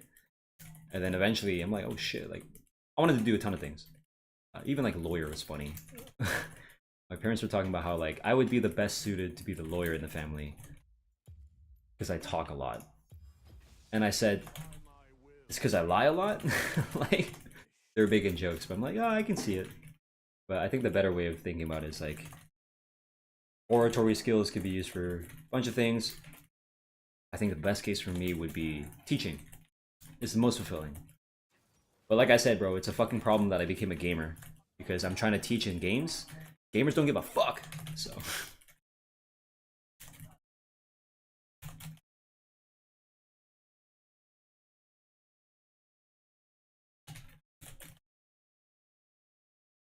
Ooh, the comeback. Ooh, the ZS crush. Let's go. Just down stack here. Nah, we get that T-spin. Get that T-spin. Well. Oh, and this T-spin. Oh, and that T-spin. This one mini. Floater. Huge, huge, huge, huge. Oh my god, I got tabbed out by League. J-spin. Pseudo 4 wide. Do a stack real quick. That was definitely, I don't know why I didn't go for that. The T-spin angle. You do crush here. A little bit of speed, a little bit of speed. Let's give him a little bit. T-spin triple? Oh, GG. That should hurt, right? No?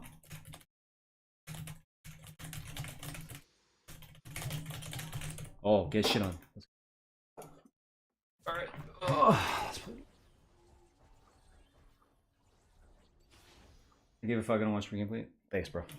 No, I know you guys are. You guys care. Even like 100 people in a room is crazy, right? Like, I do feel bad sometimes when we're like, fuck, I used to stream to like 300, but I'm like, considering the fact that I rarely stream compared to other streamers who do it like daily, like, I'm okay with 100. Can't grow your organization if you don't share your knowledge.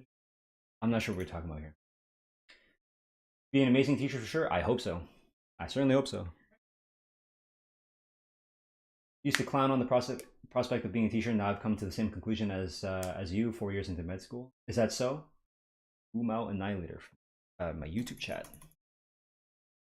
Yeah, bro. Teachers are like the most important. Bro. The most important professions we have are like plumbers, garbage men, and teachers, dude. Why the fuck? Everyone wants to be like useless shit. Or less useful shit. I mean, obviously everyone has a place in society, right? Like generally. You could argue like entertainment still has a place in society because people need to be entertained, right? Mental health and emotional stability. But like we're probably the least important, bro. Like we can go tomorrow. We'll probably still we'll be bored, but we'll be alive. Yeah, definitely plumbers, bro. Plumbers, garbage men, you can't lose them. You can't lose them. Oftentimes the ones we look down on the most. And like warehouse packers and shit. Teachers are useful but often replaceable. Well, replaceability has no bearing on whether or not they're useful. Good teacher can change the entire course of your life. So that's why it's a good thing I'm trying to be both. Your Javer build is so fun. Them shields, yes. Hello, D-Rock. I'm gonna reach chat and clear at the same time. Also, when I said the engineer thing, I meant like the average engineer probably doesn't care to like go and teach someone else. I mean like the literal vocation of being a teacher involves doing just that. Not that you can't teach, not that you wouldn't care. It's just like you wouldn't care as much. I mean, I would hope the average teacher cares more about whether or not the person you're talking to learns than like a fucking engineer. I'm sure there are like standouts, right? Oh, so good. Oh my god, that was so good.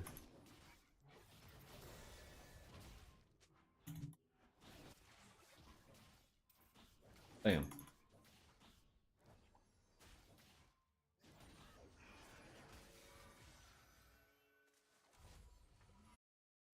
I have time.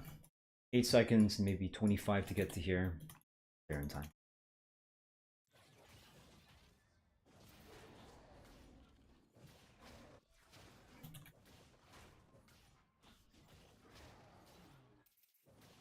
And usually a place in society is based on replaceability. I don't really care about what other people would think. I'm just talking about like usefulness in terms of like your actual output. And yes, whether or not, you know, someone can take your place has some bearing on like your output. As in like if you're not there, you know, someone else can be there because you're doing it. You're not there in a position where people can be there. I wouldn't really want to get too much into that.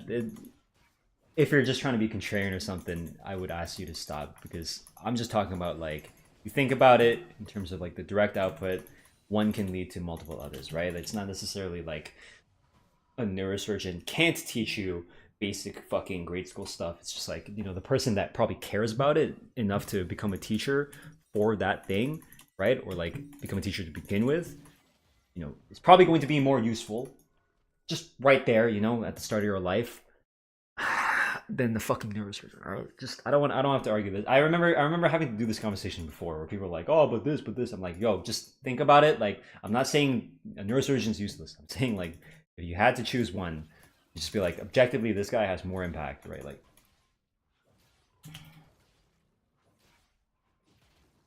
getting flags give you a stack. Yes, it counts as connecting. Pretty funny actually. Plenty of engineering professors couldn't teach basic math, sadly. Lucky. A lot of people specialize, yes. Ooh. I'll be here.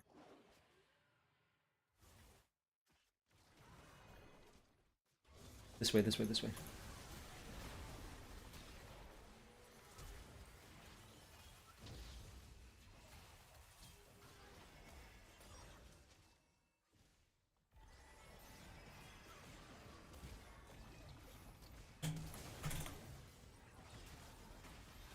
The Yumi got off me, man.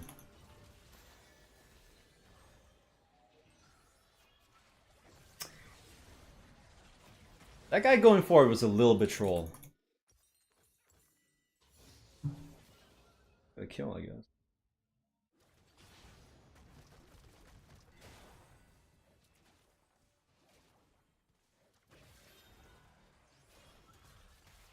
What the fuck?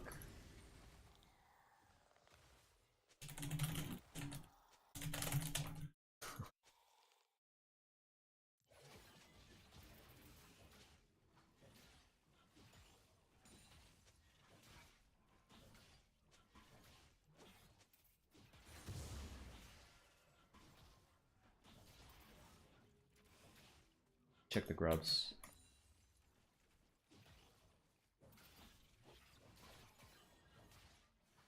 I'll do all of them.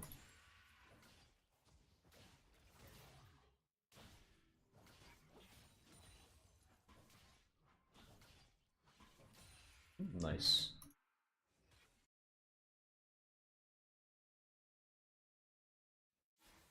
Oh shit, you're ganked.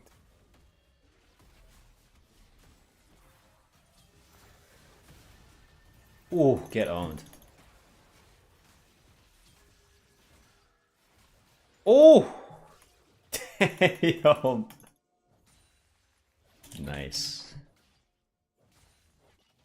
Noise. Fucking Michael J. That always feels nice. Landing it on both, dude. Even the E damage. E damage is luxury.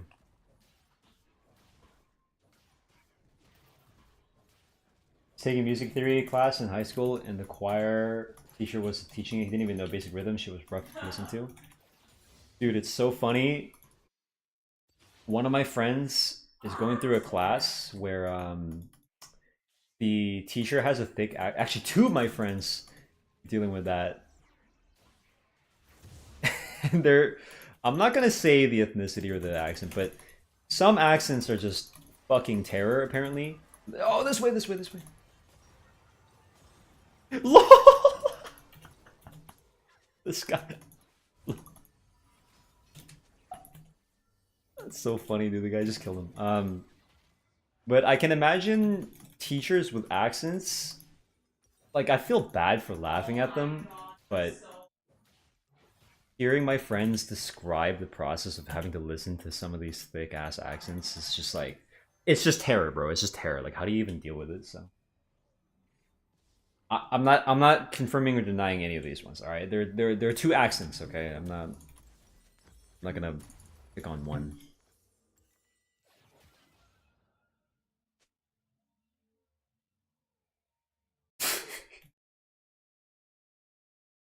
Question is a bit of an option. Do you guys hear her, by the way? Why do you have a problem with people with an accent? No, I'm just saying that like it can make it more difficult to understand someone. So the teaching process could get like super fucked on. It's even worse if they have a very thick accent and you can't understand them well, and they don't know what the fuck they're talking about. Right.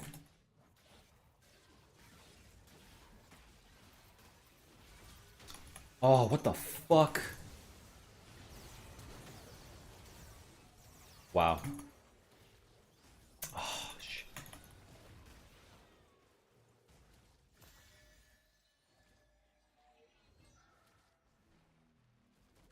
I tried to ulti over his kick because I thought he would go for a kick.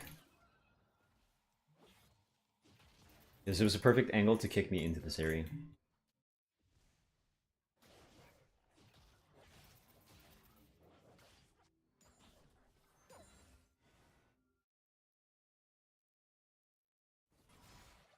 You're gonna hex flash over me?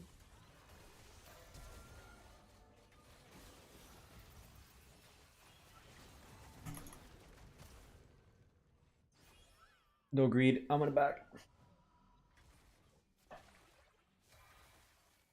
Yeah, bro. I don't know where you got this part where I said I have a problem with people with accents. I think it was very clear I was talking about someone in the teaching profession who can't clearly communicate. Like even a lisp, bro. Like I would feel bad.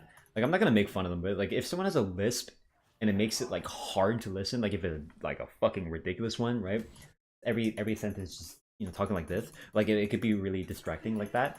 So it's like, yeah, I wouldn't really mind if I had to like listen to a teacher that was talking like this, but like ultimately if I want to like choose for my teacher, I would probably ask for someone without a lisp, right? So that, speak loud, speak clear, maybe not too loud, like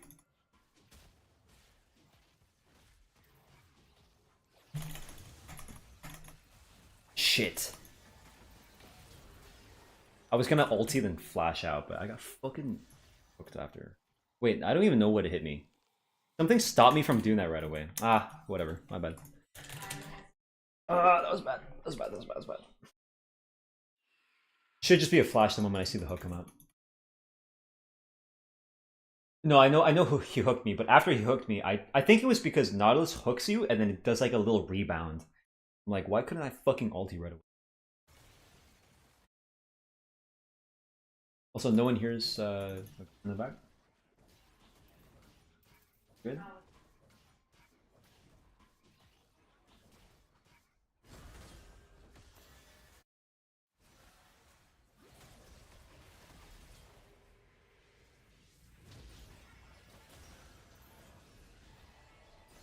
Why does that take so fucking long?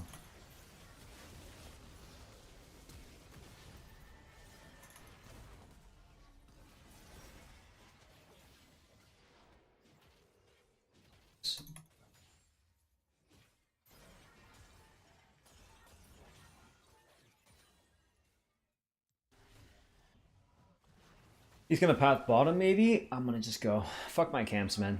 I'm gonna just go fight this Lee Sin.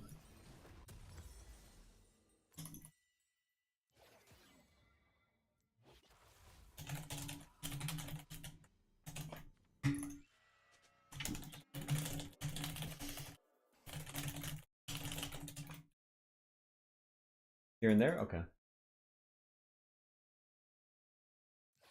Think you left your sprinkler? Wait, seriously? Is an audio bug?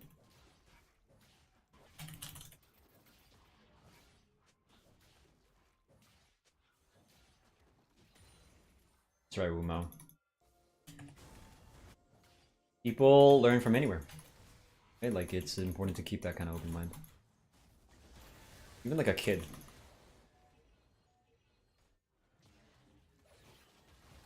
The kid's wisdom can be important.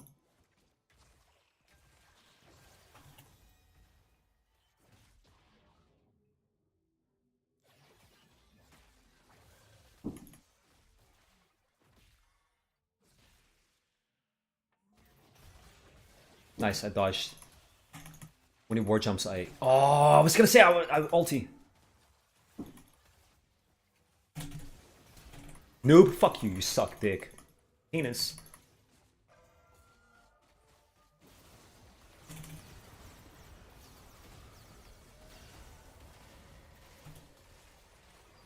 Let's go.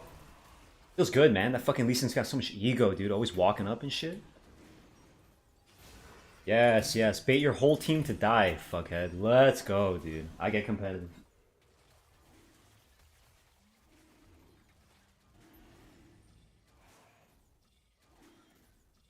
Love when I see a Korean name. Dude, I got both my kind. I got a Chinese dude. I got a Korean dude. Love it. You have the right carries. I can't read either.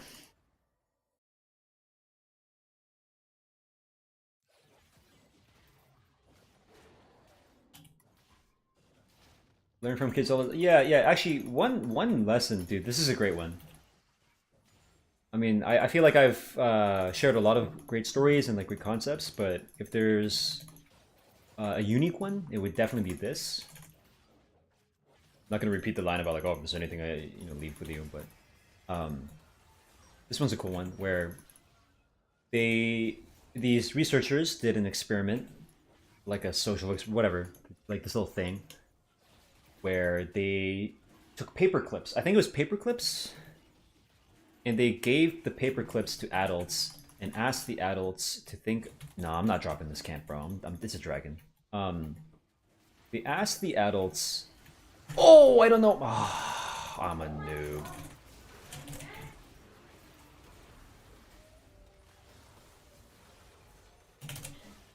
I'm too busy talking, bro. Fuck, man. Okay. Anyways, they took these fucking paper clips. And they asked the adults, right? Find different uses for this paperclip. And so, I think I'm paraphrasing this right. And so, do you want to take a guess as to how many uses the adults found on average? Just take a guess. Give you guys a little bit of time, because this is a fun one. It would challenge your perception as well. I remember learning this years and years and years ago. From a TED Talk. I need to find the actual study for you guys though. 2 or 3, 0, 2, 13. It was about 6. I believe it was about 6. And show you guys the TED Talk. And what they did was they repeated that experiment with children. And now take a guess. How many uses for these paper clips do you think? Unique uses. Doesn't matter if they're like useful or anything, just different things to do with a paper clip. How many uses do you think the average kid did or had? Not 20. Not even on the right digits, guys. It was around 200. If I'm remembering this right, it was around 200, which is fucking insane, right? So I don't know if that was embellished, but even if this weren't true, you can kind of see how it's like the principle. What I got from this was, you're right, actually. Kids think a lot more creatively than adults because once you start constricting yourself with knowledge, once you start understanding, like, wait a minute, a paperclip can't be like a gun, right? But like a kid might be like, oh, if I bend the paperclip like this, it's a gun, right? Like, once you, this should help everyone understand what I'm getting at. You know what can and can't be done right? Like, let's just say in League of Legends, you know you can't build AP on dodge to the right here. Oh, okay, we're good, we're good. Ooh, still dodge. You can't build AD on Soraka because she has no AD ratios. But wait a minute, you technically can, right? You technically can build AD. It's just you know that you probably shouldn't because of the ratios. But you can, right? So how many builds can you do on Soraka? Maybe two. Maybe you know prioritize Moonstone first over this other thing first. But actually there are like hundreds, right? Hundreds. Fucking millions, right? Like if you stretched it. So a kid who is unburdened. Okay, this is a great word here. Unburdened by knowledge. Can think of so many different ways. Sorry, let me close the door. She's so fucking loud. Sorry. Just let me realize. Loud for me, yes. Um, that kid will inevitably feed because they'd be like, "Yo, I'm building 80 Soraka. Why is this not good?" Well, because you're not, that's not her role, right? But eventually you'll learn because you started off from like a really creative spot. You thought, hey, why not this item? Let me just try it. Let me add them, right? And then that kid will probably figure out, oh, this ain't good. It's probably garbage. But human beings, adults, immediately they play safe. Immediately. That's why, this is one of the reasons why, like, why do you build what you build? Because the pros built it. Like, what are you, stupid? Like, that shouldn't be your only reason.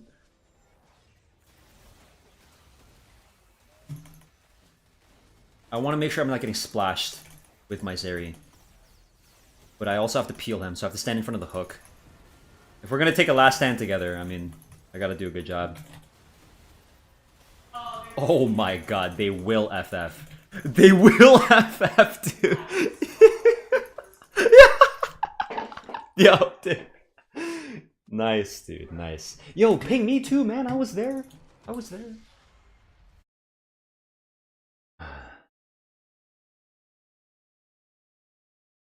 I would say they're unburdened by presumptions of required effectivity. Yes! That's great. Did you say that before I said? That's great. So isn't that surprising, right? Like 200? Holy shit, there's a TED Talk. I think it was intelligence and creativity or something. And he uses this as an example. Awesome.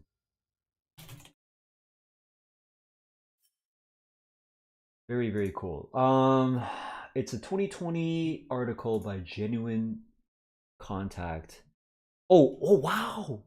This is an actual thing. There's actually a paperclip test by Michigan State University. JackBNimbleKids.com. I don't know about that. National Institutes of Health, a riot of divergent thinking in 2011.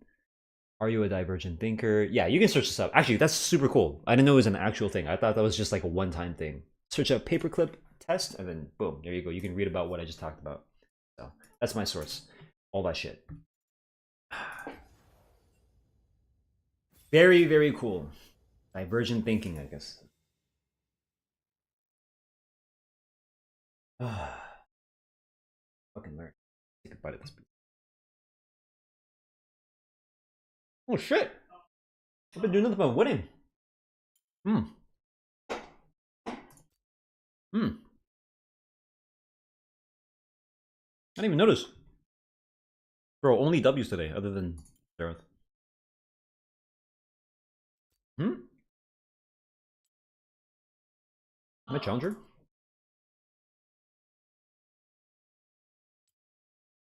I can't even fucking tell. I can't even tell.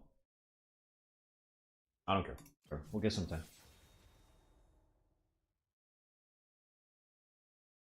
Hmm.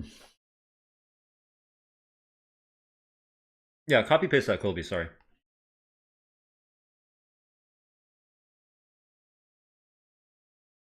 Heartsteel J4? No. 3 hardest supports? I don't know. Pike. Pyro. Soraka? Hmm. They require different things. So pizza, I got hot sausage. First of all, marinara and barbecue, half and half base. Oh, I didn't get garlic this time, but fresh garlic on top is always good. Oregano for like the basics. And then for like the meats, I got hot sausage, pepperoni, overrated. Animal sucks, I don't get that. So hot sausage, chicken. Chicken is actually the better meat. And then bacon. And green onions.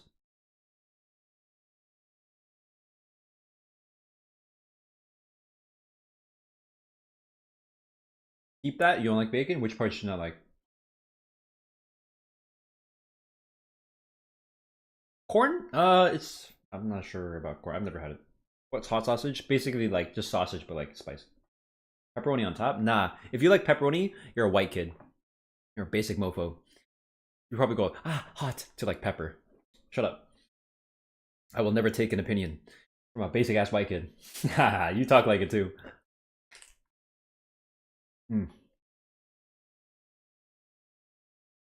Soraka because of your uptime. Your mental stack, you have to be focusing on your Q and getting 2 Ws during that and like positioning at the same time.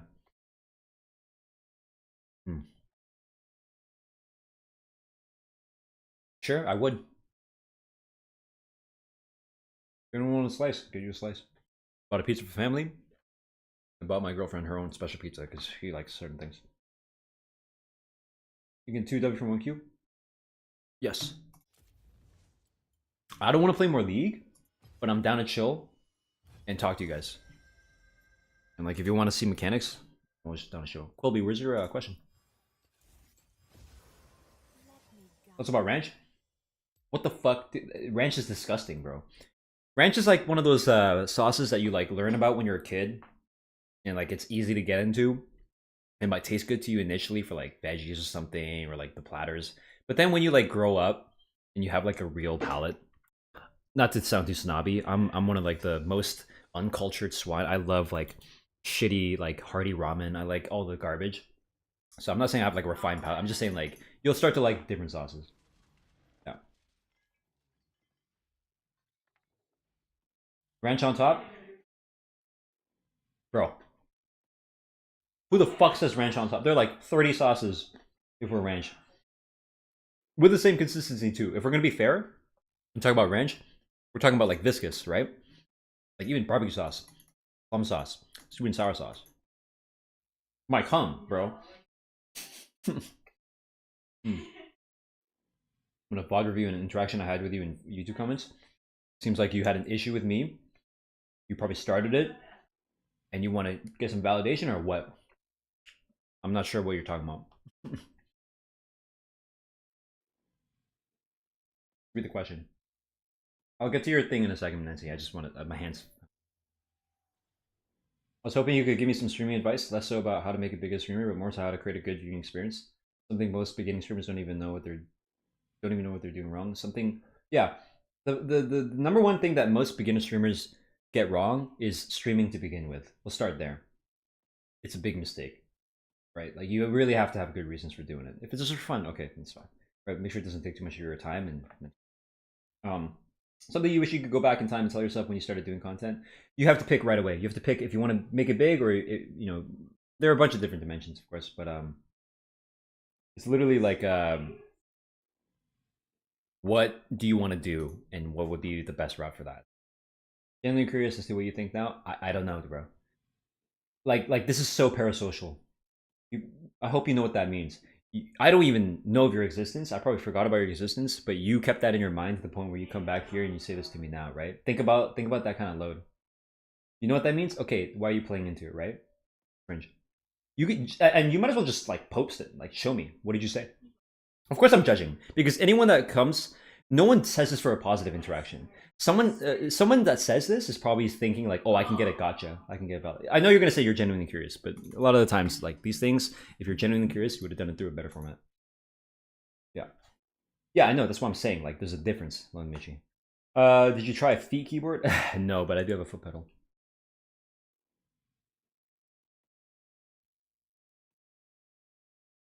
You would have just asked through my Discord. Not come on stream and like ask for your attention, for my attention when I'm trying to like do my own thing.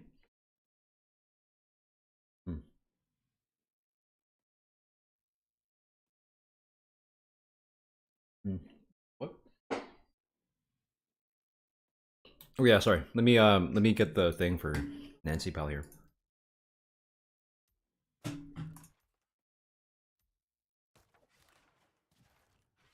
Hmm.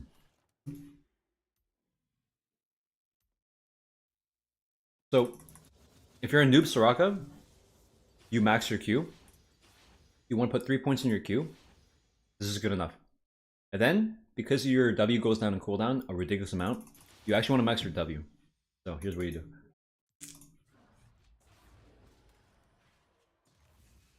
You see how, as long as it's below 2.5, you can get it. So later in the game, probably around level 9. Shit. Alright, I'm just not going to put points. Around level 9, you'll probably have, like, at least your Moonstone. Show you.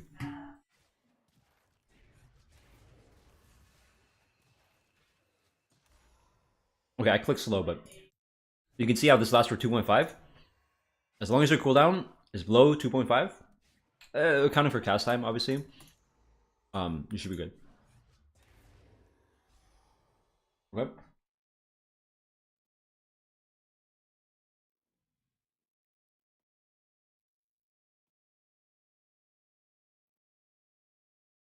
You're looking at this through the lens of like you're allowed to do literally whatever you want regardless of the situation.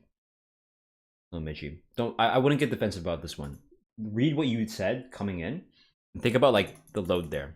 No positive interaction gets brought up like that. It's almost always going to be a disagreement, especially when you say interaction. Don't do the genuinely curious either, because if you are, I would argue that this whole time the way in which you approach this is ignorant, and now that you're hearing that, you're thinking, "Fuck!" Like you're gonna get defensive, and it's just gonna be annoying for me. Okay.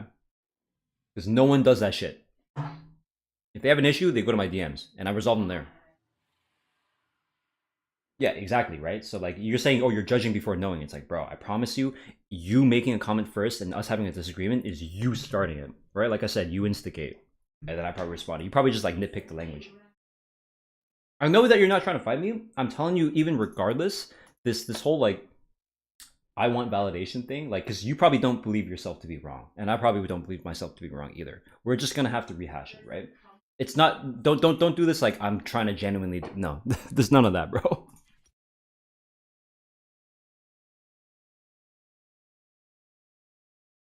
What's your sends in DPI game? 815.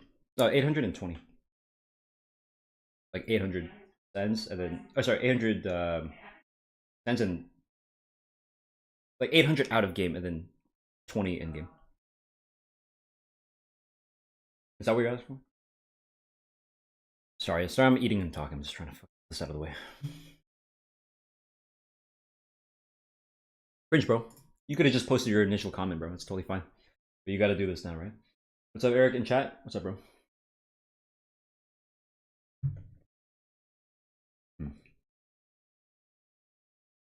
By the way, your always predict advice made me improve a lot. Good job.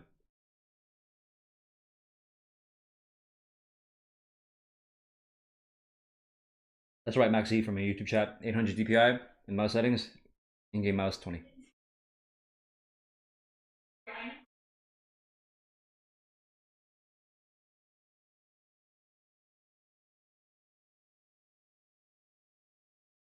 Can I rush quest? What's up, a pizza bite? No.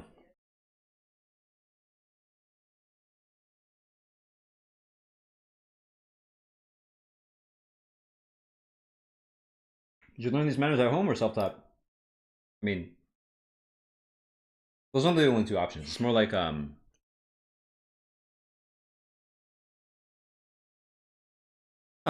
without being rude to my parents. We come from a different culture. I just kind of learned from observing others. Also, I fucking hate when I hear someone chew. Someone chewing with their mouth open. Oh my god, this actually, like, I have a ridiculous temper, okay? I'll start with this.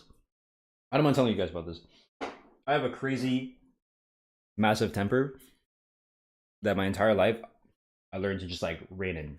But for like half a second at a time, when I get mad, I superheat to the temperature of the sun. I get really fucking mad, and I go, "Oh shit, I gotta calm down."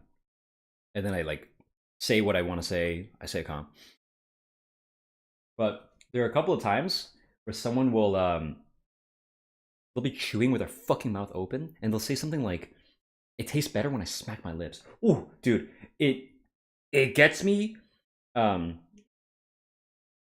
there's a certain way Koreans get mad. I'm Chinese Korean, first of all. There's a certain way Koreans get mad with their eyes, and like they get like this underbite thing. And I've been told that like I don't do the underbite thing, but my eyes look like crazy eyes. Right? Obviously, I can't see myself, but like I've been told, like when I get mad, like when like they can tell, like immediately I'm fucking angry, right? Um, and so the few times that happens would be like people yelling or like people like noise. A lot of things related to noise, and so especially when someone says something really fucking stupid. I don't think I've ever been triggered that hard on stream. Funnily enough, as annoying as my stream is sometimes, never in my life have I been that angry, because typically I'll have to care about someone enough to get like frustrated over things they say. So like someone like one of my friends saying something stupid, or like maybe someone close to me saying something stupid. That's the only time I'll ever get really fucking mad, and they'll see that. Not misophonia, just like it's not like that bad. But yes, in general, I do have misophonia. So it's like when I hear some people make that excuse, it to me like I always try to like balance it out by thinking they come from a different culture. It's not that big a deal. Like I try to make excuses for them, but it is very fucking annoying when people do that. So I cover my mouth, or like I try to like chew away from the fucking mic and shit like that. You have autism, good faith edition. It's just a funny one. Like I don't know. Never been tested. I don't think so. Because like a lot of the times when it comes to these sorts of things, it's not like I'm hard like locked in on one thing. I can always see both sides, and like I'll deal with it. Compared to other people who are just like straight like fucked when it comes to like certain things, it just triggers them and they're gone. Right? I have a lot more self control. Not that autistic people don't have self control. I'm just saying like from the beginning of my life, always like developed that ability, been self aware of that ability. That is autism. I think it's literally just like trial by fire. Well, it doesn't matter if some don't. The way to argue, the way see, this would be a case of like autism, where it's like, okay, like you saying that implies that you heard my answer and you thought a different way. It's not about some do, some don't. It's about the fact that like as long as some do have the ability to have self control, it is not uncertain. Oh, sorry, it is uncertain as to whether or not um, I'm autistic. Because like if I have self control and autistic people can have self control, therefore it means that like me having self control can mean both. It can mean either I have it or I don't, right? If the argument was like autistic people don't have self control, and I do have self control, then it would necessarily follow that I wouldn't be. So that's why I said it's not about whether they do or don't. It's strictly about like they can't, right? Like, do you think the 3 second CD on Q is actually making a difference on Jarvan? 2 second CD. And yes, it does make a difference because re-queuing to a flag matters. Something an autistic guy would say. Well, it's not like I would be ashamed if I were autistic. It's like, okay, I did like if I learned that tomorrow, I'd be like, I've lived my entire life without knowing that to this day, and I don't think it would make much. It wouldn't like do much. So, okay, I'm gonna continue going on. Wouldn't say much. Is that a chair you're sitting on? Yes. So fucking. You're under 18 for sure, bro. You're like, or like you're ridiculously. There's no fucking way.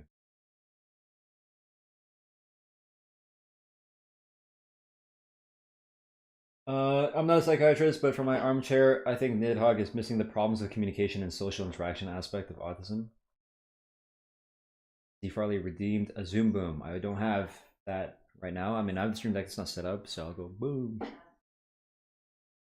Thanks for redeeming that. Save your points, guys. I don't have it set up.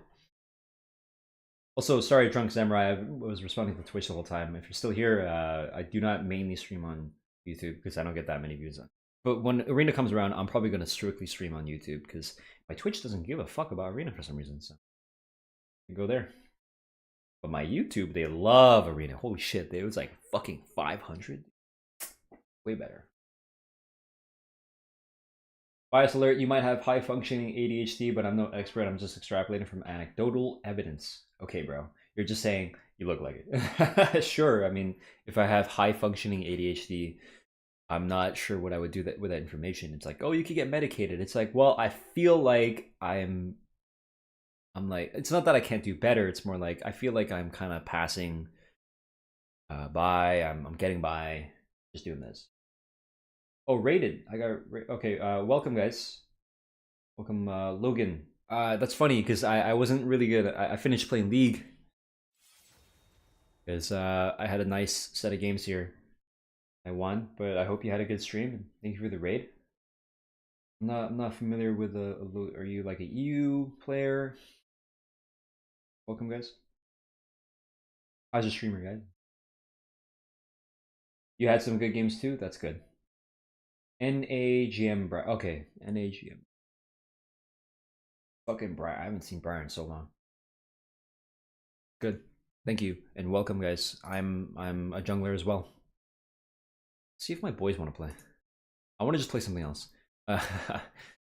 I'm mostly like a talk streamer, if anything. If you guys watch me, you'll come to know that I much prefer, as weird as this might sound, but like educating people. Not because I'm like educated, it's because like there are a lot of things that like might be interesting that you might not have thought of when it comes to games. So I try to like talk you through concepts. Think of it as like a coach. Played against each other once and I fanboyed.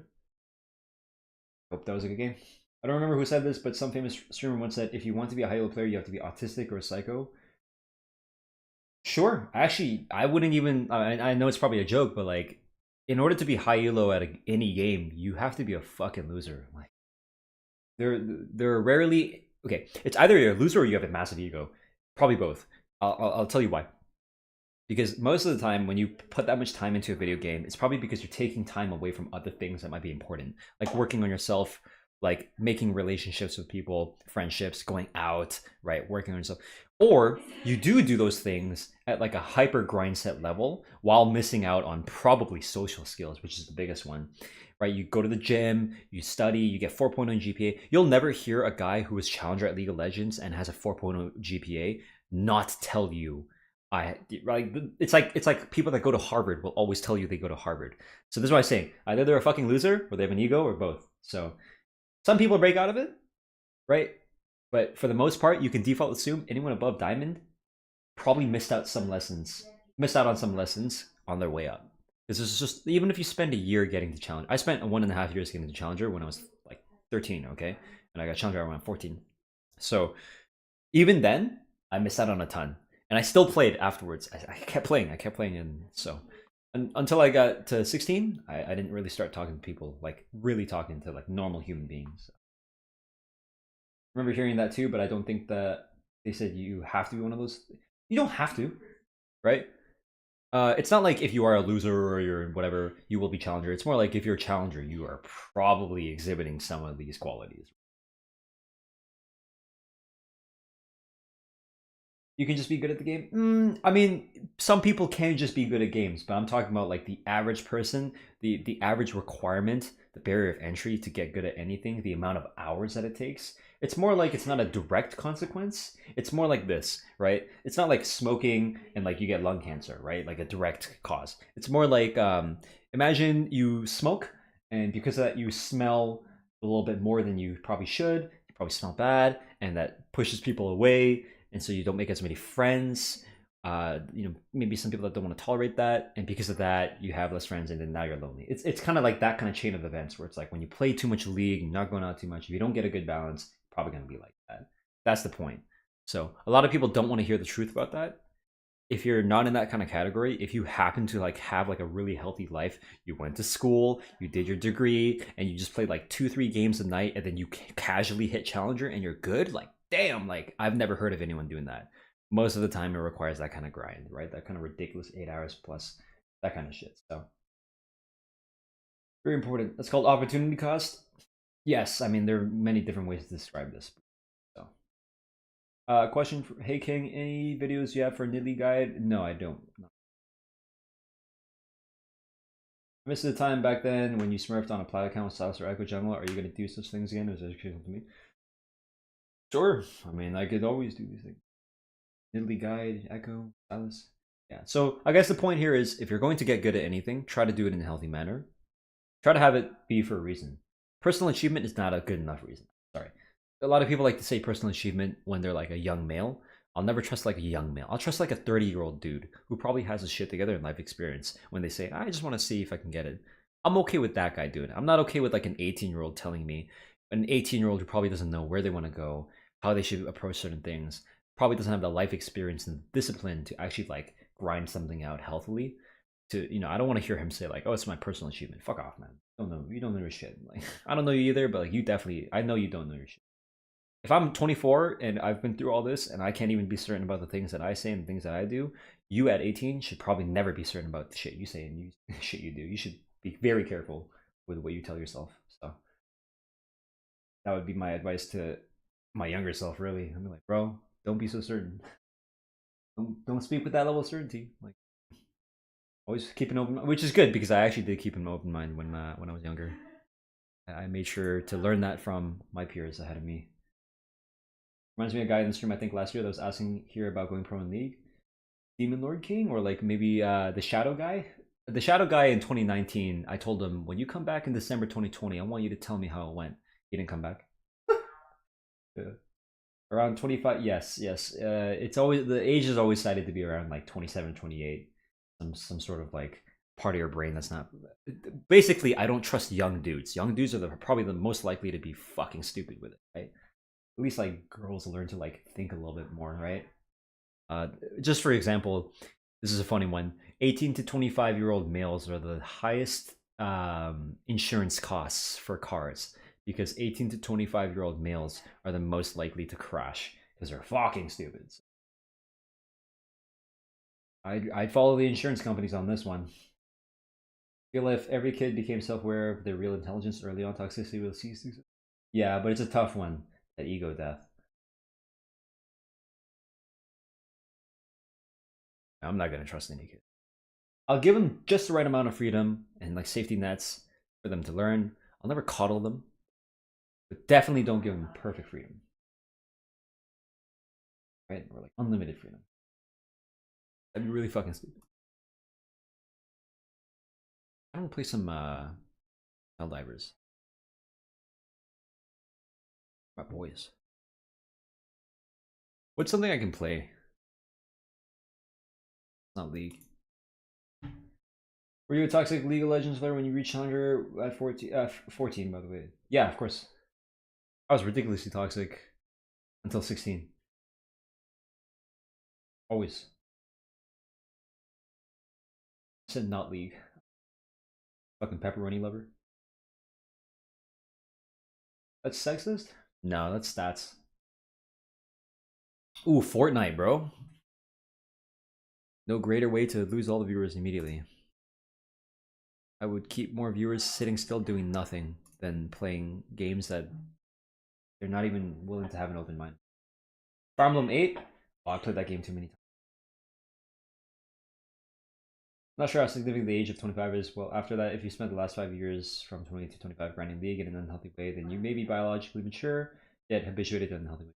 Yeah, a lot of people can like cook for themselves and like survive physically, but emotional intelligence to me is a lot more important in a society where, assuming you're in a if you can listen to this message, you're probably not in like a fucking bad situation. You're probably ridiculously privileged to be compared to the average person. So for the people that can listen and hear me, I would probably value your emotional intelligence over like your ability to like take care of your physical well-being, right?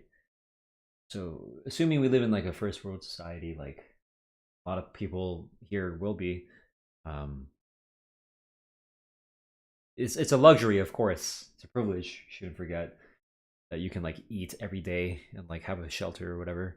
But just given that, you can clearly see how like your ability to be a normal person it's probably more important now. It's so funny because like so many fucking people are like, I have a job, and I'm like, yeah, but you're a dick. And, like, that one guy that was like, I get 90K a year. I'm like, yeah, but you're a dick. Baba is You is an interesting Pablo's game. I've seen it. Did it impact your status in school? No. There are only like 3 dudes that played League. I mean, they made fun of me for it, if anything. Like we made fun of each other, but they're like, "Oh, you fucking think you're good because you're challenger." Like they humbled me a lot because I thought Challenger would be good. I'm like, yeah, I guess fucking nerd. Oops. And I shit on them for the things, you know. It's a good thing I didn't have a lot of League players in my school. I would have developed the craziest fucking ego. Everyone that has like that kind of notoriety, they come out with a huge ego. It's a fucking good thing I didn't get that early. Even people calling me a prodigy when I was like 16, 17 on Boxbox's stream, that got to my head a bit, and I realized I like, oh shit, like I know people don't want to hear this, but there are no prodigies. Don't ever call a 14-year-old that's Challenger a prodigy. I wouldn't call myself one. This shit, even if I were, you think the average 14, 15-year-old has like the emotional maturity to sit there, receive that compliment, and not let that get to their head? Fuck no, dude. I'd rather just shit on the kid and be like, good job. Right? That's it. That's all you get. Good job. That's expected. Because, like, dude, you're a 14-year-old doing 9th grade homework in 9th grade. You know how easy that shit is? That shit was so fucking easy, bro. Like, of course you had like 9 hours a day to do your shit. You don't have a job, dude. You come home, you get your food done for you by your parents and shit. Like, you don't drive your own car. You don't have your own responsibilities. No bills, nothing. You don't have to worry about shit. Like, yeah, dude. What the fuck? Of course you're gonna get Challenger. You have all the time in the world. I'd be more impressed that like a 35-year-old would get Challenger. Like, holy shit, how'd you manage like your family, your job, cooking for yourself, and doing that? Like, what the fuck? Like, I'm never impressed by children now. Fuck children. What do you mean by Challenger players were either losers or had a high ego? Basically, there's a huge barrier of entry to getting good at anything. The time sink that it requires to like trudge through the mud, get through like all the trials of like having to deal with other people and like getting flamed and stuff, that either forges you into a piece of shit loser or a piece of shit loser with a high ego, some combination of that. Man, you guys are so immature. Fuck off. Bro, is this like this like the lowest form of interaction saying that, guys? Anyone good at Fortnite in middle school had the biggest ego? For sure. Me sitting on my $300 chair eating 2 big burgers watching on my $2,000 PC on my 500 Mbps internet. Yeah, I would say I'm pretty true. True. I've talked to some higher elo people who have had their ego stroked since they're 13 and it's miserable. Yeah. Whenever Street Fighter League was a normal 30-year-old that has a real job that plays for a couple hours a day, perfect. I'd commend that more than I'd commend the 14-year-old. I hate children. Makes me appreciate that Faker isn't horribly insufferable despite the lavish attention system. Yes. And this is probably one of the hottest takes. I would say it's because culture, bro. Sorry, bro. My culture is superior when it comes to respect and family values, bro. Your position in society. While Americans and North Americans in general, Canadians included, seem to favor the highly individualistic, go to the gym, post your own photos, get your own grind set, be the best yourself, fuck everyone else. Korea, you try to do that, you get fucked on. Just like the Scandinavian countries have like the tall poppy thing, the tall poppy syndrome. Don't stand out. They take it too far, I think. Don't stand out too much, you piece of shit, right? Like people say, let's say they hate children, make me feel icky. I don't even know how you can say something like that. Dude, you're being so fucking annoying. How old are you? From the beginning you came. I at least have to rationalize how old you are. Obviously, I don't fucking actually hate children, right? I love talking to these kids. I love trying to like help them, educate them. I'm friends with this kid. Season leaves. He's 13. He's Challenger. I'm trying to mentor him. You're 22. Then you should fucking know better, right? So no, don't fucking say this. The only one that said it, and you're addressing me, right? There's no other like interpretation of that. Mexico has strong family values, and that's North America. Sure. Okay, I guess I'm talking about Canada and America.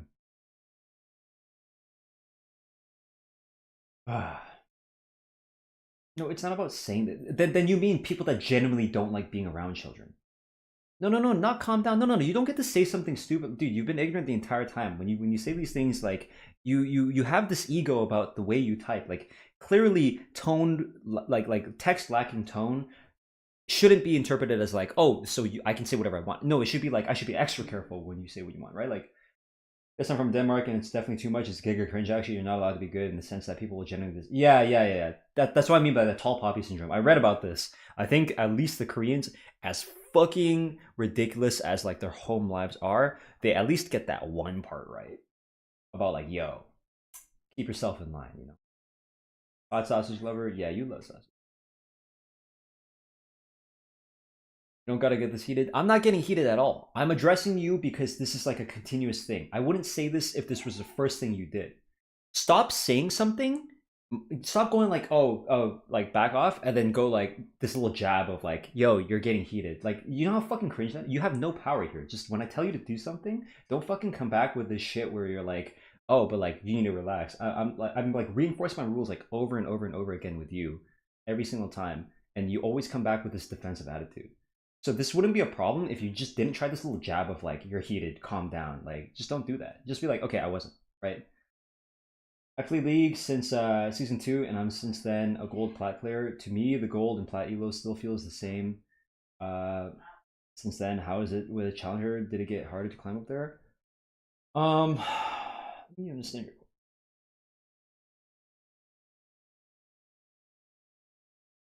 your. No, it got easier. These players are way easier. Yeah, the current generation of challenger players are shit. They're only here because the rest left. They naturally filed into place. There are only a couple that I can think of that actually fought for the.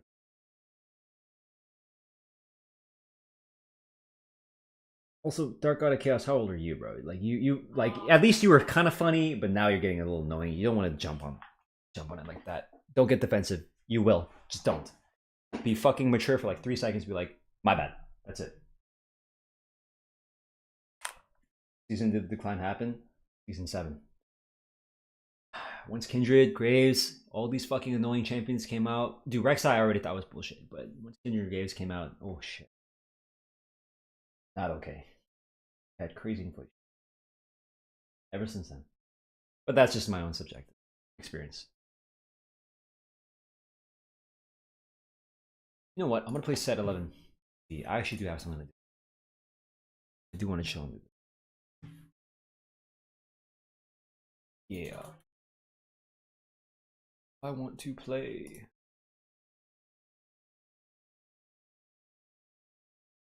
Was Graves an ADC before his rework? He was an ADC. I'm talking about like Graves jungle when he got reworked. Dude, you understand me now?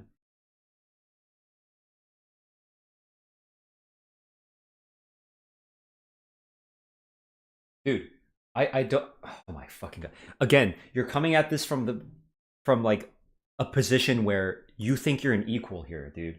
If I have a problem with you and the way you chat repeatedly, and I've told you about these things, you don't get to say to me like, oh, I don't want to be yelled at. This is not an equal thing. You still haven't dropped this ego. So for example, right, I'm not a hypocrite on this. If I go to someone else's stream akin to like their online house, I'm not gonna like argue like, oh, but I don't want you to do this to me when, especially when I'm in the wrong and I'm saying annoying shit. Bro, we're not equals here. Maybe if we met on the street, I wouldn't say this. I would just probably walk away if you're annoying, right? But like here on my stream, my rules, okay? Like I'm not banning you because I'm fair to people. At least I'm trying to tell you. But you keep you're under the assumption that like we're equals, and you think that you can just say, actually no, I want you to say it like this. It's like I'm not even yelling at you. I'm like maybe picking up my voice a little bit because you've been continuously doing this. But like, stop being the victim here, man. Just don't fucking do the things I tell you not to. That's it. It's like I told you what you were doing wrong. And a lot of these things you don't even address afterwards. You just like you don't even like say sorry. You don't even do any of that shit. It's crazy. Like it should take like one. It should take one try. That's it. I don't understand this. There's like no respect here. He's baiting. No, I don't think he's baiting me. I think like again, I think it's a level of entitlement that he has.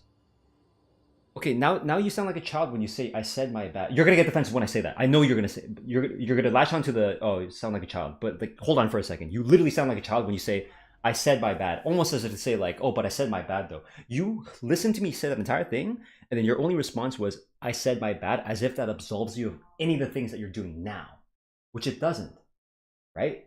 14.6 no 14. This is PVE practice ship. Yap. Bob Malik, there's a reason why you're watching my stream talking shit and I'm not watching you. I don't know who the fuck you are, Bob Malik. Okay? Know your fucking place, bro. Seriously. Say your last stupid fucking word, whatever, garbage you want to say, yap. I mean, no one will ever listen to yap. No one even knows who the fuck you are, Bob, so get the fuck out of here, right? Say your last thing and I'll ban you, okay? For my YouTube chat. Knowing little shits, bro. These little mosquitoes. That's what he said when text did not convey the tone. I just showed. Yes, I try to tell him multiple times. It's like it's so annoying because it's not that it's guaranteed that like my assumption is correct. It's more like you have two choices, maybe a couple of choices as to what your intention was for something. Choosing ignorance is still not a good thing. I assume ignorance. I don't assume malice, right? So when I make that assumption, like, okay, you're probably just being ignorant about this, let me correct that. And then they go, but I didn't mean it like that. I'm like, dude, I don't care. Either way, you worded it this way. Therefore, you should be more careful with it. And it's like, dude. Are you talking to me, Philip? Are you talking to him?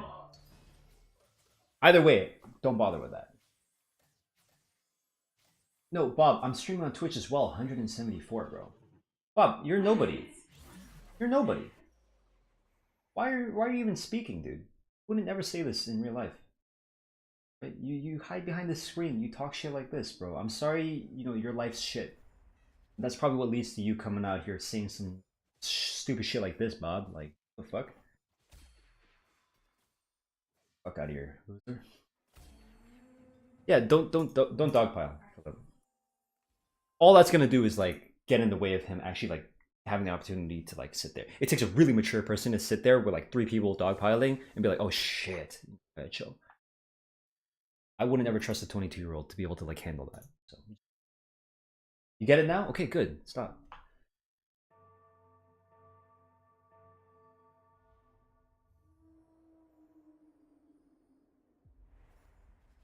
So when you say, I get it now, the next time you do something, it's gonna be loaded with that.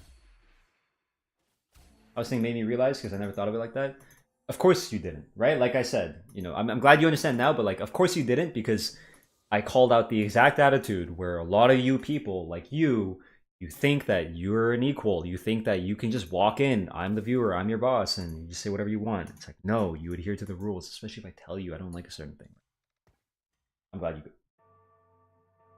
I know it's annoying, Philip. I know it is really annoying. I appreciate that you bothered to do this, but you want to think about like actually solving it, right? Is this PvE or live? This is PvE. Let me uncover something.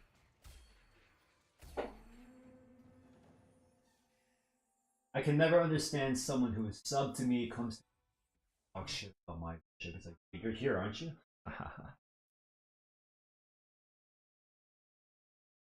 You set out on PvE? Yes.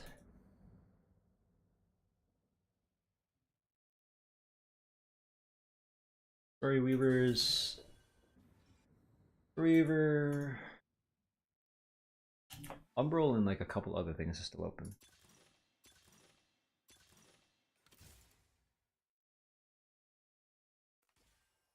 Virtue the Martyr. Let's go. Actually,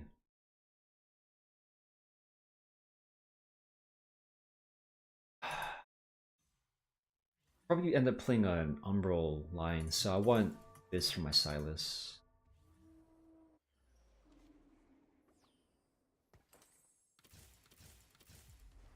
I'm playing Bruiser frontline, I want. Having the stream as background noise and hearing the argument is funny. More like a lecture. The not equal phrase will offend some, even though it's the essence of what you're saying, whereas the visitor analogy won't offend as many, or so I assume. The we're not equal thing in the context of like what I'm saying shouldn't offend anyone who isn't just like a little bitch. If someone decides to hyper focus on just that alone and not what I'm actually saying, which is, yo, this is my house.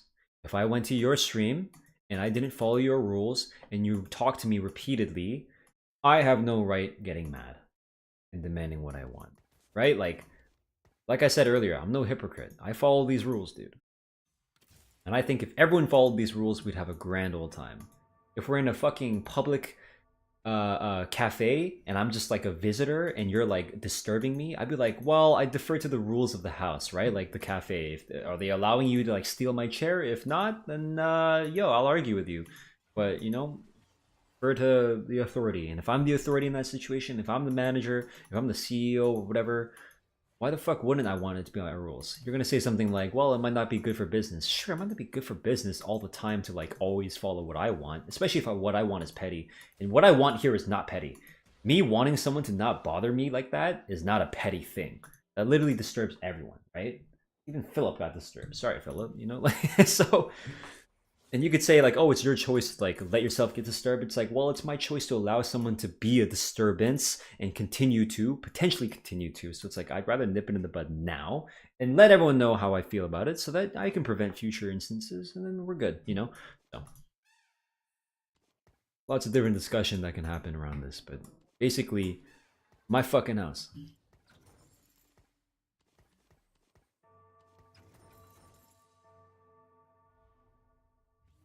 I understood it better with the we're not equal. Yes, there you go. Peace out, Tejua. Have a good night. Want to try it out? It's very fun. This is PV, Lucas.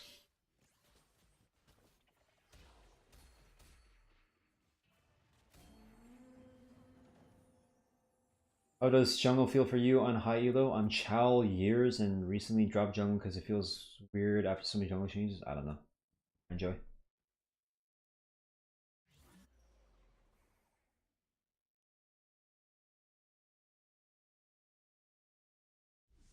I want that in Moo here. I mean, you would be right in saying it, Son of Kong, if they came into your fucking house. I'm sorry. Was I not clear as to what I mean?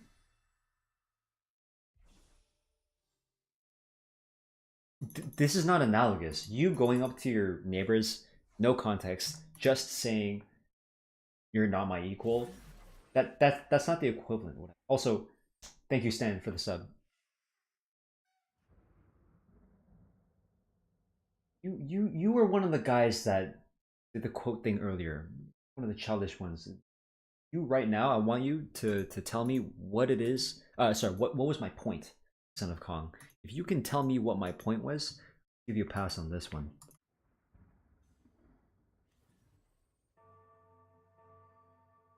Okay, you don't have to you don't have to bat for someone when I'm speaking to them. If I'm speaking to them, I want them to respond. I don't need you to go and defend them.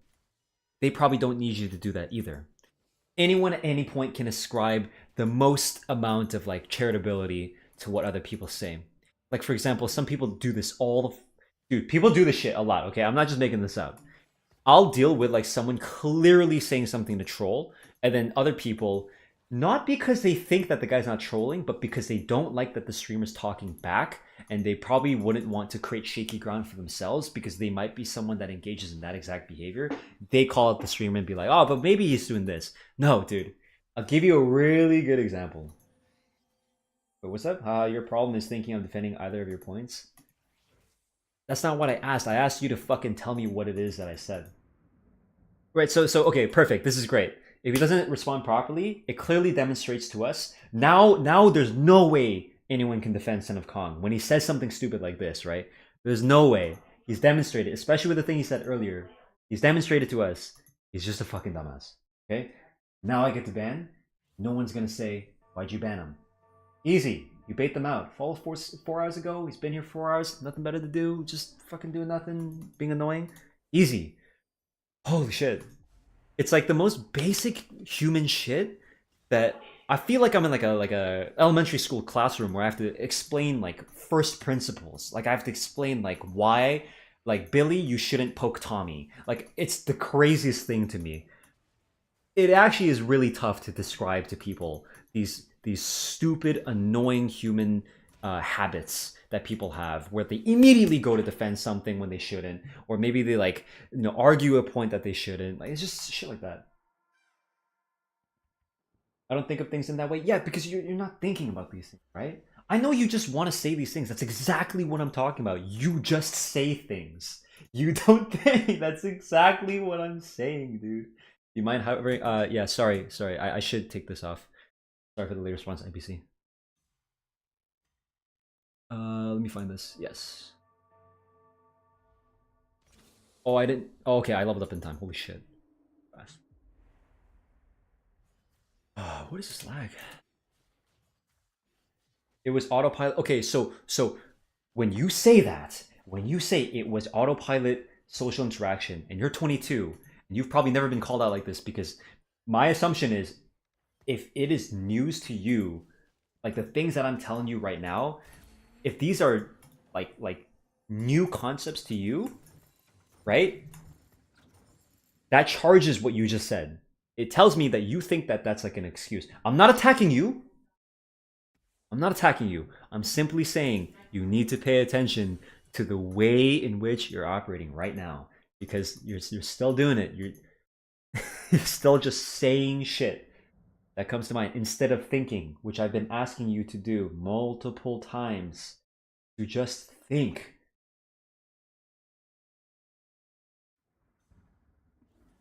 Right? Like some people say, like, "Oh, sorry, that was just habit."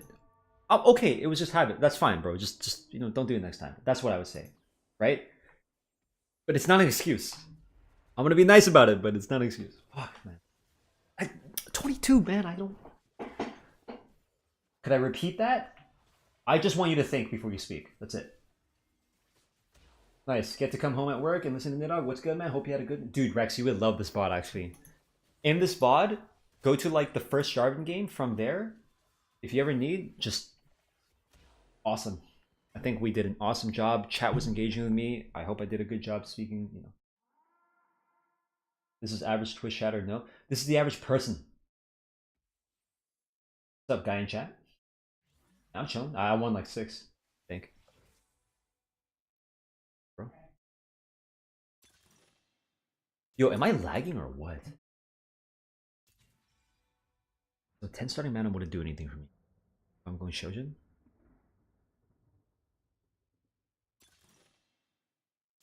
Might be this, but I'm pretty sure. Yeah, she already shreds. She casts fast enough. I'm gonna do grab bag. Just prefer a tank item or something. Oh, that might not be bad actually. That's actually pretty good.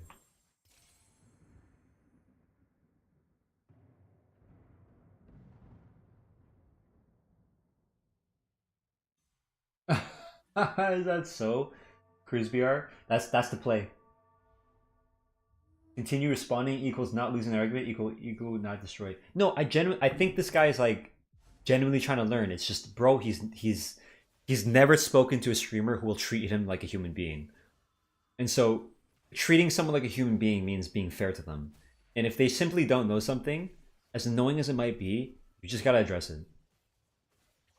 Not many people will take the care to fucking try to talk about this. I'm like, yes, it's annoying, but it's like, fuck. It should. The thing is, it shouldn't be weird to be spoken to like a normal person. Because if you went to anyone's place and did this, they would look at you wrong, right? But you know not to do it there, but you don't know not to do it here. That's the issue. It's either ban or don't address it. Yes. Yeah, probably, which means that you don't learn, right? Check it out right now. Oh, all right. I mean, I'd like you to be here live. It's okay. It's okay. We got limited time. Watch the juicy parts. This is just me. Sometimes the best answer is not responding head on, but challenge instead. E.g., getting banned like some. No, Sun Wukong was a fucking retard, dude. See, that guy just needed to ban. That guy very clearly showed, like, okay, he's not engaging in good faith. He's being a fucking idiot. What's up, Avik? Like, yes, it's tiring. It might even be mentally tiring for you guys to deal with, to hear, but sorry, bro. I don't value you over someone getting better. Dude, this game is so laggy. Thankfully, it's TFT. I have no bear. What's up, Odyssey? Odyssey? No, I'm not sure how to pronounce it.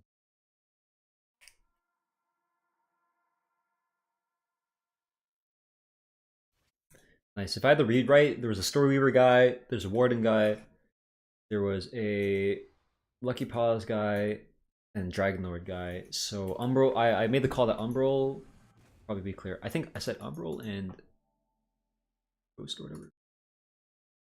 Ooh, I want that Silas. I do want the item. The item would be better, but Silas also has a really good item here.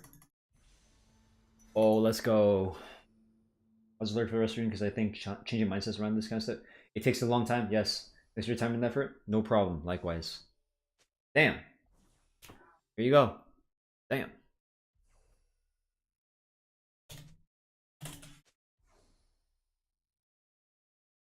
Best champ? Dude, Silas is really, really sick. I actually didn't realize how OP fucking Galio is. So this is why I chose Locket of the Iron Solari at the start of the game. It's because I knew, based on the lobby, like 3 out of like 8, we're already kind of locked into their styles. It's like, okay, I can contest 1 Umbral or 2 Umbral. Yo, am I DC'd? Yo, I'm DC'd. What the fuck? Yo. Yo. No, this is such a good game. Okay, let me finish explaining. Basically, if I'm playing bruisers, they get health.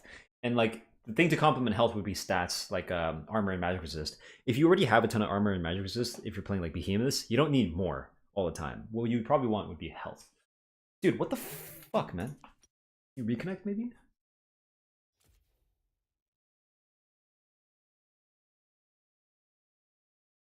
That's a good outcome. Kind of happy I didn't type more dogpile, not gonna lie. Yes, yes, you should be happy about that because I can fucking tell if someone is engaging good faith and when they're not.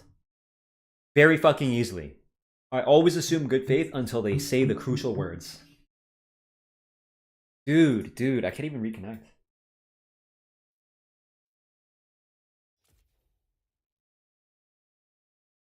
Go restart. Yo, what the fuck, man? Fuck, I had such good items. 2-star Loon on stage 3. It's gonna get my 4 Umbral soon. After rolling at 7. Probably pick up a, you know, a York or some shit. What the fuck, man? Let me log in.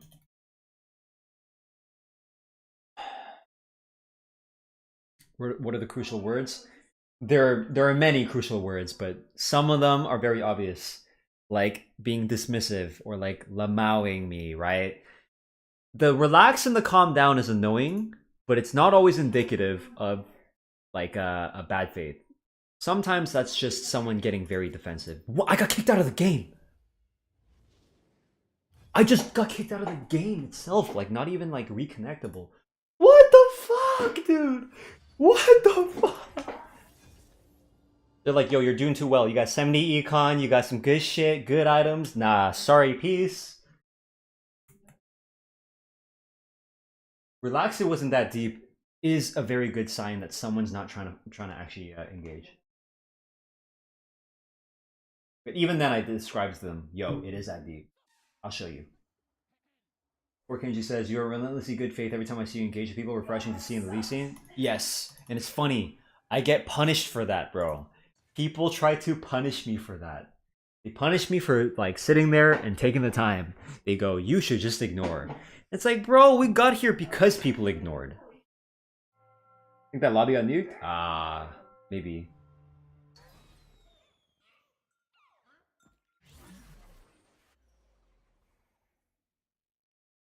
Wait. Wander. Oh, I thought those were wandering traders, man, or like the traits.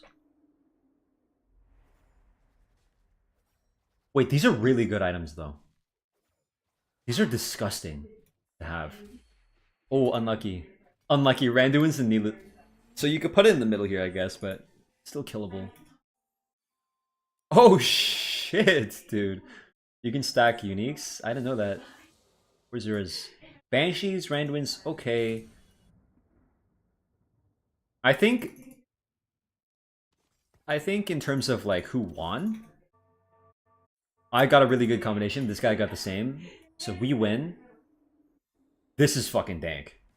This is actually pretty dank. This at level stage 5 is gonna be so dank. I don't know if it's more worth than Virtue of the Martyr, but this allows you to early tempo because now you have 2 units that you can stall longer. I think that stalls longer than yeah, 1000 HP each is longer than Locket. That guy fucking wins, bro. If I were the ZZ Rock guy, immediately just win streak. Dinka.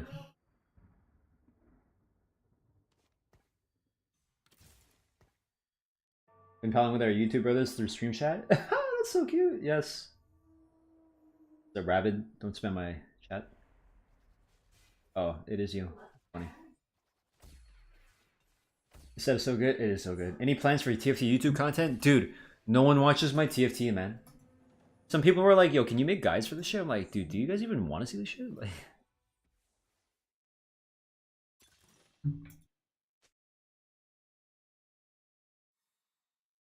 oh, it's bugged, dude. It's bugged. He only gets one. Oh no, it stacks somehow, but it's unique, so the effect only happens once. Oh, he's so fucked, man. If he got 2 void spawns, it would have been GG.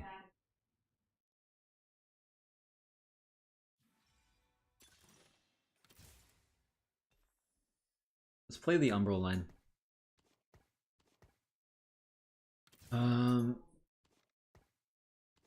Probably just put like whoever's strongest for now.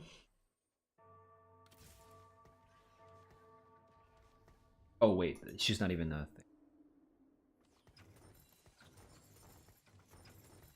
Wait, yeah, she is. What am I saying?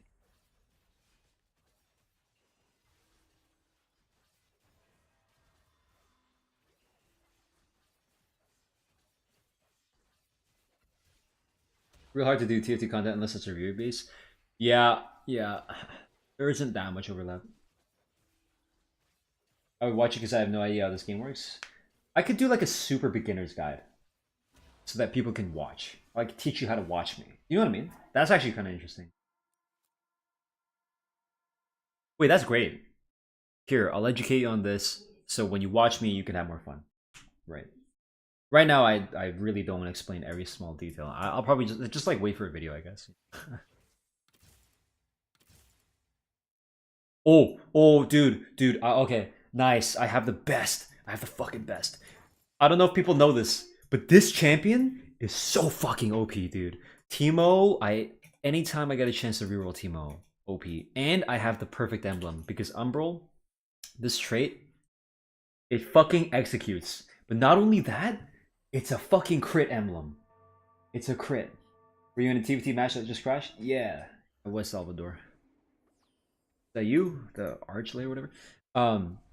So, if you know where this is going, basically you go Jeweled Gauntlet so that you can crit and you get the extra 20% and you fucking execute people, and then you go blue buff. So you go like this. Wait, I literally, oh my god, I didn't even realize. That's perfect. Oh my fucking god, dude. It's gonna be so good, dude. So normally I go Moral Namacon.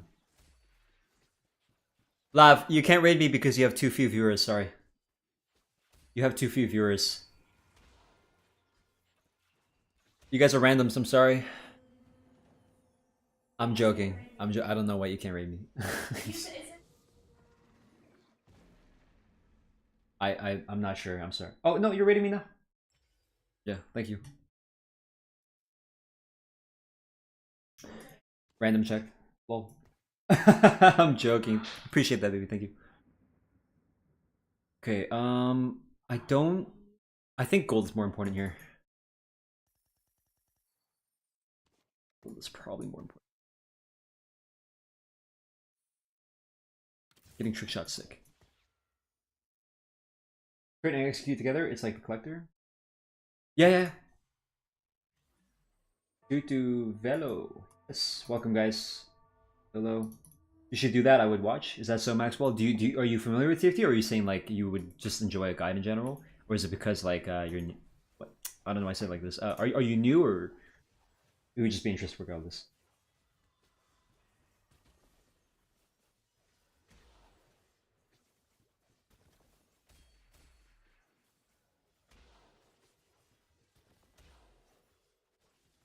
Shit, man, this guy got me.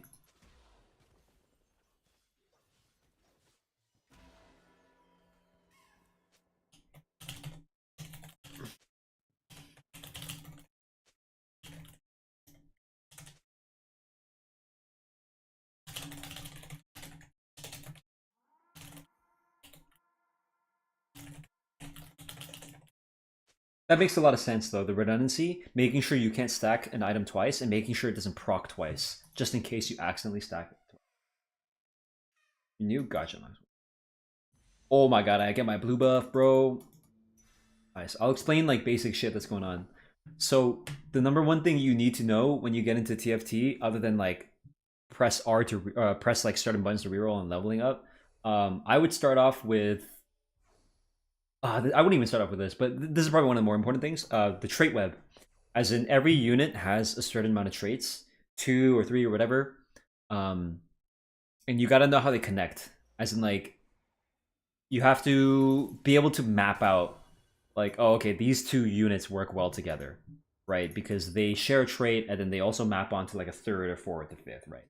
The general idea of comps. So, um, just starting with that is really important, so that you're not just like putting random units together. Although you can totally put random units together and just focus on, like, I want to put together frontline units and then backline units. If I were new to TFT, the first thing I would tell my new self would be like, yo, do not worry about backline. Just think about your frontline first. If you get a good frontline going, you can get away with a shitty backline. Because at least you'll tank long enough to maybe kill 1 or 2 units. If you have no frontline and your shit dies immediately, they're gonna go kill your backline right away. Does that make sense? So, I actually tweeted this near a Mortdog post. It's like, yeah, having strong frontline units seems to be a lot easier to play through for the average player. Now, really good players will understand the stats well enough to know when they can push the limits and, like, not have too good of a frontline, but they have a crazy backline carry that carries, right?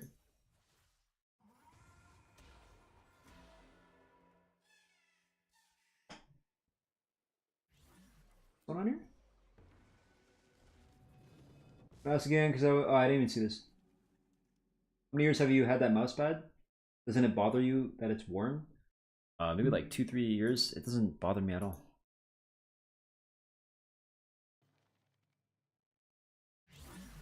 Challenger, jungler. I swear I've spoken to you before, and you did the dog pile thing, right?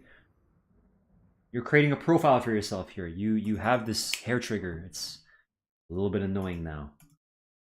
Don't snap at chatters like that, especially not Snotton, bro. Just chill. Snotton's been here for. I think I'll sell this for Econ. Ah, always the ego associated with being good. I don't have too many high-low friends that I talk to often, and the only ones I do, I know for a fact that they can engage in good faith all the time. Yeah, it's like, it's not even that I didn't see the comment, or sorry, it's not that I ignored the comment. I just didn't see it. And also, Snotton, don't give him a reason to, like, go off. But also, I do agree with you, Snotton. The general idea is, why would someone even ask that? Are you okay with it being worn? The implication of me using something like this, even though it's worn, is probably that I'm okay with it being worn. Or maybe I just don't even know about it, right? Maybe I don't even care. Like, if I don't notice that it's fucking with my mouse move or something, I don't care, right? I'm gonna say, if it bothered you, I was gonna donate to buy a new one. I mean, I appreciate that, sure, but it's all good. Like obviously, if I'm using it and, like, I'm not bitching about it, what's the likelihood that it's affecting me without me knowing? Probably zero, because, like, I mean, if you know anything about my stuff, not that you would, I'm just gonna tell you now. Like, I do care about setup quite a bit. But I guess my bad. No, don't do the don't. It's the but I guess my bad. It's like the, whoa bro, like that one. It just.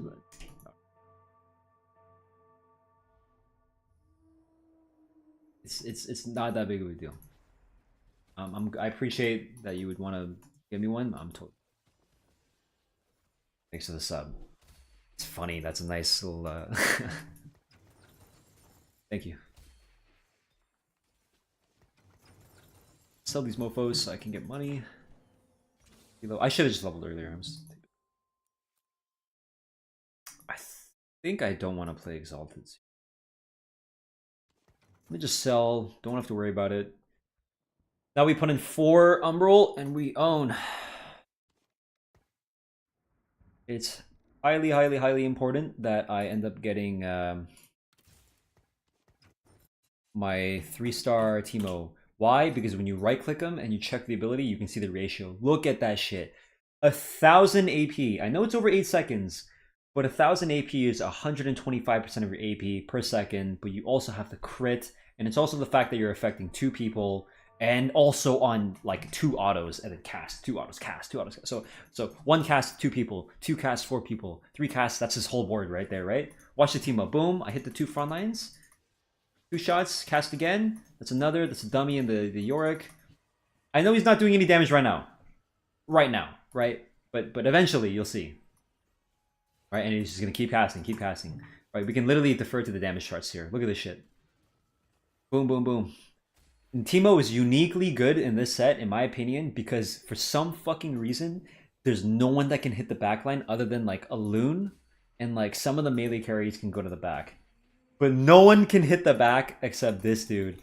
Just dinky little Teemo throwing his little shrooms, instantly killing the fucking backline, bro. Well, not instantly, but like, he's the only one that can hit that shit, so.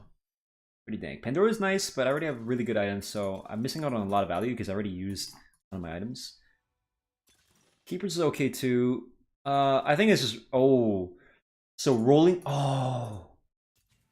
Rolling for days could get me more than 2 Teemos. More importantly, I can roll for like other Umbral units. So team building guarantees me 2 Teemos. Rolling for days can get me other things.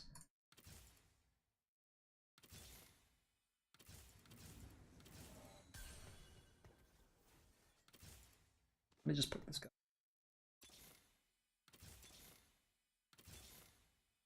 I think that's good. They don't expire, so I'm gonna hold it. I'm gonna hold my econ.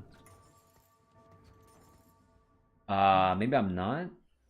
I do want 6 Umbral, so I do have to hold this motherfucker. Teemo numbers are wild. Yes. Yeah. So what I'm doing here is I'm putting in frontline units, which allows me to stall for the 1 itemized backline units. And the way items work in TFT is pretty simple.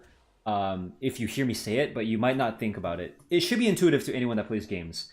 When you build an item on someone, the next time you build an item on them, they get more value.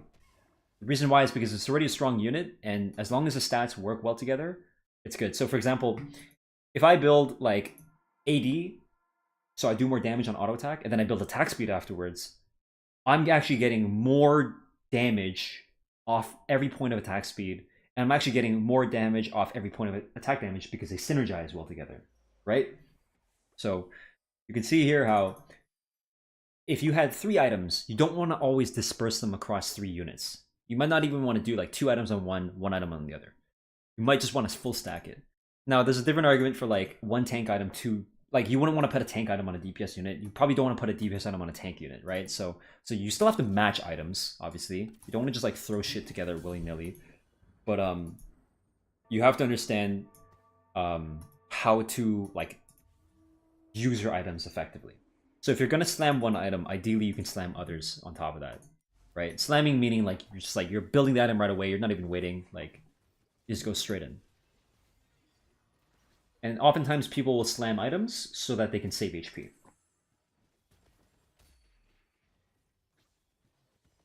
Right? Because they get more combat power to their units. Is this helping anyone? Anyone like new to TFT that... Actually, even better, is anyone familiar with TFT but they just learned something? Because this kind of shit is really important. I'm going to sell for Econ. 3-star Darius doesn't really matter.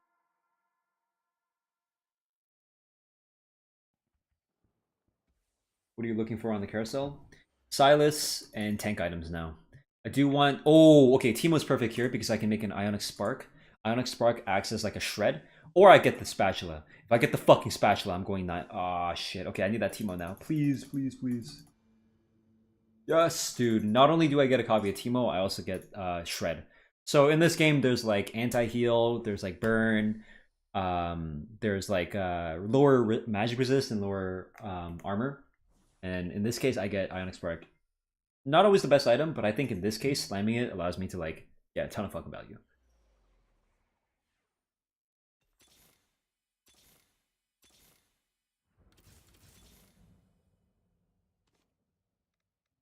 Or we put it on this dude.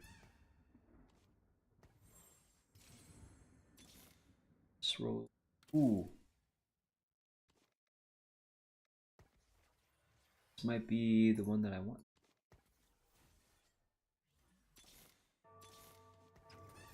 Not gonna roll too deep. Or just Insidious. I knew that stacking items was good, but not really why. Yeah, there you go. Hopefully it's an easy explanation. Oh, insta value out of Ionic Spark. This guy's got Dragon's Claw, which is a huge MR item. And then I'm reducing the MR. Dude, look at that shit, man. Drink up. Yes.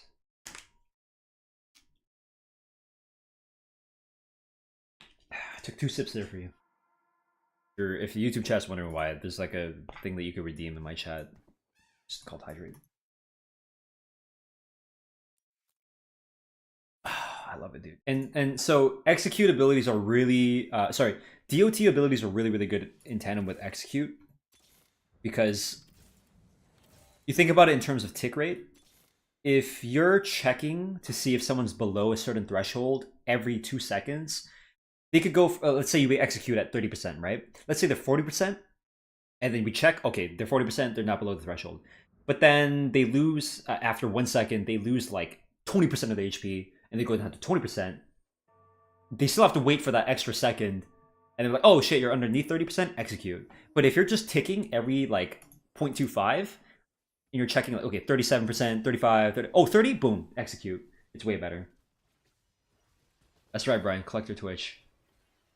So you can see how quickly it ticks, right? Look at the left here. You see like the 55, 31, like the crit. That's why the 80% crit's so sick with Umbrella Emblem. Holy shit. Dude, look at this value. Look, all these units are just kind of bleeding to death.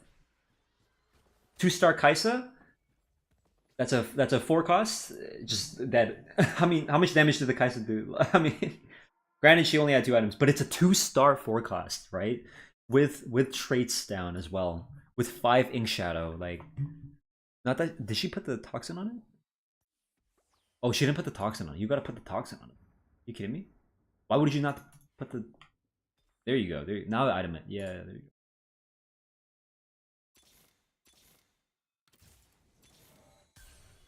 I'm gonna hold my shot. I'm gonna sell the Darius though. Darii. Boom. Sorry, I don't have most of these things. Read message. Oh, I got it. Reading it.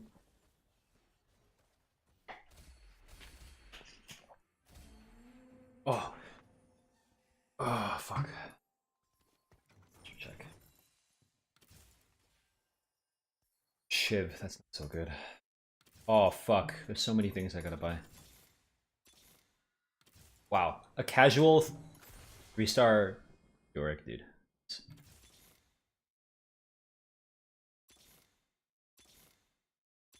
Dude, where the fuck is this team? I don't really care about this guy. I'm gonna replace it with a Kaisa eventually.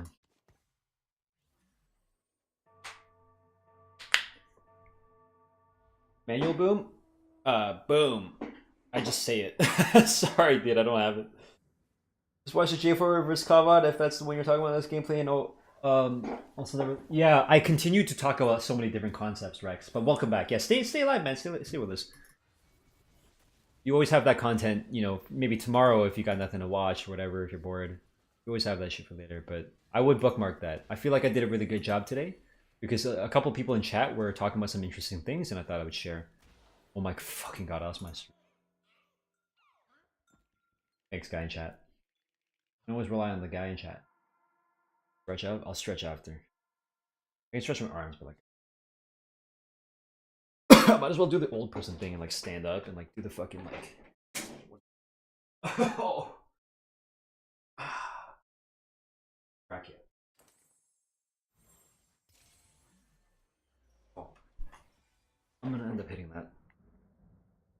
Oh shit! I could use this for I could use a reinforcement or Silas. Ooh, but Inspiring Epitaph is so sick. Inspiring. Okay, so this is basically like an econ thing.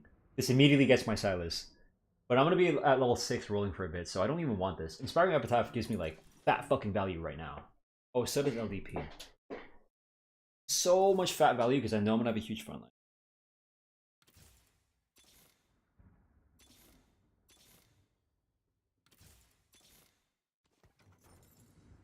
Damn, bro. I'll be able to save enough for the Cards Brew game. Aha, that's funny. I'm hoping no one actually does that. I might take that off. I might replace that with something more interesting. It's a gimmick and it gets annoying. Or it will get annoying. I should probably put a loot here. Or shift my tank. Nah, I just need 6 Emerald. Not bad, actually. The tank is going to a unit that's probably not going to do too much. Stalling it. Dank, dude. Dank tanks. Holy shit, dude. I want to see the numbers on this. Only bro, Teemo's so fucking broken. How'd it go, Lav? How'd it go? Worst games? Do you want your pizza? Get your pizza? Okay. You don't want to. There's good lighting here. Thieves' gloves. Oh, that's true. You're right. Good luck, Lav. You're cute. Okay. Damn, I have a choice. So I do want to put real items on this guy, but I think this might not even be bad. Just have extra stats on my 3-star. Oh, thanks, Rex, for the super chat here, or whatever the donation. Gonna head out and continue on my list for WSD. Also working on tempo, which is something I have most issues on. GG's and buy yourself a copy. Thanks, bro. Appreciate that. Always so wholesome. Balloons in the game? Yeah, they made some custom units for this. Maybe a one Beat Saber song? You want me to do Beat Saber? I can Beat Saber. Bro, where's this fucking Teemo? Like, no one plays Teemo too. I like to re-roll things that people don't play, so I have an easier time. I actually re-rolled Gnar. I don't know if Lafield's here, but you would love watching that game. Holy shit. Gnar's got a passive where every time he gets hit, he increases his AD by a percentage, which is based off of his AP. Yo, you guys see that fucking execute, by the way? Holy shit. 12,000. So, I had Gargantuan's Resolve, and I had 2 Titans Resolve and BT on the guy, and it was fucking insane. He had like 880. I had a screenshot. Bonkers. Give me that Silas, even though it might not be the best item. I think it's fine. Might even be fine. Just because I can put in 6 Umbral second. I think blue buff on Silas might not.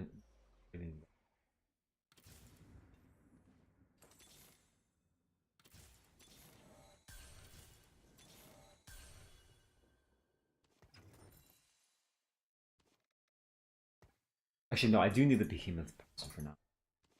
Silas in instead of Darius. Dude, this might be the build actually.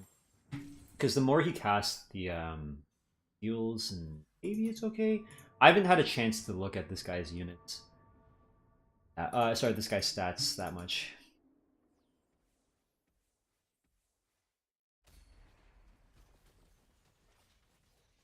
I don't think League is on a low level for updates. It patches every like 3 weeks or something, right? Which is a ridiculously fast patch cycle. Games. Oh, that hit the brick.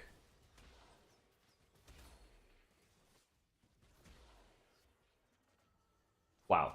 All these units are like half HP. I need this fucking 3-star Teemo soon, man. I'm actually 3-starring like 3-cost units before that.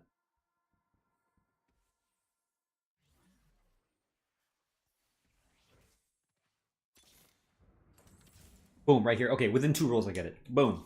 Oh, right. Ah, jokes. The tilt roll. Well, even though I shit on my econ.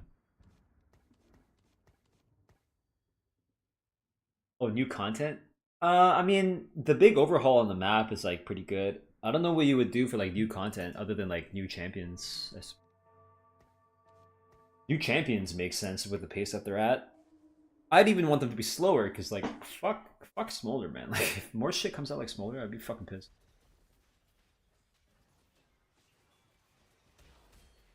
Okay, Silas definitely needs real tank items after blue buff. Oh my god, I got deleted, man. Yeah, I need like Dragon's Will and Warmogs. SAP.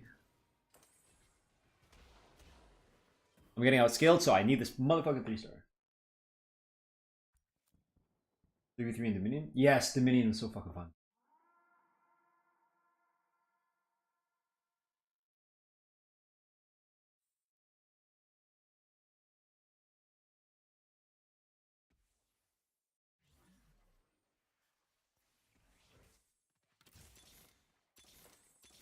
Oh my god, here we go. He came home. Oh, dude, it's time.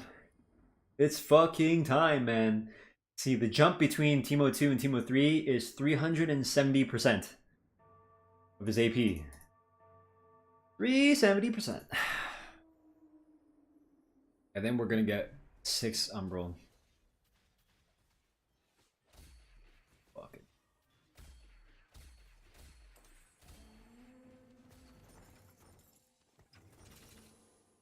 Yes.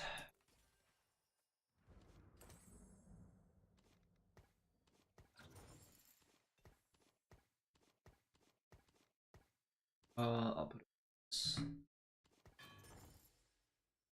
God, I really hope these aren't terrible. He doesn't really have any actual defensives. I'm gonna just rely on Teemo killing whatever's in front of him.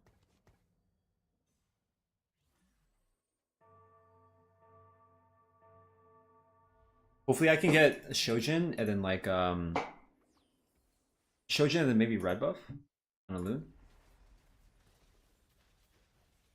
Alright, let's watch the Teemo numbers, man. It's gonna be fun. Oh, even Silas is doing some numbers, man. I mean, Teemo's just taking on everyone. Holy shit, did I see that right? 319 crit?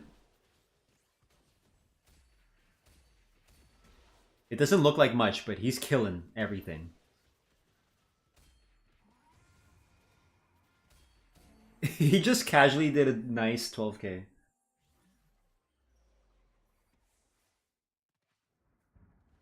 Alright, bro. Okay. Let's see the tempo of the lobby. Are my opponents rolling? This guy's not. This guy rolled. This guy rolled. These guys are pretty much as strong as they can be for a bit. Ooh, dude, this Everfrost is annoying because it will stun my initial guy and then I'll get Gwinsued. Fuck, that's a little bit annoying. Hopefully I don't go against that guy, but knowing my luck, I probably will. Nope, never mind. Okay, this guy looks a lot easier. He's got tank items, sure, but I hit the back. I already DOT'd his Lissandra. Nice.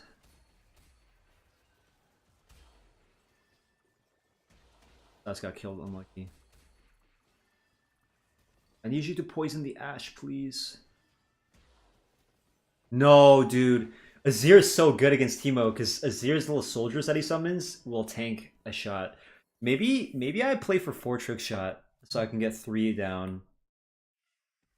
I think that's actually the play here. And it also got buffed. Trick shot got buffed, so it was it used to be 50% of the previous damage, but having 60%, that's probably big.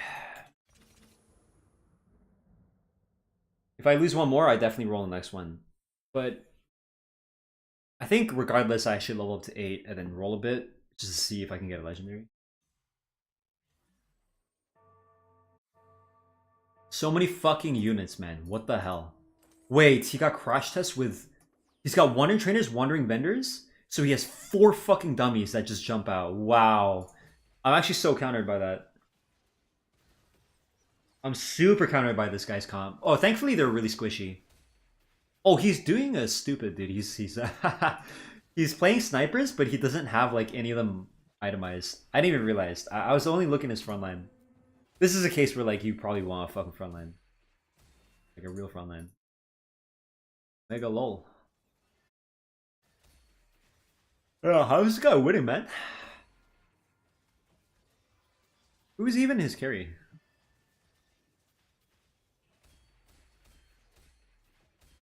Right, these lore injection.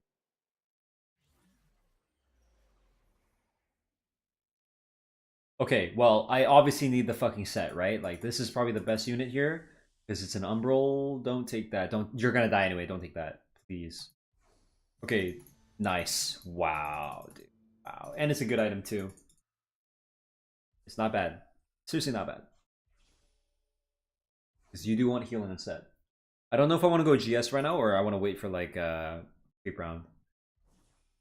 If I lose the next one, I will definitely slam. Yes.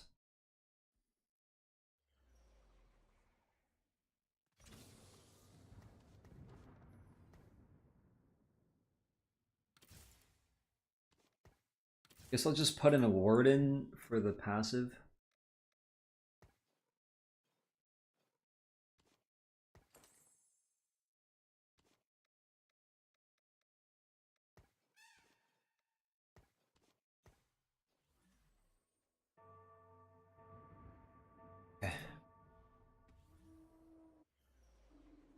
Can't get components anymore? Oh, I can't? Oh, stage 5. I didn't even realize. I thought it was stage 4. Oh. Yeah. It's probably one of these. Boom, boom. I mean, we're like playing to not die anyway, so we need to slam. Oh my fucking god, I'm owned. I would have loved to win this one so I could lose the next one, and I can go to fucking 9. Unfortunately, I can't go to 9 here.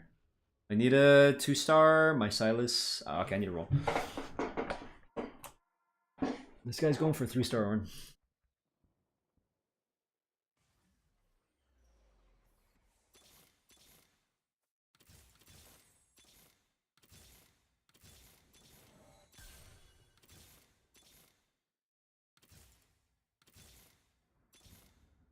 Oh shit, okay.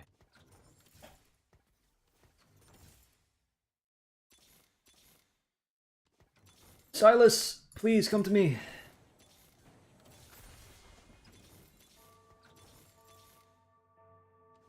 Fuck. No, he's got so many fucking units.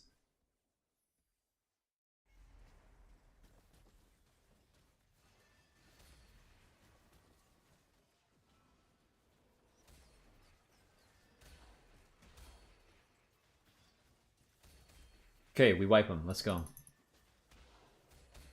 If Teemo can just simply poison the Ashe. Ah, we win. We put the death mark on him. Let's go. Is that mine somehow? An item from me? Nah, fuck.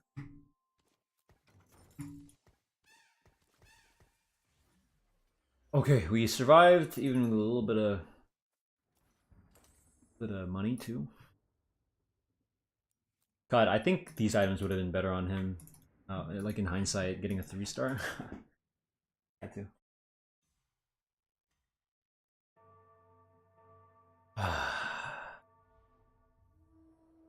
Maybe blue buff on her?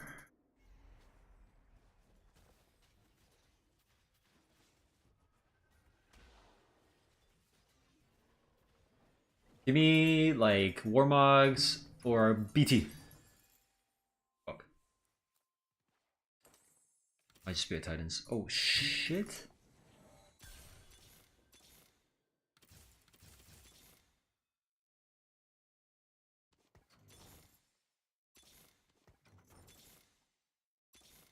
Oh my fucking god, please. Fuck, dude, I hate having to split up my items, but I think this is the play. I missed some gold right there. What the fuck? I didn't even realize. Bro, I think I just sell this. What the fuck? I should have sold that a long time ago. Damn, this looks like a loss with the 2-star Kaisa. I don't think I can hit him yet. Oh, whoa, whoa, whoa. Never mind. My set went to the back. Might be playable. No, my set's gonna die. Oh, okay. It bounced to the fucking Xayah and the Kaisa, dude. Let's go. Let's fucking go, dude. We just cheesed the W's. Oh my god, dude. What a cheesy fucking unit, man. I want to be level 9 so bad. Oh shit. This is really good.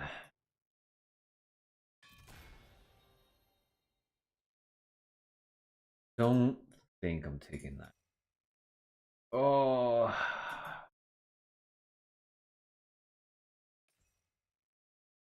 Fuck, fuck. All in. Okay. Okay, okay, okay. First of all, let me roll. A single Silas, man, please.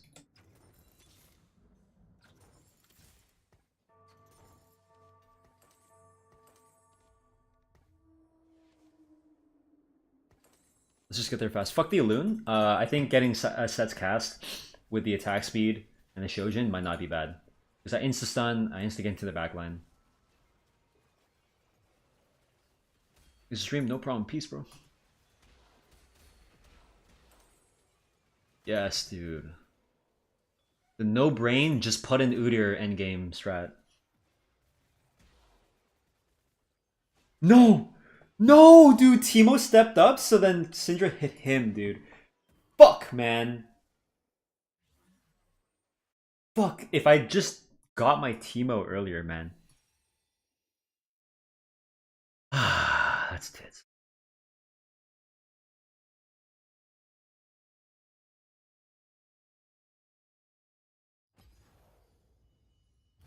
Set benching too.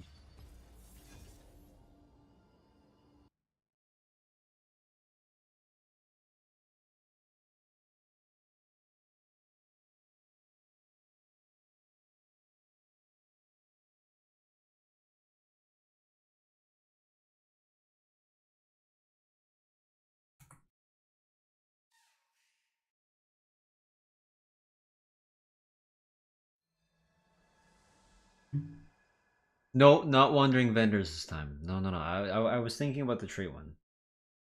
Give me the loot subscription. Go fuck off with vendors, man. Peace out, Akshay. Good luck.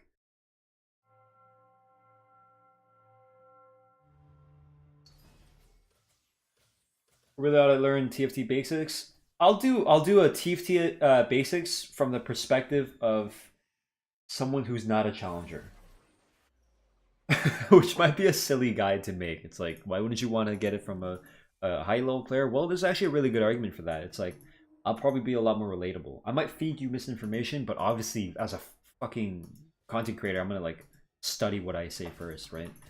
But I can give you that perspective of like, yeah, I'm not that good. It is a sweaty thing. Probably just do this, you know? Instead of like, you have to emulate this.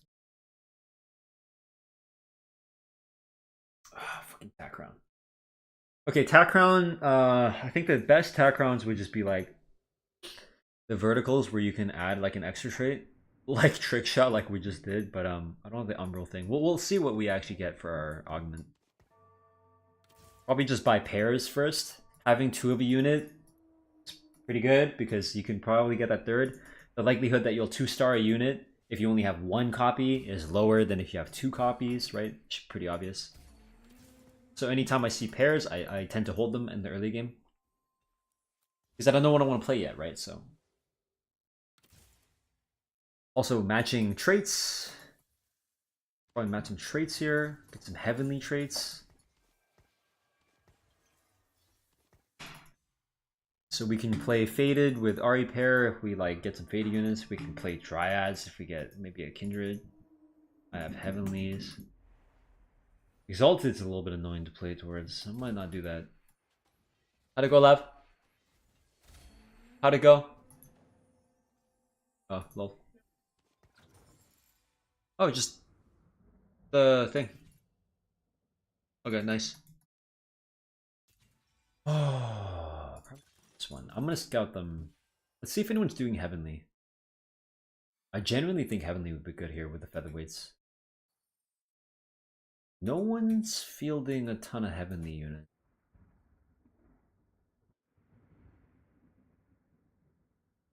I'll make the call and just say we're going featherweights. We only have a couple of copies, but I'm okay with this.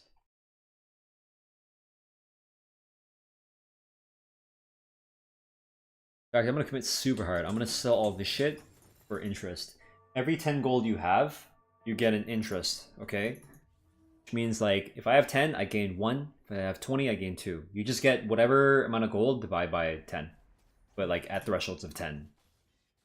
So 10, 20, 30, 40. 50 is the max unless you have an augment. There are some augments that allow you to get more interest. So Rich Get Richer lets you get up to 70, which means you get 7 gold. And Hedge Fund lets you get up to 10.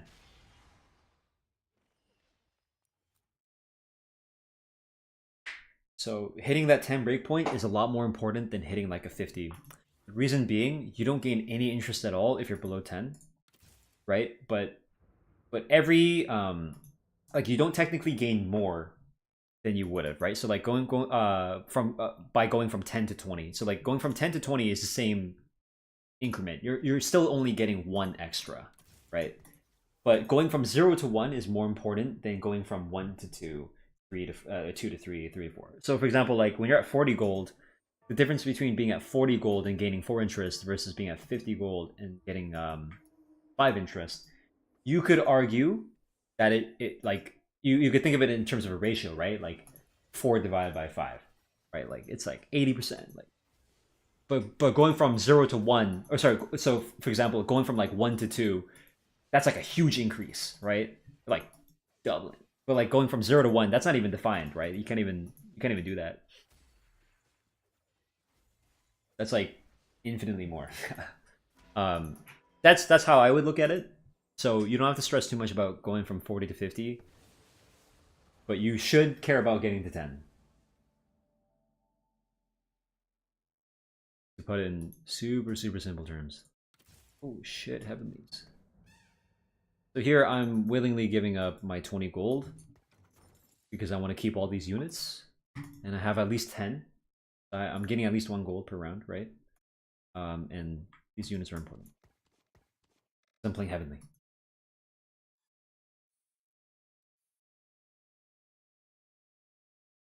Nice. And featherweights, my augment makes it so that 1 and 2 cost champions gain 15% attack speed. Move speed doesn't really matter too much, but attack speed does. Just makes it'll make 4 units very strong. And like heavenly is a trait that like you gain a certain amount of stats and you share it with the rest of the heavenlies, and you do want to be like playing every single unit so that every single unit benefits. It's like the fucking communists, bro. It's like our stats. It's our stats today. So I'm buying these units because I might be able to field some of them in place of the extra Kazakhs, and it doesn't change the outcome of my first. I'm looking for a Soraka. Perfect. That's my 5th heavenly right there.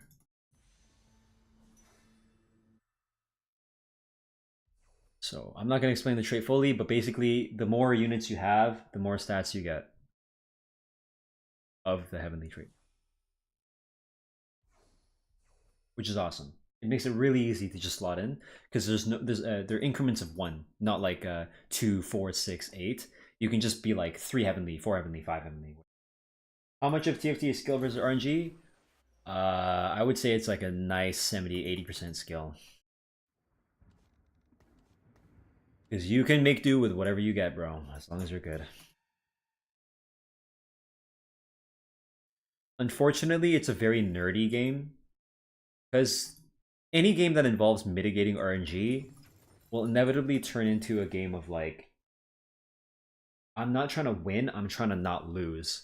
The classic line that people drop is turn your low rolls being defined as like, you know, you're not getting the units you want as easily, you have to roll quite a bit. Unlucky, right? You want to turn your low roll games into 5ths, as in don't lose as much as possible, and you want to turn your high roll games into like 1sts, right? So you want to convert like a really good board position from like a 3rd place to maybe a 2nd place, maybe even a win. And so the way the skill component comes in is skillful players will be able to do that consistently. As my favorite patch review commentator, can you please tell me how you feel about the Seraphine adjustments? I didn't read them fully. Ooh, free reroll is so sick. Holy shit. Woo, damn. Give me that shit. Okay, we got 1 upgrade and an extra copy. I'm done. Any heavenlies?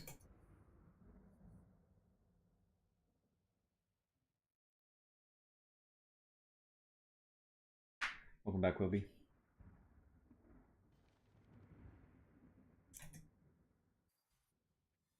No one shows anything, no crest.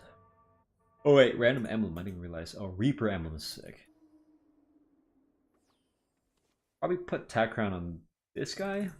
I'm not gonna itemize him, so I might as well give him like the random bullshit. And if I'm gonna itemize someone, I don't want the 3rd item to be Tack Crown, right? Like, it's just like free stats, whatever. The strongest unit right now. Might as well like try to get a kill. Because you lose HP based on how many units they have. You lose a baseline amount, and then extra based on how many units they have. I forgot the exact numbers.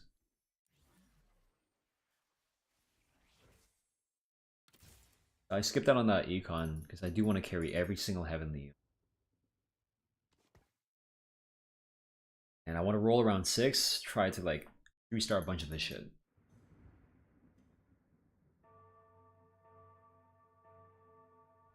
I'm not sure if they changed this, but oh yeah, increased by the star level in each. Okay, so yeah, if you have 3-star heavenly units, it'll contribute more to the bonus.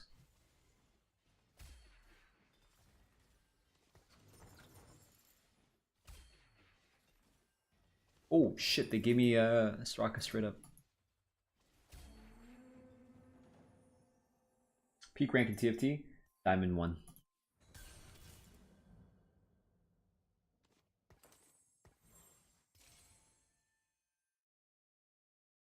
Could just be a Nashor's Tooth here in tandem with the Shojin. Attack speed and mana on hit, very good. Now I want to center my board here. Reason being is because Soraka's an AoE, so I want to try to hit dead center. Oh, 3-star call.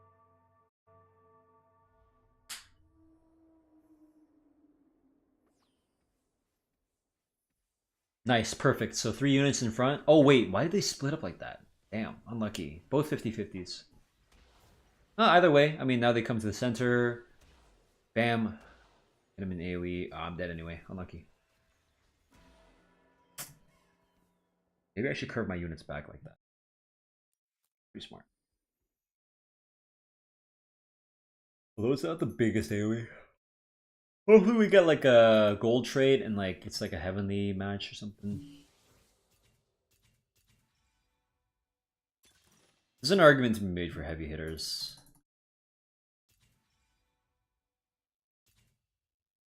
Because all these units will be above 1500 if I have thing. Scoreboard Scrapper is probably really. Actually, I'm gonna just reroll. I'm gonna just fucking reroll. I'm gonna go balance budget. That way I can roll for shit.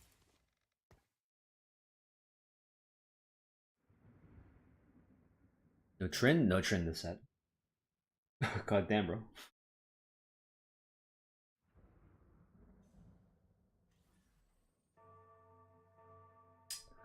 Damn, it would have been so nice to get an emblem. Heavenly Crest or something. Oh, I will get out of skill too, so hopefully the money can help me just level up some units here. I think I'll roll at 5 instead of 6.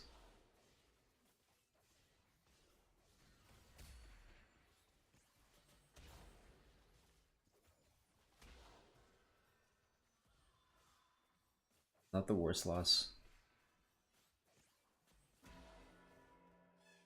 I also signed up for the box boot camp. Hopefully I get to play again. And I'm prepping just in case.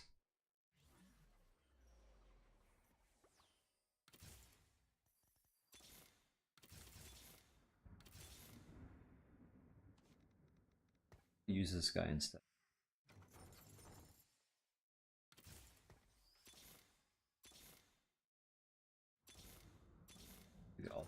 Yeah. Okay, we just need to roll. Fuck, he's got so many Malphites.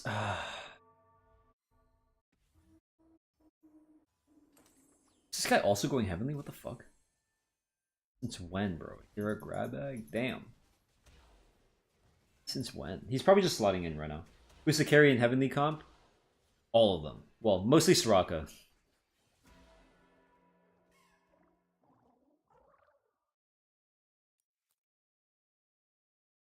Yeah, Soraka owns.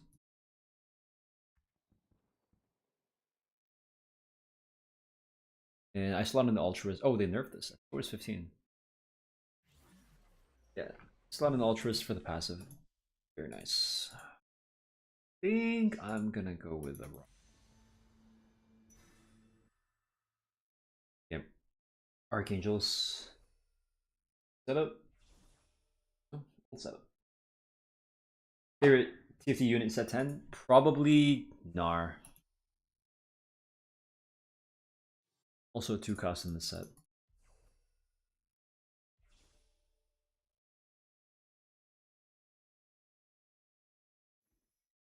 can't even get a fucking copy of Mal. Oh shit. Okay, I don't know if I roll for the 1 costs. I'm way too many copies away. I think it might be a little bit too late.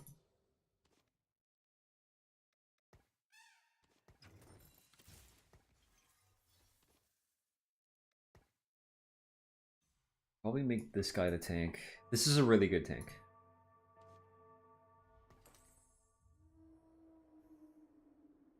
U2Ts set hit live servers? No, this is PB.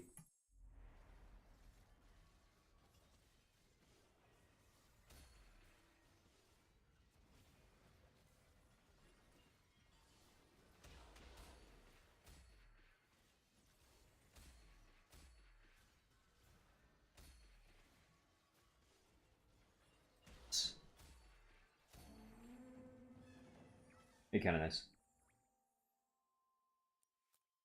Yeah, we'll go to 7 and then roll. Probably good enough.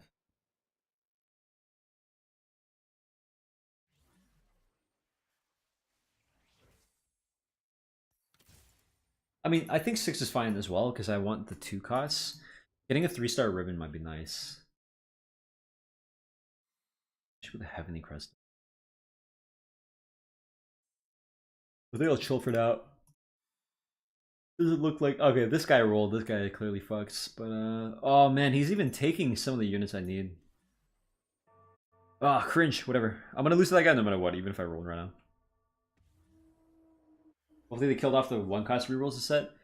Yo, I mean, there's like Kog'Maw reroll, which works, and apparently Caitlyn. This guy's doing both. That's funny because they're both snipers. But I don't think 1 cost rerolls will be like crazy good.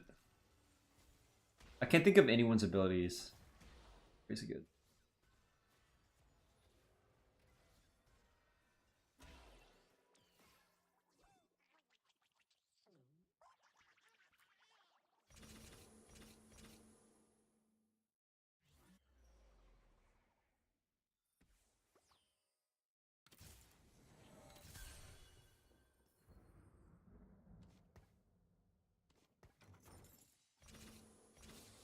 Up here.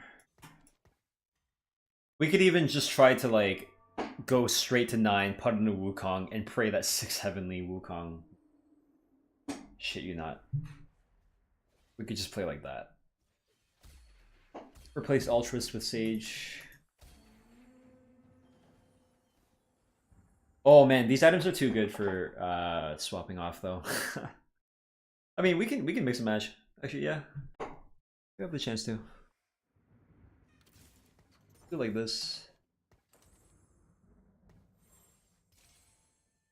Save this for Titan's Resolve.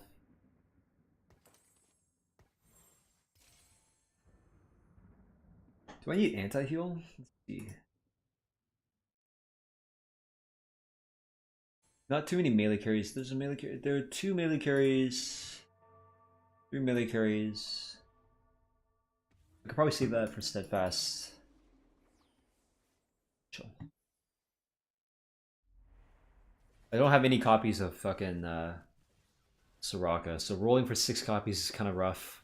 Especially when I want to go for the Wukong and he's my out. Do this for now.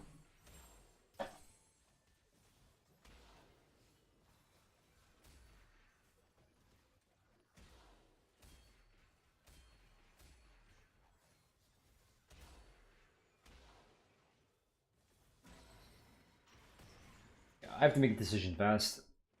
It might be a little bit slow with only 37 HP to go for like a 3-star Soraka.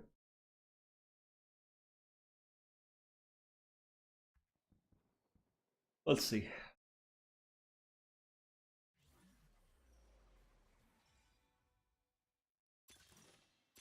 Fucking Arcanist Crest. Okay, let's go grab bag.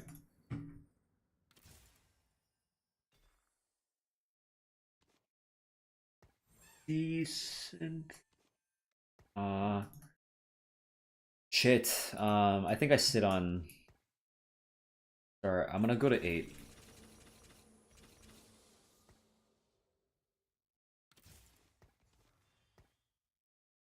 put in front line. Pray to God that investing this much save us.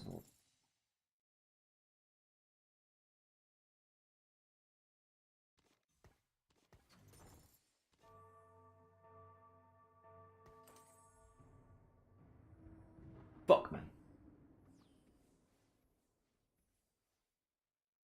I just need to survive until the end of the stage, and then maybe I can go 9.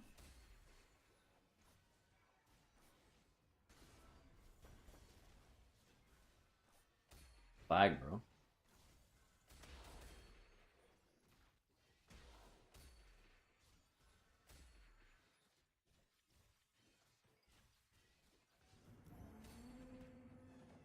You just queued up for a game and didn't get put on loose. Yeah, I mean, I'm lagging so much. I think the servers might be wrecked. I don't know.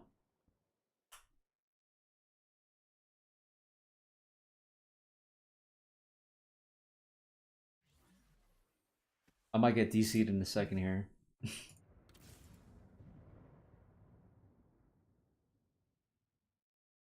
know what? Let's just slam.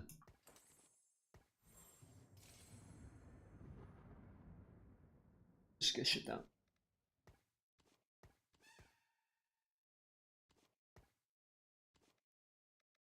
Put the important casts on the inside.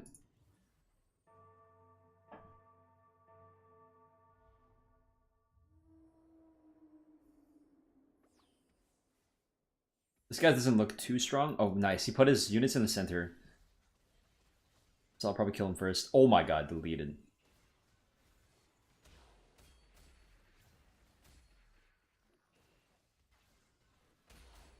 Delete.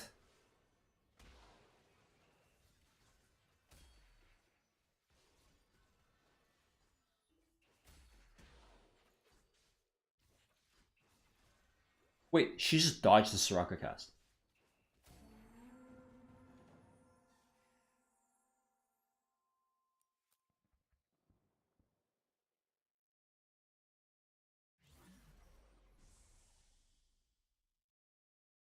No! He had fucking...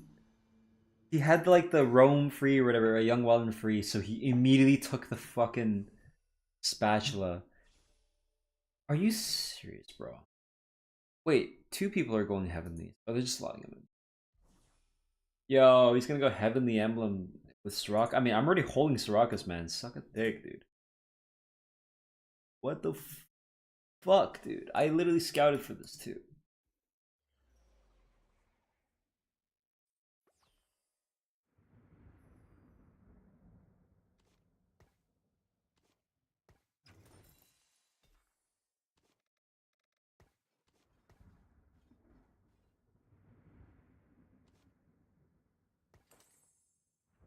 Probably don't want to. Actually, whatever. We can just do Ionic Spark.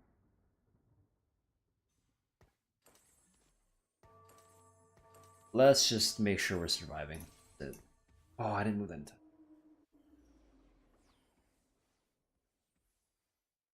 I think we just swap to. We're gonna swap over to Faded. No, I know Set's ability, bro. It's fucking laggy as shit.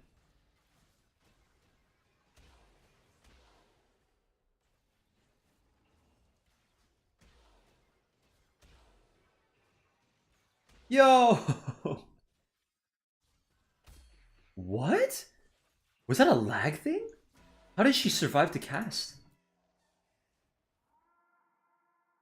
Weird. Okay, I do survive even if I lose the next one.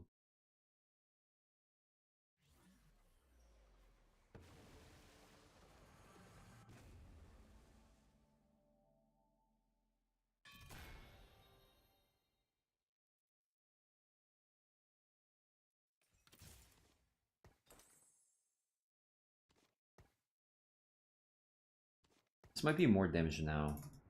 If I get a 2-star. Actually, no.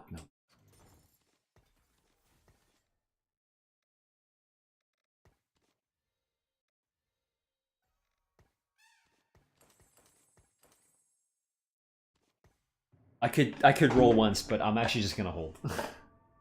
Chill. We go level 9, we hit We hit Monkey, we put in all the Heavenlies, we have 2-star Syndra, and then we pray.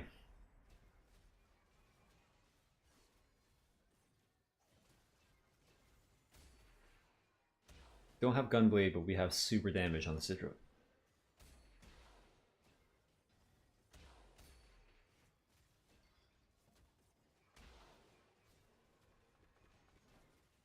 This game looks so funny while laggy.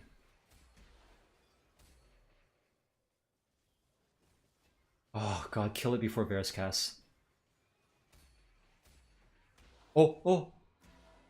Okay, whatever. Damn. Ooh, damn. Let's go. As long as she doesn't die, I'm okay. We'll have a triple carry with 2 5 costs and a 4 cost. My only hope, boys.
Maybe this so I can...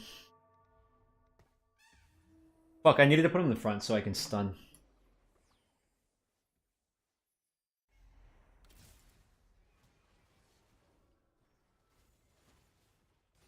Nah, fuck the warden shit.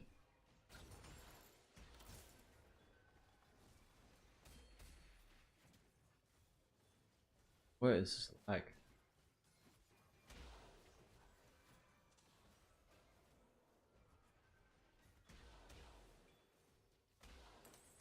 Is Syndra even hitting, bro?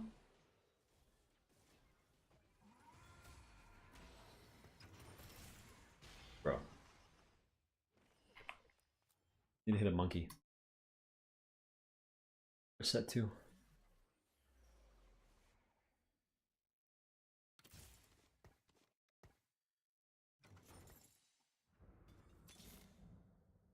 No, dude.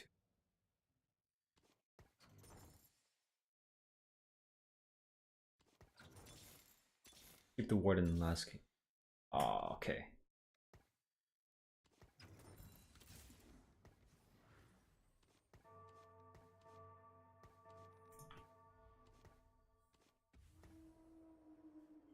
Can't fucking... Bro, it's so laggy. Alright, we have 4 Behemoth. Huge tanks, man. Like... Oh, it looks like I'm winning.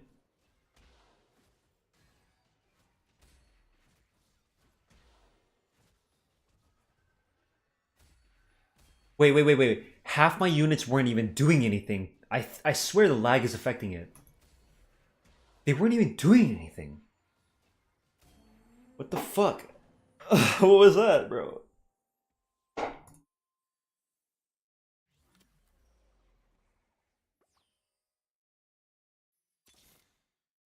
Monkey. Fuck. Monkey. Damn. Damn, GG. Fifth. GG. Fuck. Ah, dude, I randomly got contested by 2 dudes for Soraka's, and then one guy had like 6 Malphites, so I couldn't even roll at like I couldn't roll at 5 for the 1 cost. I didn't get enough. Couldn't roll at 6 for the 2 costs. It's too late. Only have like 2 copies of Riven and like Nico. I had a 2-star Soraka early, so I was like, okay, I'll go 7 and then do something. I'm like, wait, dude, why are they doing this now?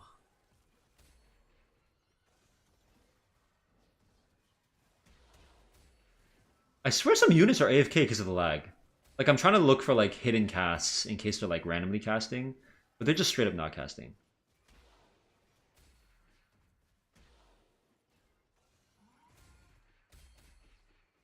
Oh, let's go, let's go. Stay mad, bro. Holy shit, look at that damage chart. Oh my fucking god, that is... do not take that. No, dude. Dude. Oh my god. He took the heavenly emblem with the...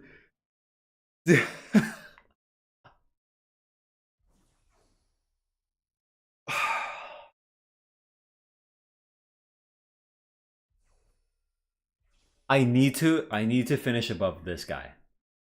I beat him too. I need to win over this guy, dude. He's 2 HP.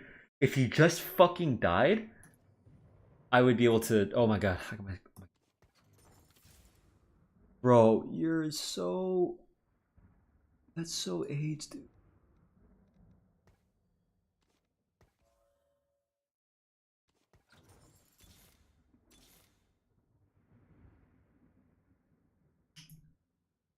I don't think I give up Faded.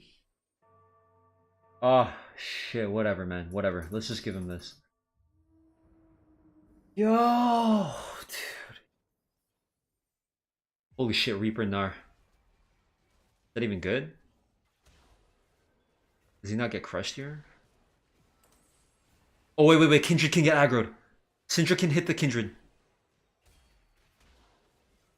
Oh, she stepped up right then.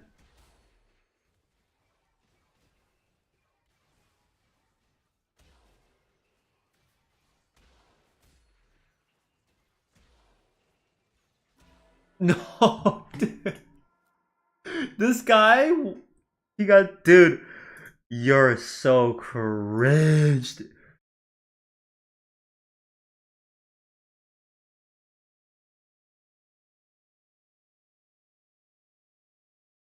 That was not it. That was legitimately not it.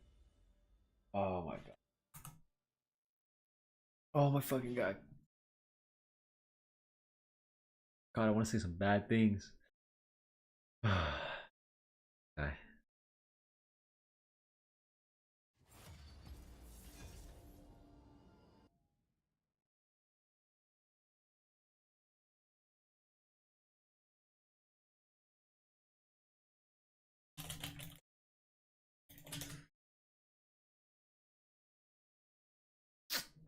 Whatever, that's the game, bro.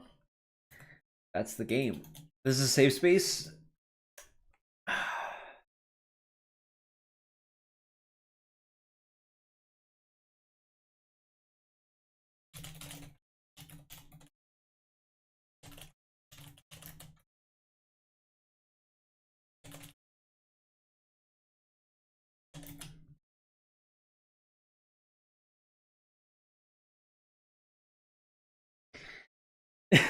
Yeah, man, I want... Oh my god, I'd love... Like, if I could just, like, speak to that guy in a room with no cameras.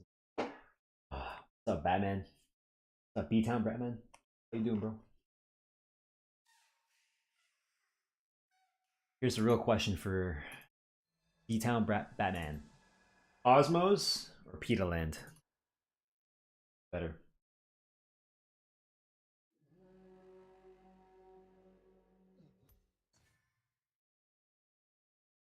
You like Tandoor Time? Never had. Hmm. Church's Chicken? Mary Brown's? Or Popeyes? There's only one real answer here. Okay? I'll ban you if you get it wrong. Kidding. Hmm. Of the locals. That's a good answer. That's a safe answer. The answer is Church's Chicken, by the way. What's up, Salvadorables? Bro, I swear to God, someone came in with a name Salvadorable. I thought it was you. But I'm like, wait, no, Salvadorables has like a sub icon. So confused now. Oh, Exalted is easy. Might be an exalted angle? I think so.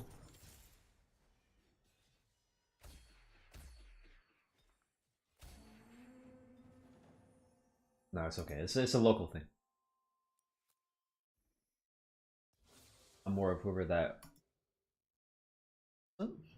Okay, I'm confused.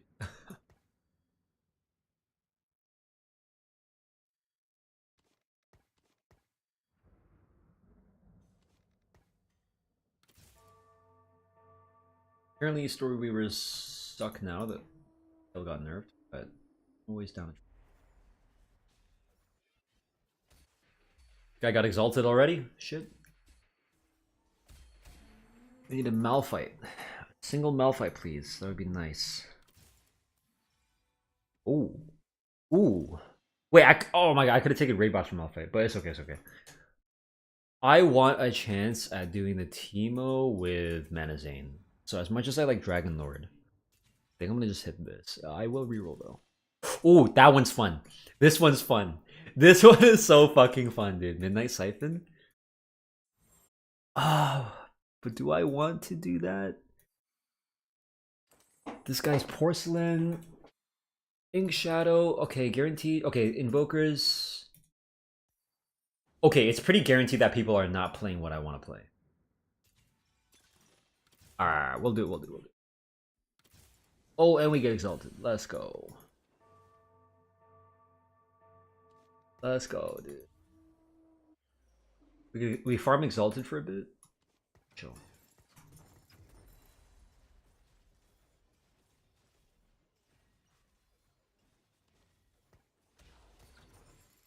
Dark TFT.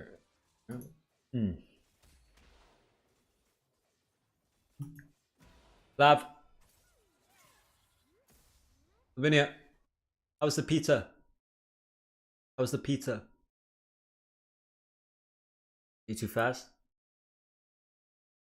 Drink some water. Good.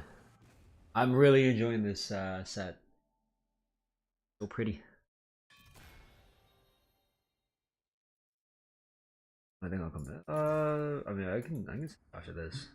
I'm like trying to like, cause I didn't even sleep, and then I slept like, I think like sleeping early would be good and just reset it.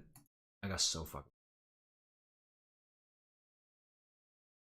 Yeah, I should not drink Celsius unless it's like I drink it at the start of. No, I didn't drink it at 6 a.m. I drank it at like literally 2 p.m. yesterday. Oh, unless it's actually yeah. Yeah, I got so fucking wrecked, dude. Yeah.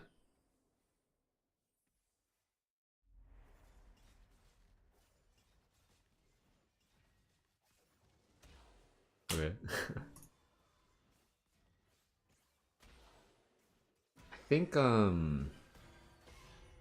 think I'll pop it to get to level 6 and then I'll drop Exalted. Archangel over Deathcap Shojin? For this guy? Shojin's a little bit wasted because when he casts, he just fucking he like Heil Hitler's, bro. He just stands there doing that shit for like a year. So that's like the best description I can give. Like he literally just stands there doing nothing, so I don't really know if you want that.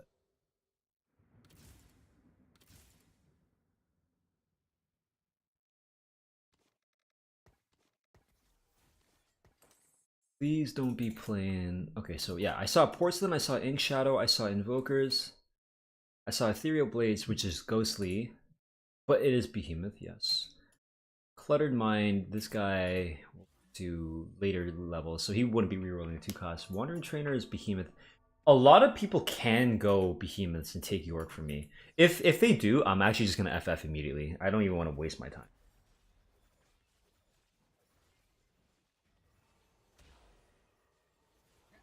Yeah, look. He just stands there like this. Like, I feel like it's a Gargoyles and Warmogs, and you go Sage for Omnivamp.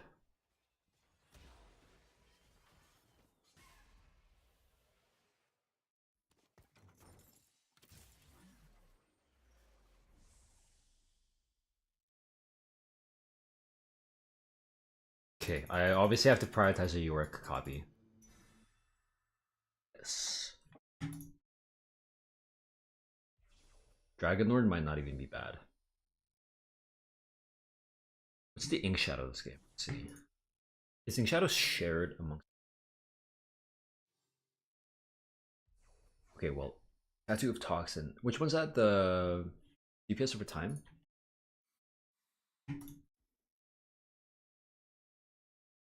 Hmm. Okay. Problem is, that sucks.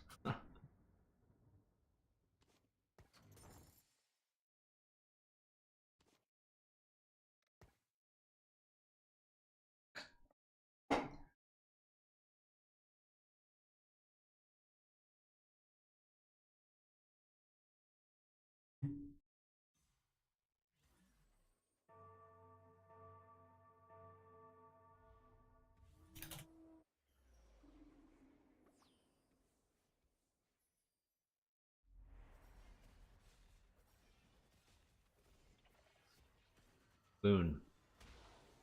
Yeah, makes sense. Invokers. I actually think if you do Invokers, like the Mana Shield shit, you should be playing Annie as your carry. Because she just continuously fucking burns, right? And like she'll cast, and then she'll get a huge shield. You should play like if you don't get like locked, like mana locked, maybe like 2 adaptive helms and like a fucking gunblade or something. Something nuts like that. Go bonkers, go crazy. Okay, so this will be 5, and then 3-1 it'll be 6, and then 3-2. I'll pop it on 3-2, level up to 6 maybe, and then stabilize. I don't mind dipping below 50 gold just to like have a bit of power. I'll get to level 6. I'll roll for at least a 2-star Yorick if I don't have it. And then should be fine.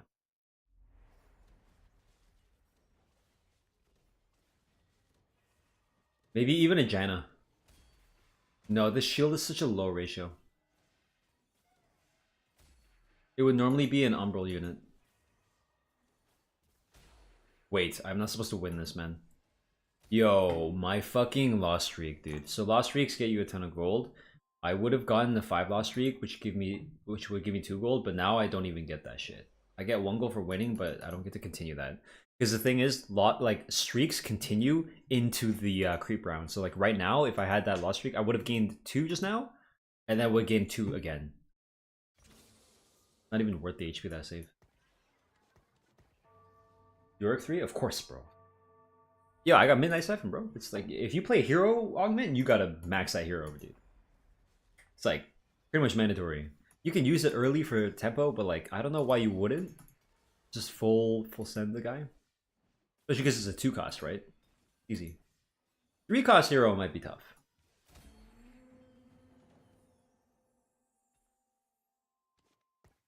Three cost I can see pivoting out of. Not 2 cost.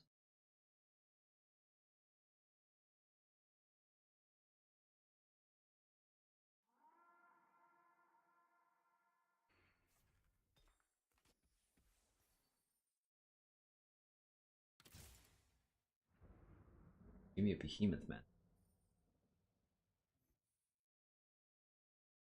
As long as no one's using Yoriks. Yeah, no one has Yoriks.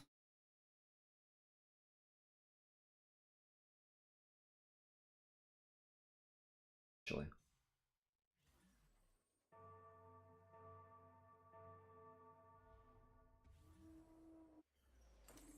Alright, it's probably not Gargoyles. It's probably a BT.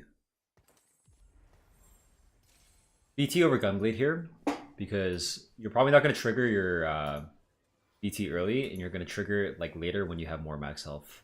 Like obviously when like Yorick's a little bit stronger. Fucking A, man. I should have scouted.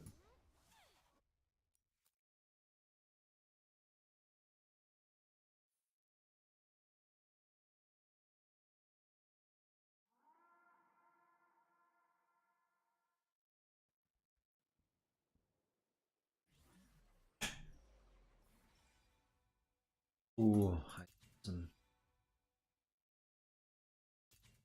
I don't think I'm gonna play any units in that. It might just be a bulk. Yeah. It's a boring option, but... Oh, I pressed reroll instead of level up. I'm gonna just level up off tempo, fuck it. Try to not lose too much HP.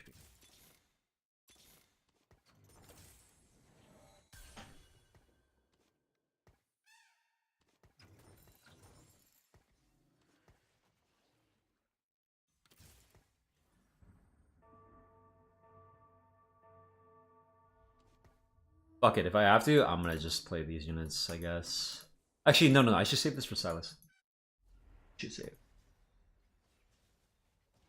I just need to make sure I'm not dying. I can build up my econ later. And I'll be fine.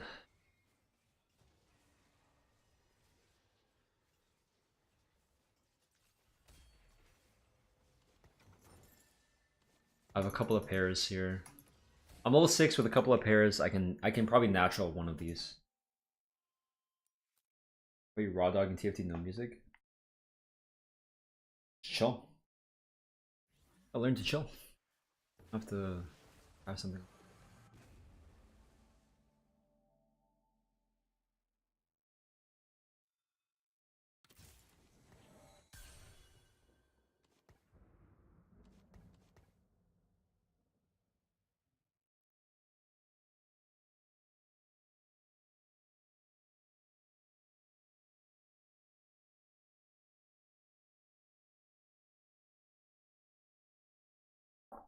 Might want to save this.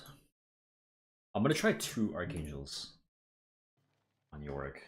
Maybe that's the play. That might be bonkers. I'm gonna commit. 2 Archangels.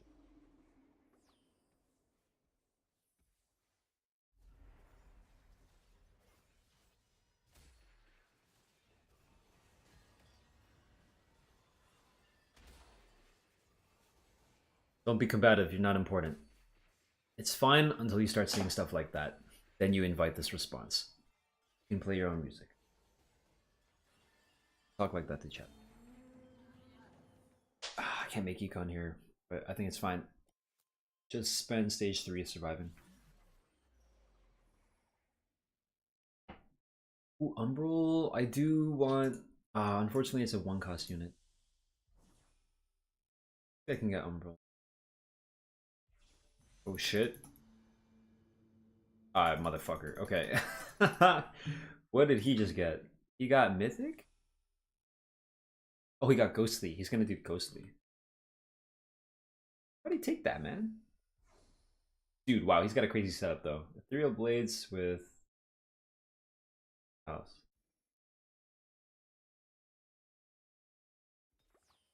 Good defensive on his behalf. This is my stream. Don't get that attitude here.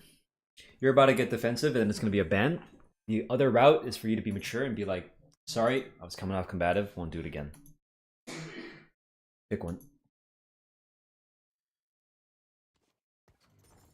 I think the Yasuo's still active. Rounds, yeah. I think the 200 bonus health matters. But I put this guy up here because he gets a 250 shield. Which is more than 2. Oh, wait, no, it's 200. Oh, it wouldn't matter. Nope. Nope. That's not the right one. Try again. You weren't getting faulted for that. You were getting faulted for being a little dick afterwards. Don't get up in my face. Don't try to act tough in someone else's chat. Do it again. Do the apology again. But properly this time. Without a jab at the end.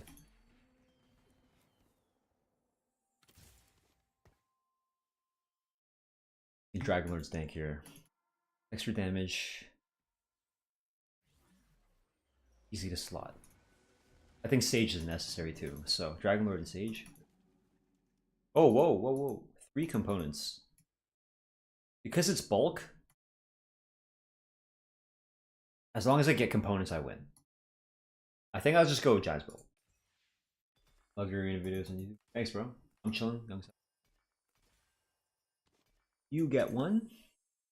And you get one. And you get one. So every unit that holds an item gets 300 health. Giant spell gives 150. So basically, I'm giving everyone 3 giant spells by doing this. Well, 2 giant spells, but like obviously I have giant spells. So my team just gained 1350 HP. 1350 HP. Oh my god, I almost missed this fucking unit, dude. I gotta put him in the team planner. I don't use the team planner as much as I should. Just bad. I got it.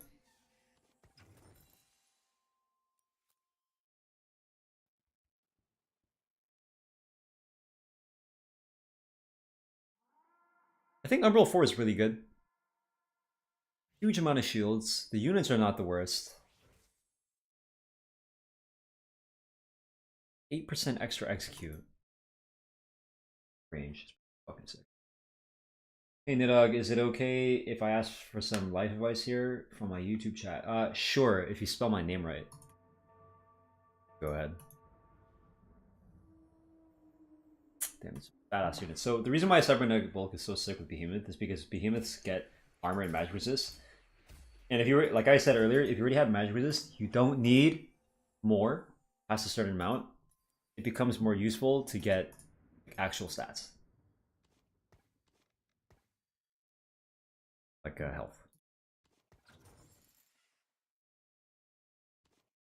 Oh, okay. So Protector's Vow is actually really, really good on Ornn. Reason being, he creates an item for his units. So if you get Protector's Vow, it's just like Jarvan from that one set.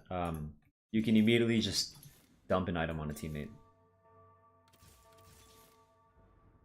Damn, I might actually just play this guy. It's a 2-star. I might as well. Star 4 cost. Let's say screw it to the Dragon Lord line and just play Porcelains.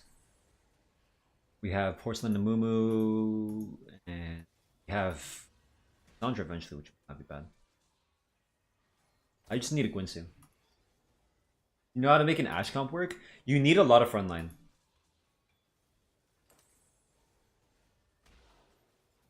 Don't play for 4 Porcelain. That's that. From what I can tell, I don't think 4 Porcelain would be. Fuck. I missed my streak, bro. Ass.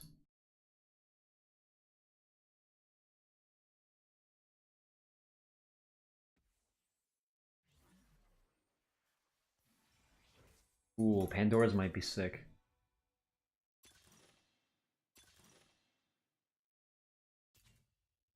Gauntlet? For what?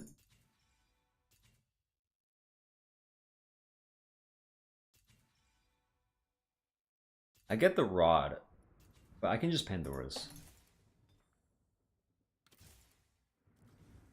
Oh!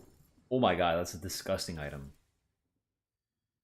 This is a disgusting item, dude. Holy shit. Holy shit.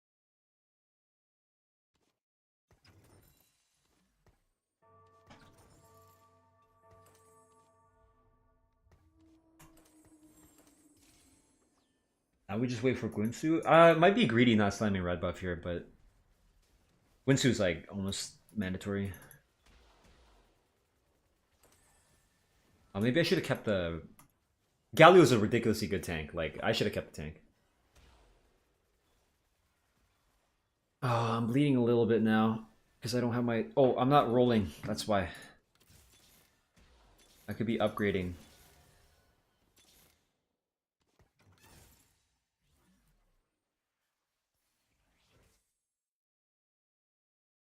Oh wait, I did keep the Galio. What am I... Oh my god, it rolled into Guinsoo. Holy shit.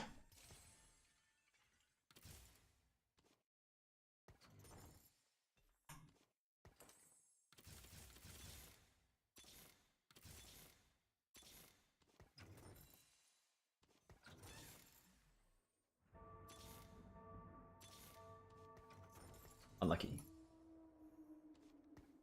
I just not hitting these? Like, oh, 2-star Yorick. 2-star Yorick. No, they have all my Yoriks, man. Dude, I don't even know if I can roll for a 3-star Yorick now.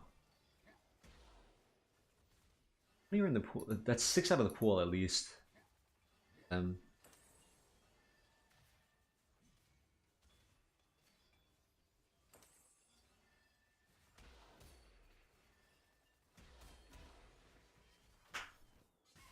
Yeah, I'm streaming on YouTube as well.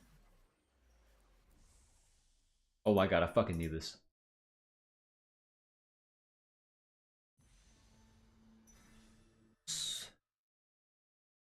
Any sort of tankiness. I might just give up on the Yoriks. Right, call and just play for Rakan.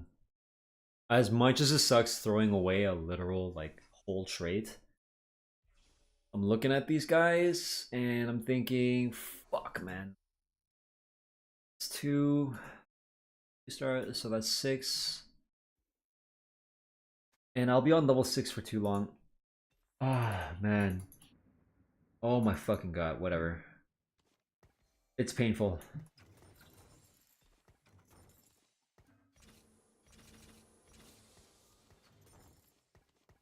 Just do it like this. We could go this guy carry. I'm not even kidding you. I think this is okay for Rakan to be the carry. I actually wanted to try this. I might as well just throw away the game and like try this.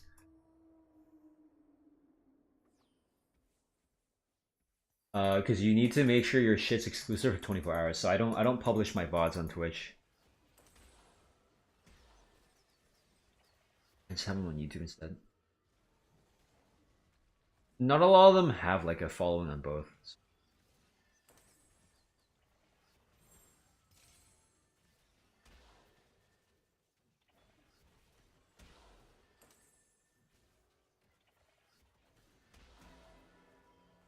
I'm down to throw this away, dude. I got fucked anyway.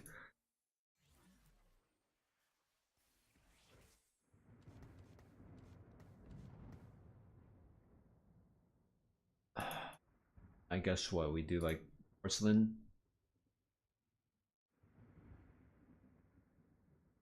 heavenly for who knows, bro.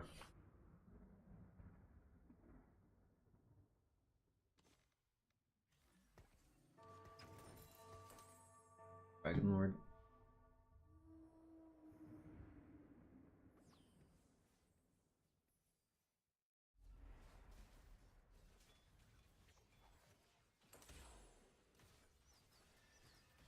He eventually scales, right?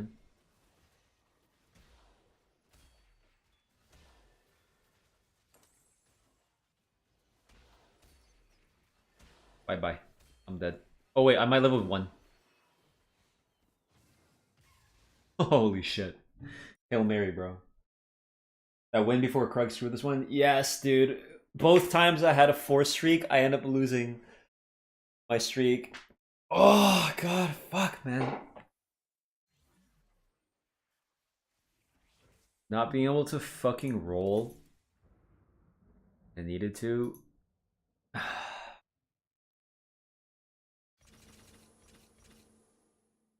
cares, bro? Let's just move on.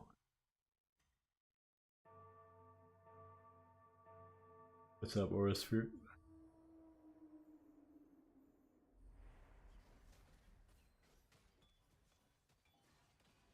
Random montage if you got recommended. Go ahead.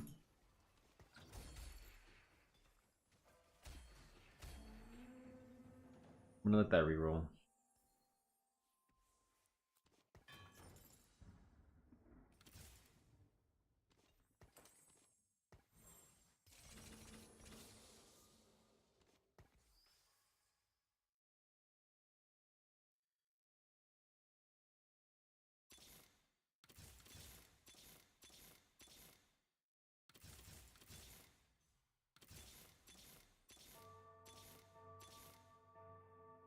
Fuck, dude. Any 2-star forecast would have been pretty good there. I have like so many pairs, dude. I had 4 pairs. Whatever. Move on.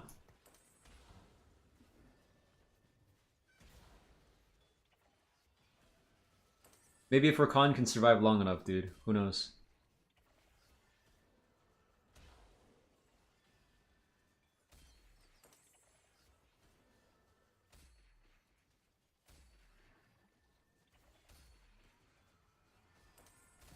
Oh shit.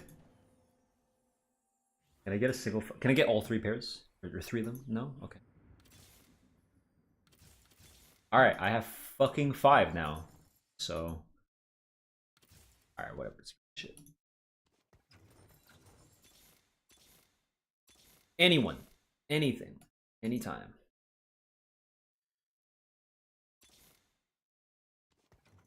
Yo. Wow. Fuck that. I'm not even gonna upgrade him, bro. Yo. Please. 5 units, dude. And they give me this guy, dude. Fuck, man. I guess I'm rolling late or something. I'm late to it. He put Mana Immune on his Ash. Interesting.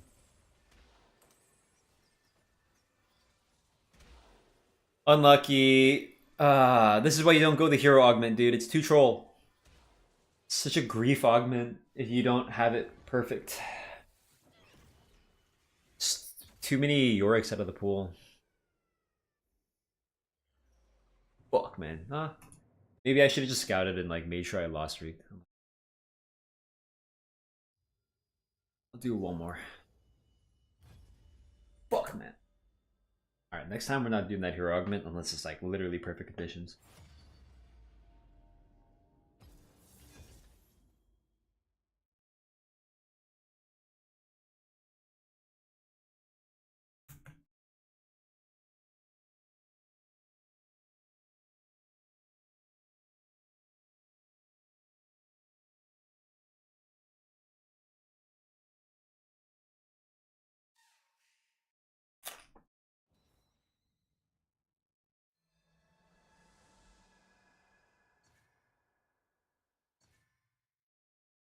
Fuck that. Fuck spatula.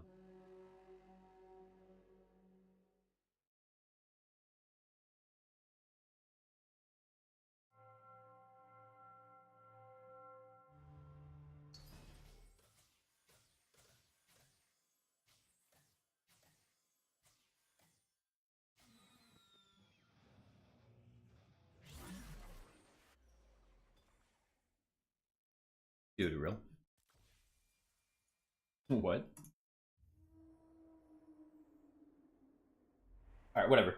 I mean, I guess I'll try to 3-star forecast. Who knows?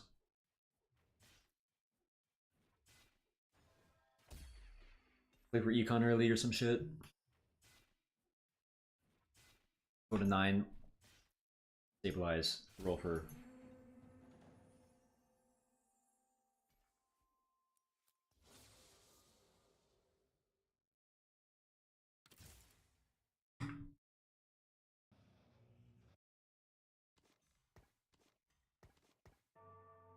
I'll just try to hold whatever might match up. Oops.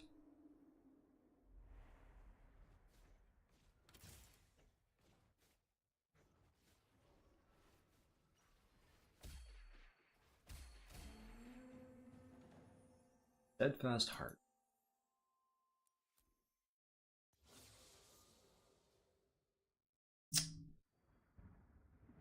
I mean, fuck.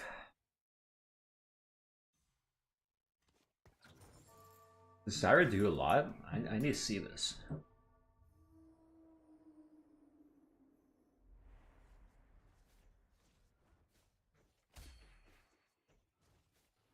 $180 times so 540. What the fuck are these items?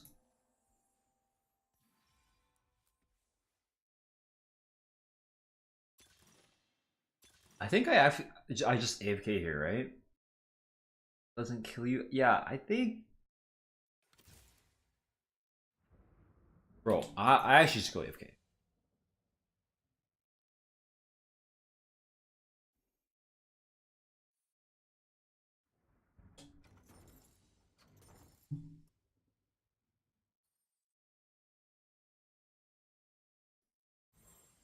Okay, I'm opening. I hope these players don't like sell their entire board and open. Like the new J4 and Winter Draconium. Or like old J4, they just reverted them.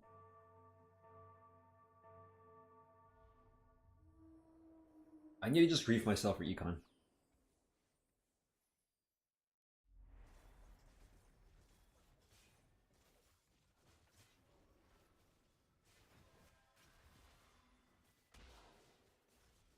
Whoa, that's so cool. Road less travel.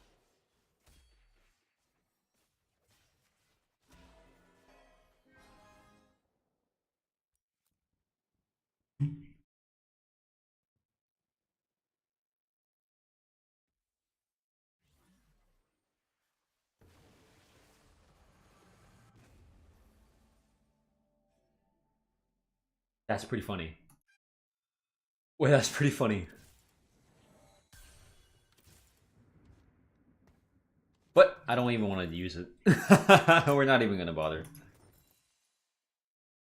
I'm actually just gonna AFK for money. We need. So I'm gonna gain 9 after I lose here, and then I'll sell my jacks, and I'll have no units on my board and just AFK. That way, on carousel, I can probably guarantee that I pick up a 3 cost, sell it, and then just literally throw the entirety of stage 2.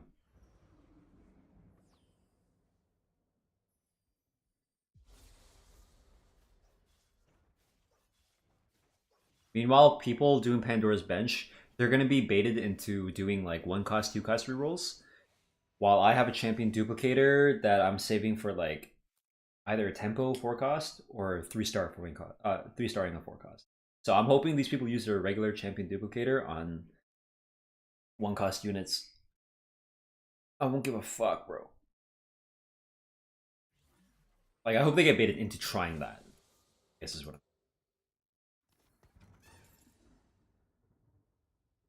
I'm... Oh. We even have time to play Tetris, man.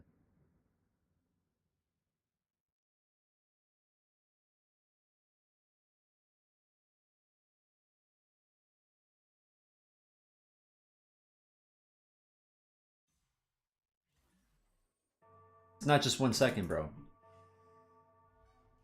10 to 8 to 10 to 6 is pretty massive. Because that's what it was before. And queuing 1 second earlier, either it's like clearing camps or going to your flag earlier, makes a difference. What do you build on them? Search up King Nidhogg. You gotta spell it right. Probably give it to you anyway, but you can find my build.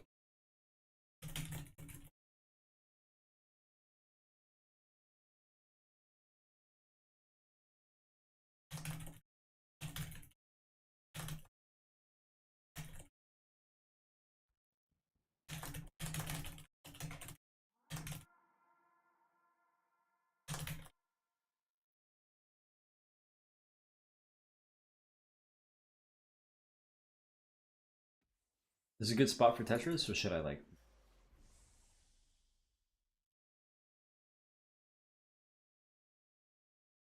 Let me grab the Elune. 3 costs, and I need to sell this bitch.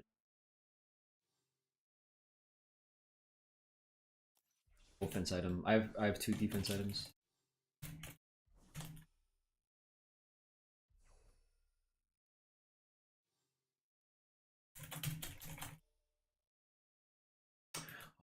Held wrong. Nidhogg again, like, yeah, just look at my name.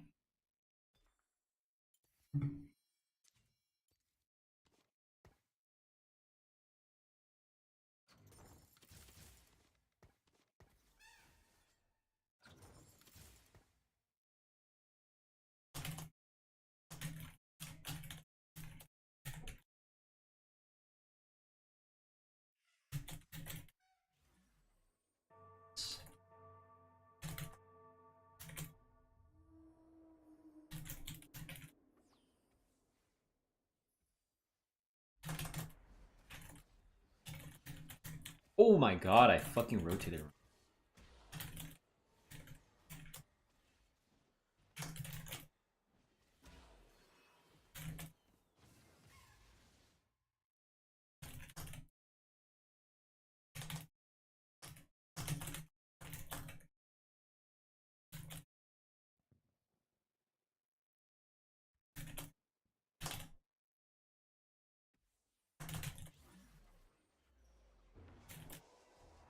What's this? Ash reveals your upcoming opponent. Okay. Wait, that's kind of bad because if they see that I'm opening, they might think that to like sell. Is there like an OP comp or is this set pretty balanced right now? It's too early to say. Clips first. Yeah, generally you go clips.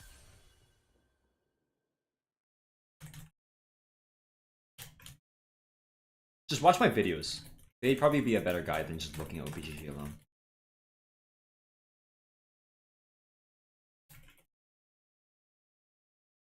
Okay, I'm 50 gold. This should be a loss right here, yep.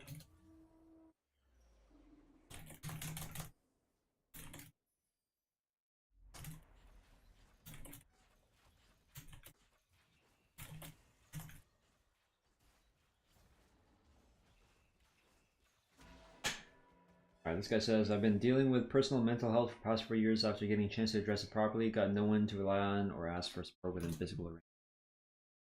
Family is an option. I'm a community college student with no solid goal in life. Only recently I figured I want to cut tie with my family and go start a new tree. Self-sabotaging.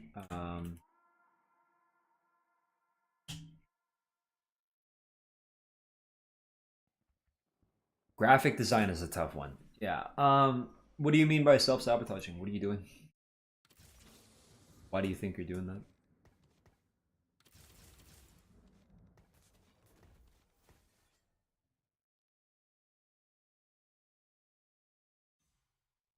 Fuck, man. Alright, whatever. Either way, we're playing the game. Almost died from stress-induced seizure. Oh shit.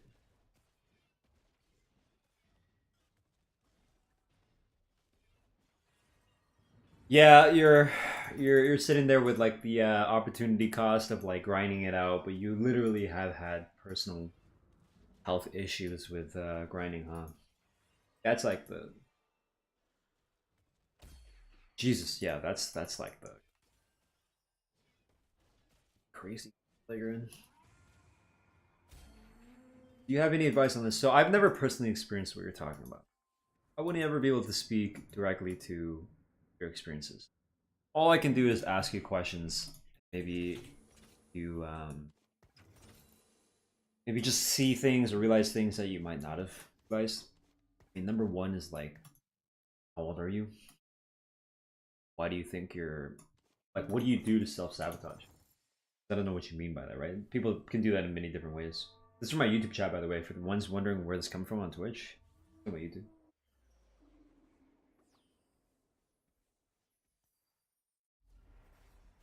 One thing I will say about the thing is like if you're looking to do your graphic design and draw the manga that you've been wanting to do since you were a child as a way to become financially stable and get an out, you have now changed a dream into like you're trying to turn it into a life raft, like an escape rope where problem is if you need something to work out, that's going to have bearing on how well you do it, you know, whether you even get to doing it, scared, right? Do you get what I'm saying? Where it's like, let's say you enjoy a hobby, but like start turning it into a job.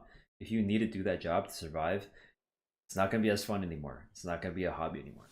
That's gonna be like death. So, in a lot of cases, you would have to gauge whether or not it's worth it. I'm 22 and self-sabotage by what's are you? What's that? Fuck it, let's roll. Let's roll the fucking. We got 3 forecasts. It's time for the recombab. Boom, perma YOLO. Actually, pretty good, dude. Actually, pretty good. Give me the frontline units. Yes, nothing but frontline.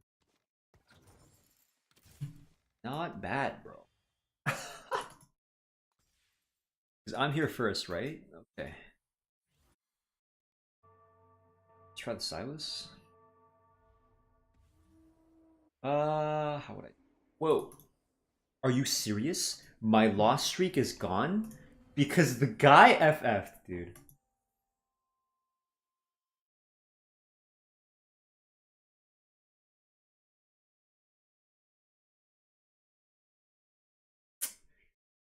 Oh, Also, I'm hoping this actually means 1,000 and not 100. I'm going to 3-star one of these.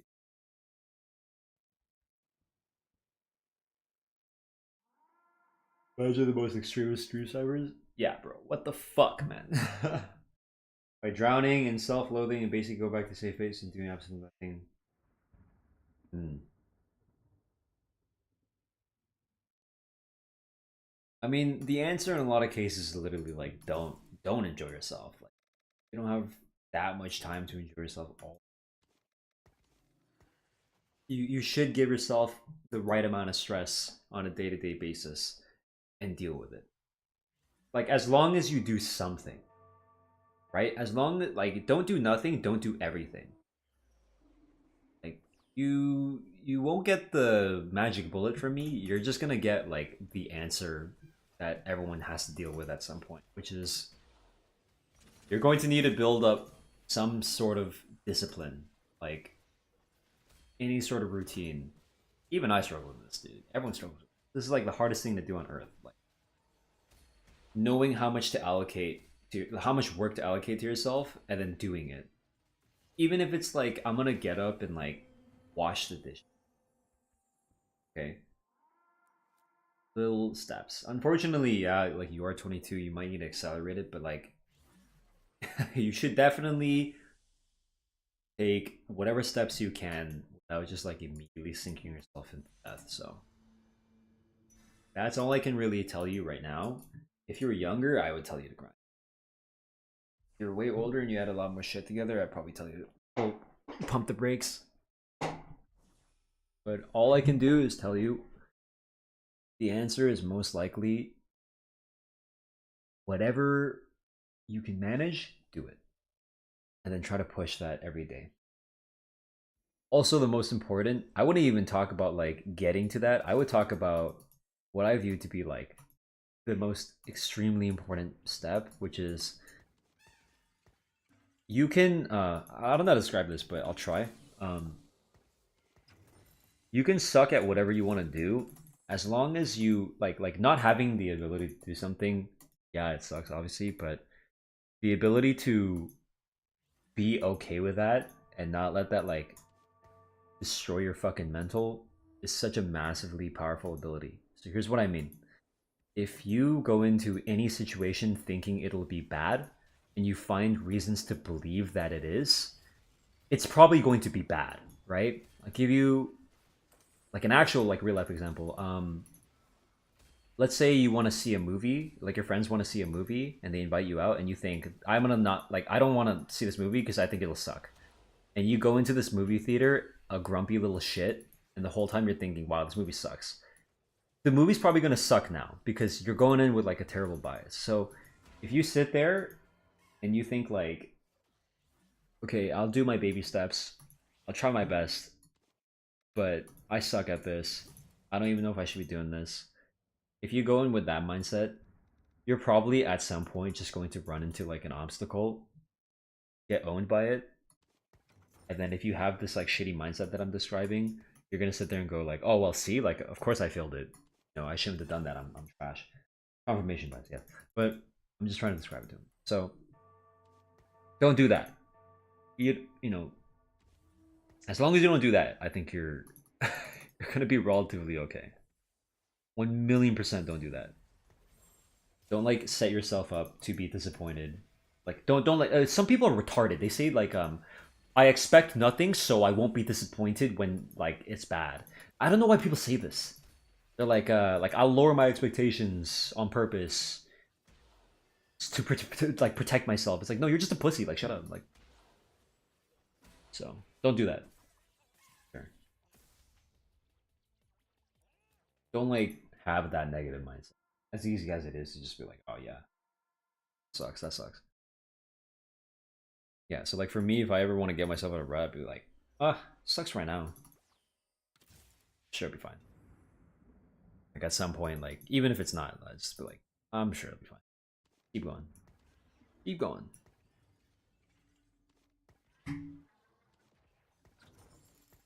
Because at least that lets me progress more than just sitting there going, oh well, I'm gonna quit. So many fucking rods. Does that make sense, I guess?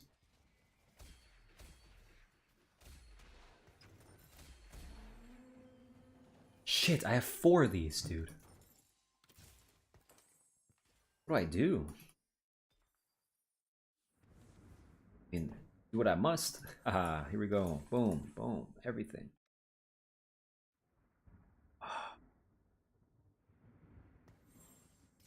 Fuck, man. 4 fucking rods.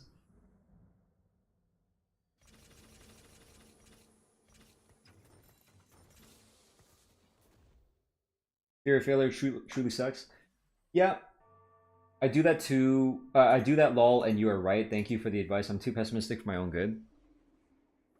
Yeah, bro. It's like those people in League that go like, "Oh, this game's over, FF," and because they have like such a shit attitude, they play worse, and then the game loses, and they go, "See, I knew we'd lose." It's like, yeah, of course we fucking lost. You stop trying, dumbass. Like, so you never want to be that guy, especially not to yourself. Org is quite a good Morello holder. I was thinking that. I was thinking I want to play an AP line, and I'm like, do I want to do this on Hui? And like, is Hui with Morello good? I mean, he does do the expanding pool, but I'm holding out until something genius pops into my head. Just wait, okay? Watch, I'm gonna get an augment that turns all my shit into like support ambos or something. I'm okay with waiting one. Yeah, so if you have a fear of failure, I understand that. Oh, got him, Cinny. If I listened to you, I would have been fucked. Sheesh. You owe me a sub. The Pandora's right there. Damn. Damn, dude. Damn, you owe me 2 subs. Sheesh. I'm kidding. Oh my god, that's so fucking dank that I got that. It's so fucking dank. I think I just stack frontline and play offset. I need fat motherfucker. I need like 2 KHP units so that I can keep juice in my lance. Because I had a set and I had a Kobuko that was like 60. Oh damn, you actually subbed. Thanks, bro. I appreciate that. I had a Kobuko that was 6k HP. Set was 111% buffed on his 80. I think that was the last number I saw. Because he squats them for 180 each time. Per like 180 per 1,000 health, and it's the funniest shit. Dang. Yeah, so if you got fear of failure right there, I mean everyone does. Like people literally, even in League of Legends, they'll be like I don't want to queue up. I don't want to queue up my rank game because I might lose my LP. Like you can't gain your LP, but you can't lose. And it's like that's fucking hilarious. Like I mean it's not hilarious, it's like sad, but it's funny in the sense that it's like it applies even to trivial shit. So it's not like go into everything like fuck yeah, I'm gonna win. It's more like I'm gonna go into everything, try my best. If it doesn't work out, that's fine. I'm gonna try to get as much as possible out of that experience. That way you'll never lose. You either win or you learn.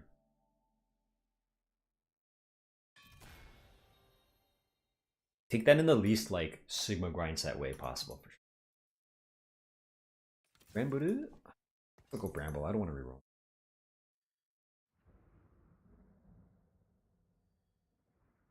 Maybe we stack Wardens on Wardens on.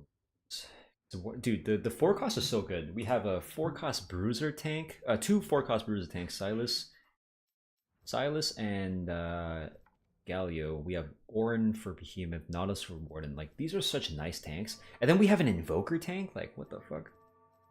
What is that? 5 tanks. Lee Sin's kind of tank. Kind of like a Bruiser. Okay, so the gifted sub. L doesn't mean losing. L means learning. Yeah, let's go, bro. In a like don't do the toxic positivity that a lot of dudes do where they go like yeah bro always gains always grinds. No dude, like yes, sometimes it's a loss. It sucks, bro. I feel you on that. Here's a hug. But also let's recover. Next. Right, some people do that annoying shit like they just hit the gym. Like no, fuck that, fuck them. They can suck a dick, dude. Go, I hate those people when they chalk all your problems up to like going to the gym. It's like shut the fuck. Oh, he missed the Wukong. Oh, I could have sniped it. I could have sniped that. I'm gonna try to 3-star anything, dude. Any forecast that I see that is open. Syndra's taken. ISM. Lee Sin. Guys re-rolling. Everyone re-rolled early. That's so fun. Oh, 2 duplicators. He's going to duplicate a legendary? I need to watch this motherfucker, bro. He's saving both of these, little bitch. Okay.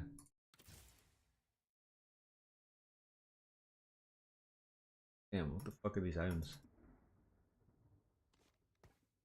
I mean, I'm literally just gonna save until level 10.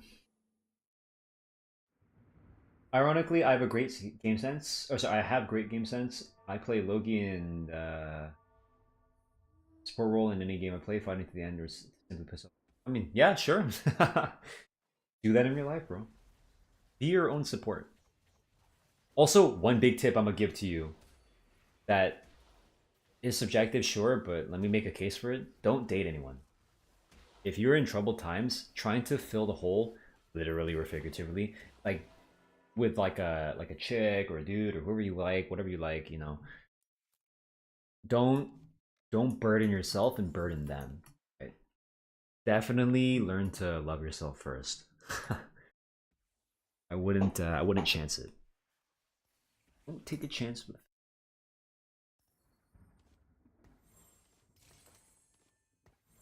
All right, nothing but tank items. I'm all in on this guy.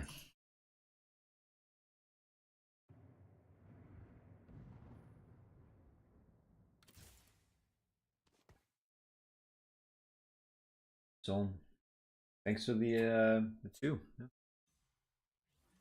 It's fine. No, information comes free. I don't want you to feel compelled, but like I mean I appreciate it, but definitely don't feel compelled. I'm always down to talk, especially because it makes it more interesting, right? I'm just playing TFT anyway.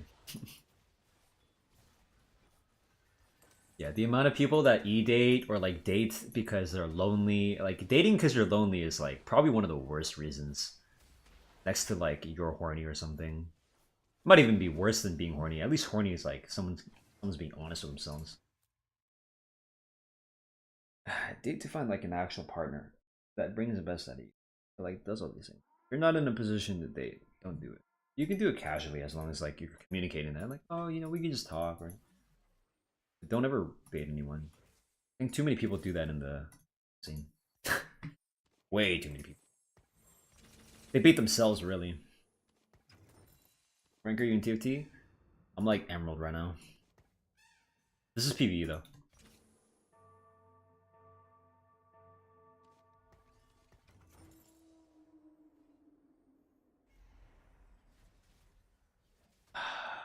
Let's hope this level 9 Hail Mary roll down works. Let's go.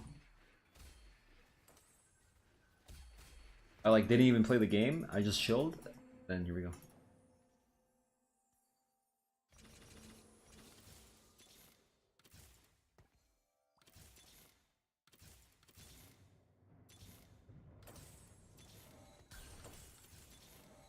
Oh, it's looking good.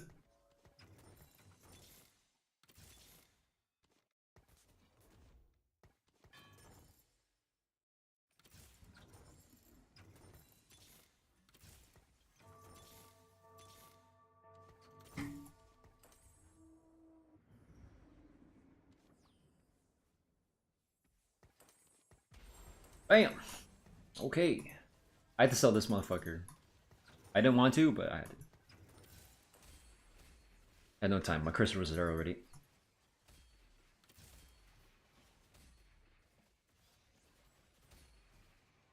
I've been brozoned by every female friend, acquaintance, and I have given enough relationship advice. You know that romance is the lowest priority for me? Yes. Yes. Grind.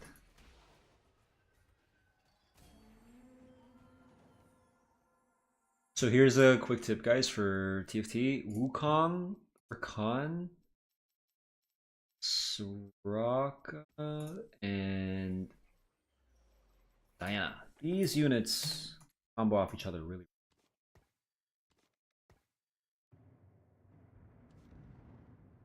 I want the bruise. It gives me the 2k threshold. Yeah, I do. So I don't want the wardens. I'll take the faded for Behemoth. Oh my god, this actually lines up so fucking well. What the hell? Dude, look at this shit. Damn, that's fucking nice, dude. I got my Bruiser, Behemoth, and Warden. I've got my 3 tank stats. And I have... I mean, I have this guy here, which I should probably max out. Fuck the Silas, I should just max this guy out. He's a 2-star 5 cost. He'll just probably be a lot more useful. Bam, bitch, get on.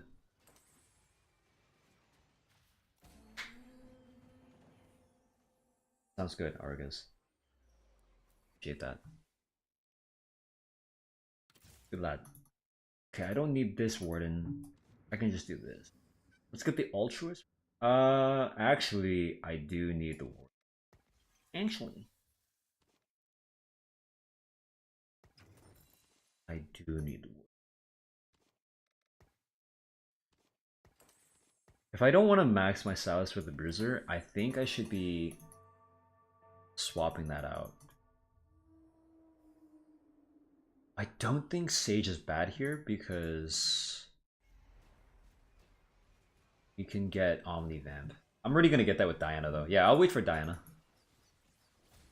Diana Lee. Bam, look at that set. Holy fuck, he just nukes like 3k.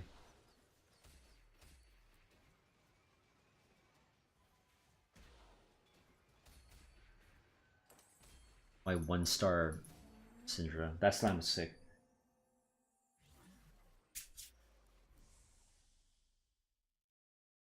Any duplicators out there? A couple of duplicators? I think I grabbed this. Yeah, I grabbed this for my Syndra. Duplicating. This guy's gonna look for what? Duplicating Syndra? Yeah, he is. Too greedy. This guy hasn't duplicated. This guy duplicated a legendary. This guy duplicated his legendary too. Let's see. Okay. Only one guy's going for the 3. Shit, I don't have time for Hui. Time for Hui. Here, I'm gonna position like this. Further away. Who do I want getting hit first? I need this guy to get hit first.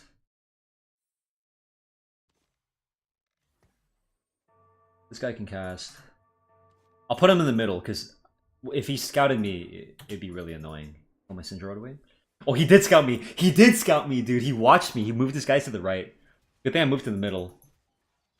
What a sweaty little I mean, I know I scouted, but I don't like when other people scout. I think that's BM.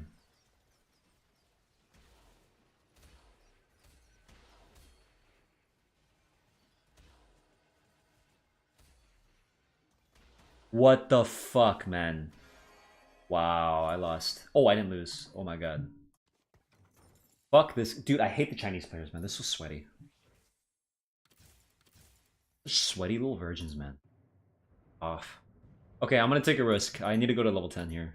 I'm gonna take a huge risk and I'm not gonna roll. Normally you roll here, so these 5, but this doesn't look too strong.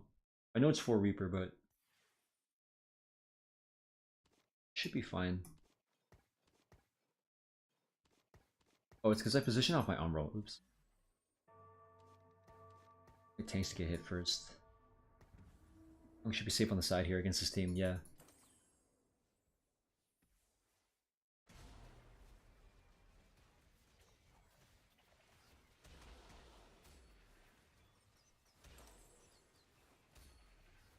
Nice, getting GS on Rakan might not be bad.